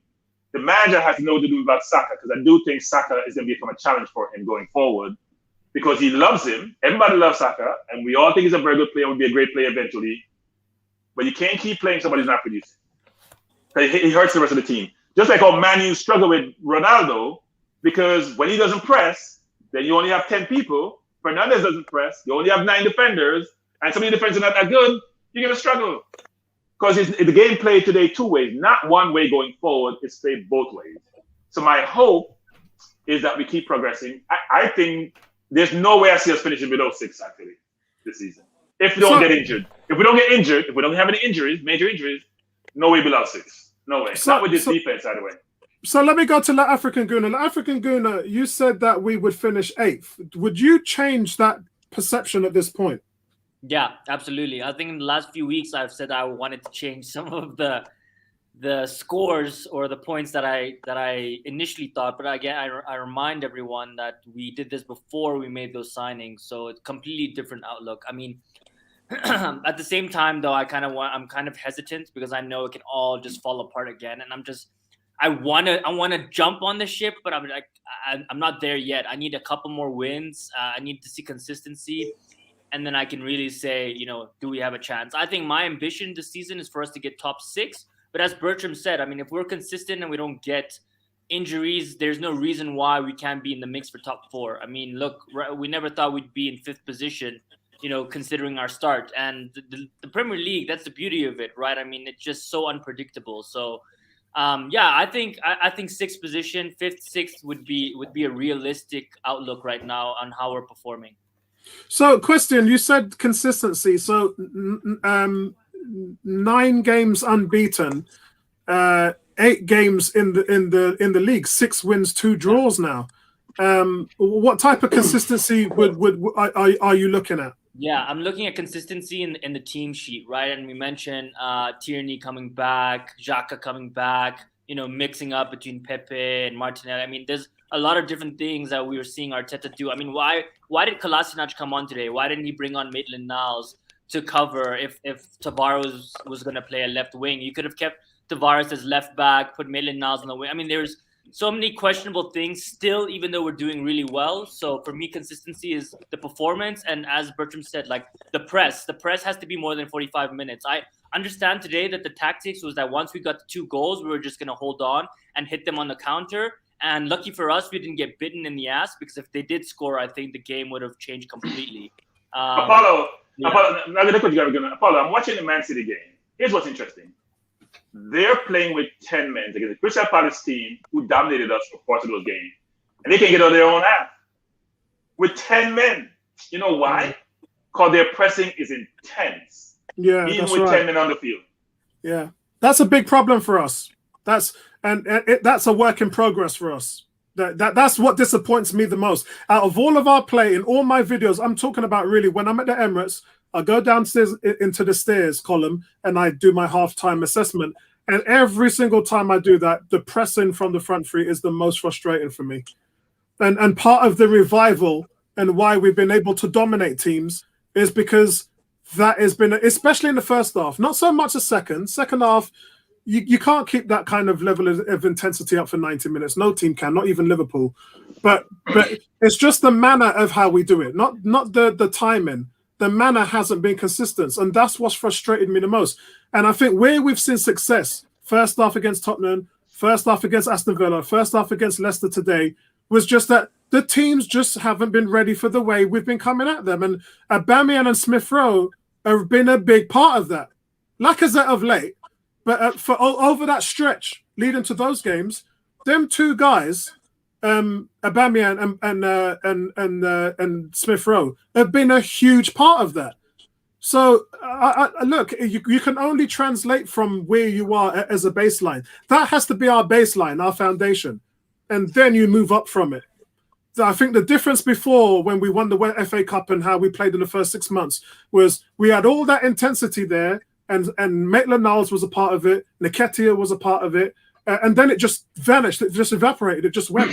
We just went in a different. You guys realize that Grealish presses nowadays. Oh yeah, big time. He always has done that. And why Aguero didn't fit, because Aguero couldn't press. Yeah. I mean, he didn't have the stamina, man. He couldn't even play 90 minutes. You know, getting rid of him wasn't a difficult decision for them. Not at all. So, guys, let me summarize this up. Arsenal's resurgence continues as they move up to 5th place in the table, ahead of all the action that we're currently watching now, thanks to goals by Gabriel and Smith Rowe, and in no part at all Aaron Ramsdale, who, for me, that was one of the best performances I've seen by a goalkeeper in the last decade. That's how long. I mean, he was flawless today, absolutely brilliant. Yes, I mean, I know a couple of passes went by the wayside, but everything this guy was doing between the sticks was superb. And the Gunners deserve an applaud. The manager deserves accolades, and I hope that what happens moving forward is in adjacent to what we've seen over these last 9 games. Whether we go out and if we lose, or if we win, or if we draw, or whatever, there is enough insight into this team right now to see that Arteta is onto something right now. So I welcome that, because I've been long wanting to see it. Let me move to closing comments. So Tony, closing comments. Yeah. So I just wanted to say, while you're watching Man City, I've been watching Liverpool against Brighton. Brighton have scored a goal, which brings the score to 2-1. It's a lovely goal by a player called Mwepu. And also a nice goal from that player who scored 2 last week, Cornet for Burnley. Oh, very good player, Tony. Very impressive. Yeah, good player. He scored a beauty. They're 3-0 up now as well, by the way. It's been a pleasure, guys, watching us win in good circumstances. I think we're on the up. We can look forward to next week's game. We expect a positive result now, because having played away and won, then we expect to come back home and win. Obviously, Liverpool in a couple of games, so that's one that hopefully they can come up with a strategy that allows us to be competitive in that game. And as I said, I'm watching Liverpool now, and Brighton are making this a competitive game. It's only 2-1 to Liverpool. So, it's for people like Arteta to look at these kind of games and go, what have the opposition done that nullifies aspects of their game? So, guys, Brighton is in sixth place behind us. So that's, again, direct competition. The most important game today for Arsenal fans is West Ham away to Aston Villa. West Ham are on the same points as us in fourth place. So we would be looking for West Ham to lose to Aston Villa away from home, if I'm honest. I'm going to be cheering on Aston Villa today. The Man U Tottenham, because if one of them wins, then they go above us. So we want to draw. They would want that to be a draw. No, I'm not even watching those stats because we started off 0-3 with 0 goals for and 9 against. Yeah. Anyway, guys, I got to go because I'm off to the O2 to watch the boxing. No problem. Have a good one, guys. Neomis, your closing comments. Tony, I'll speak to you later. I'll catch up with you later, Tony. Oh, okay, buddy. Yeah, Neomis, you got the conch. Why is your mic not working, Neomis? It doesn't show you're on mute. Oh, sorry. Right, Sorry. For me, it all comes down to consistency. Again, it's about taking this result, taking all the good things from this game, and bringing it on to that next game against Watford. I'm loving what Arteta is doing right now, learning, adapting to the players' strengths, because he does not have the players to be able to play that high pressing game with those forward players, and that will be something that will have to change. That in itself, that won't be able to be completed in 12 months. This is no way. Aubameyang's got 2 years left on his deal. There's the Lacazette thing. Then there's the Pepe thing as well. That's got to be sorted out. And to be honest, I wouldn't be surprised if they tried to sell Pepe. Overall, I don't think he's Arteta's guy. Not just because Arteta didn't bring him in, but I think he prefers players like Smith Rowe and like Odegaard in those positions. And it'll be really interesting the type of players that he goes after, as well as whatever striker that we get as well. So besides that, I'm loving it, and I just want to see more of the same. So just to set the template so we're all aware of what's going on, the plan was to rebuild the team within 3 years. Yep. into a competitive team, and then the plan was for year 4 and 5 to make a run at the Champions League. That's what the plan was. So just so that we're all on the same page, so none of us are floating away off into our own Twilight Zone or Alice in Wonderland, just so that we understand what the plan is. The plan was from Edu to build a competitive team within 3 years. That was the trust the process. And then in the year 4 or 5 to make a run at the Champions League. Vincey, what's your closing comments? Can I just ask, in response to what you just said, then why did we buy Willian? Oh, I think that... Why did we what? Because Arteta said at the end of year 3, Champions League. So they got the plan wrong. I don't understand. It wasn't. Yeah, it was Edu that said that. Edu was the one who did the interview. Yeah. They got that whole plan wrong with Willian, and I listened to an interview with Willian's agent, and everything was supposed to be Willian was supposed to be that temporary one to get things going over the 3 years. It didn't work. Yeah, it didn't work. So now they have to rely on youngsters rather than and look, we can go through all of the teams in our competitors, and they've all done it. They've all made bad deals. It happens. It's football. It's the game. Vincey, you got the conch. Closing comments? Yeah, at the end of the day, I'm happy that my beliefs are coming to fruition. And my belief in Arteta that he is capable of making changes, and when he makes the right changes with the formation, we will play a better football. I will go on record saying that I hate the formation we started this season because it doesn't allow the team to be competitive. And when he's made those changes, we have become a very, very competent team. Yes, we have our challenges. Second half against Spurs, second half against Leicester, but we've overcome that. So it's a great result away from home. First 10 games, we've had a transition. Now, fans, be excited about your team. Be excited about your team. Your team can play good football. They're young, yeah, and it's early in the season, but be excited. Don't keep it down because we've been suppressed for too long.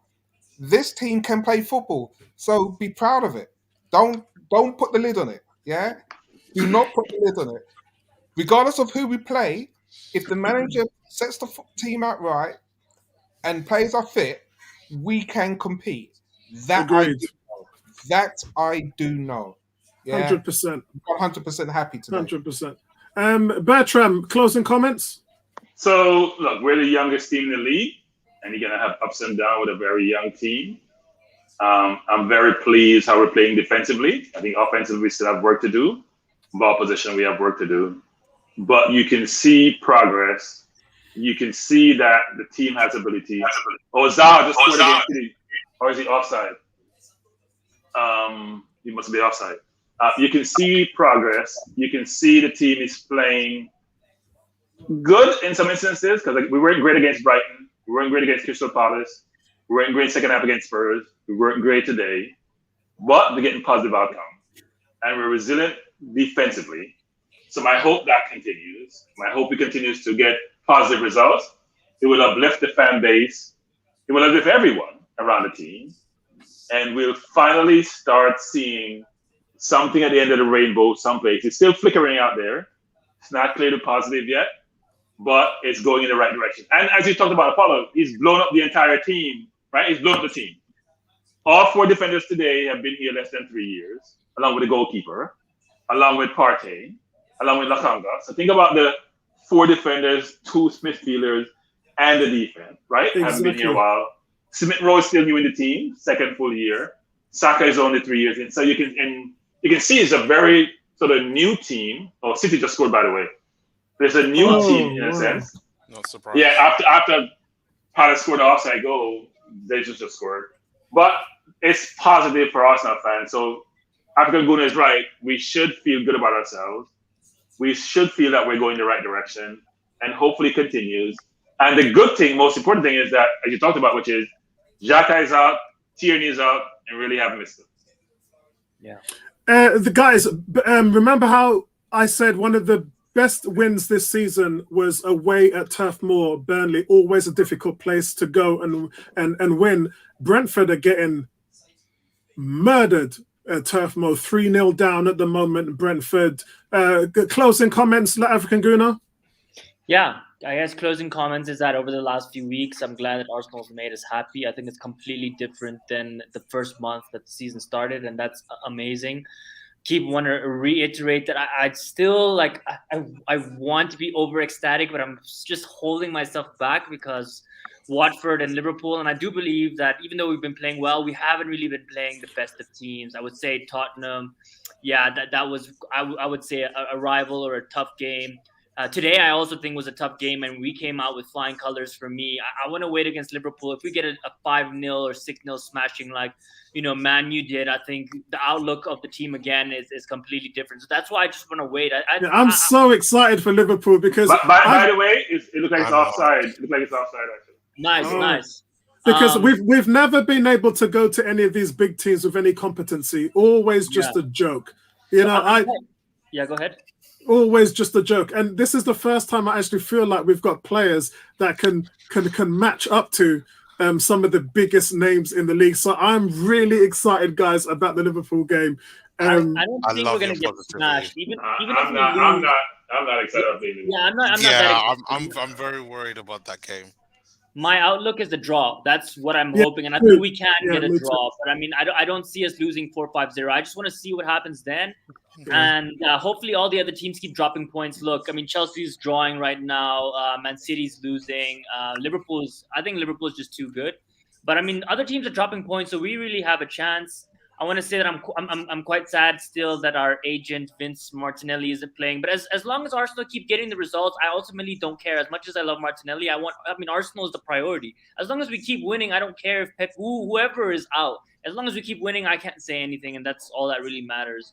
And I do think we need to start coming up with a strategy in January and look at players to bring in. because I don't want to see us scrambling and stuff. I mean, as soon as the window opens, we need to bring in a striker. Maybe try to get rid of El Neni, some of Kolasinac, some of these guys. There's no point of holding on to these guys for another 6 months, when they're not going to play. And we got Sheffield United today in the draw, which was the best, and a home draw as well, which was the best, potential that we could get. Oh my God, Brighton just scored. Nice, God.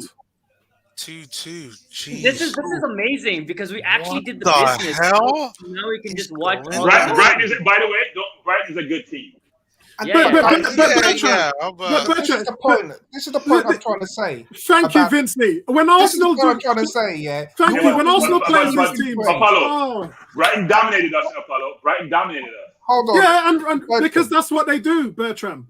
That's what they do. They're showing all this love to Liverpool. Love, yeah.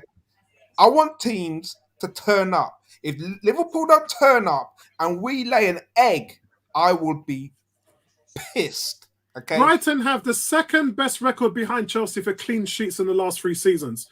Their biggest problem is scoring goals. They are as solid as any team in the league. So when you go away to their place, which by the way, Brighton are playing away from home. What was that? Brighton are playing at Anfield today. Yeah. Brighton are Brighton are playing for top 4. You speak to any of their fans, they're playing for top 4.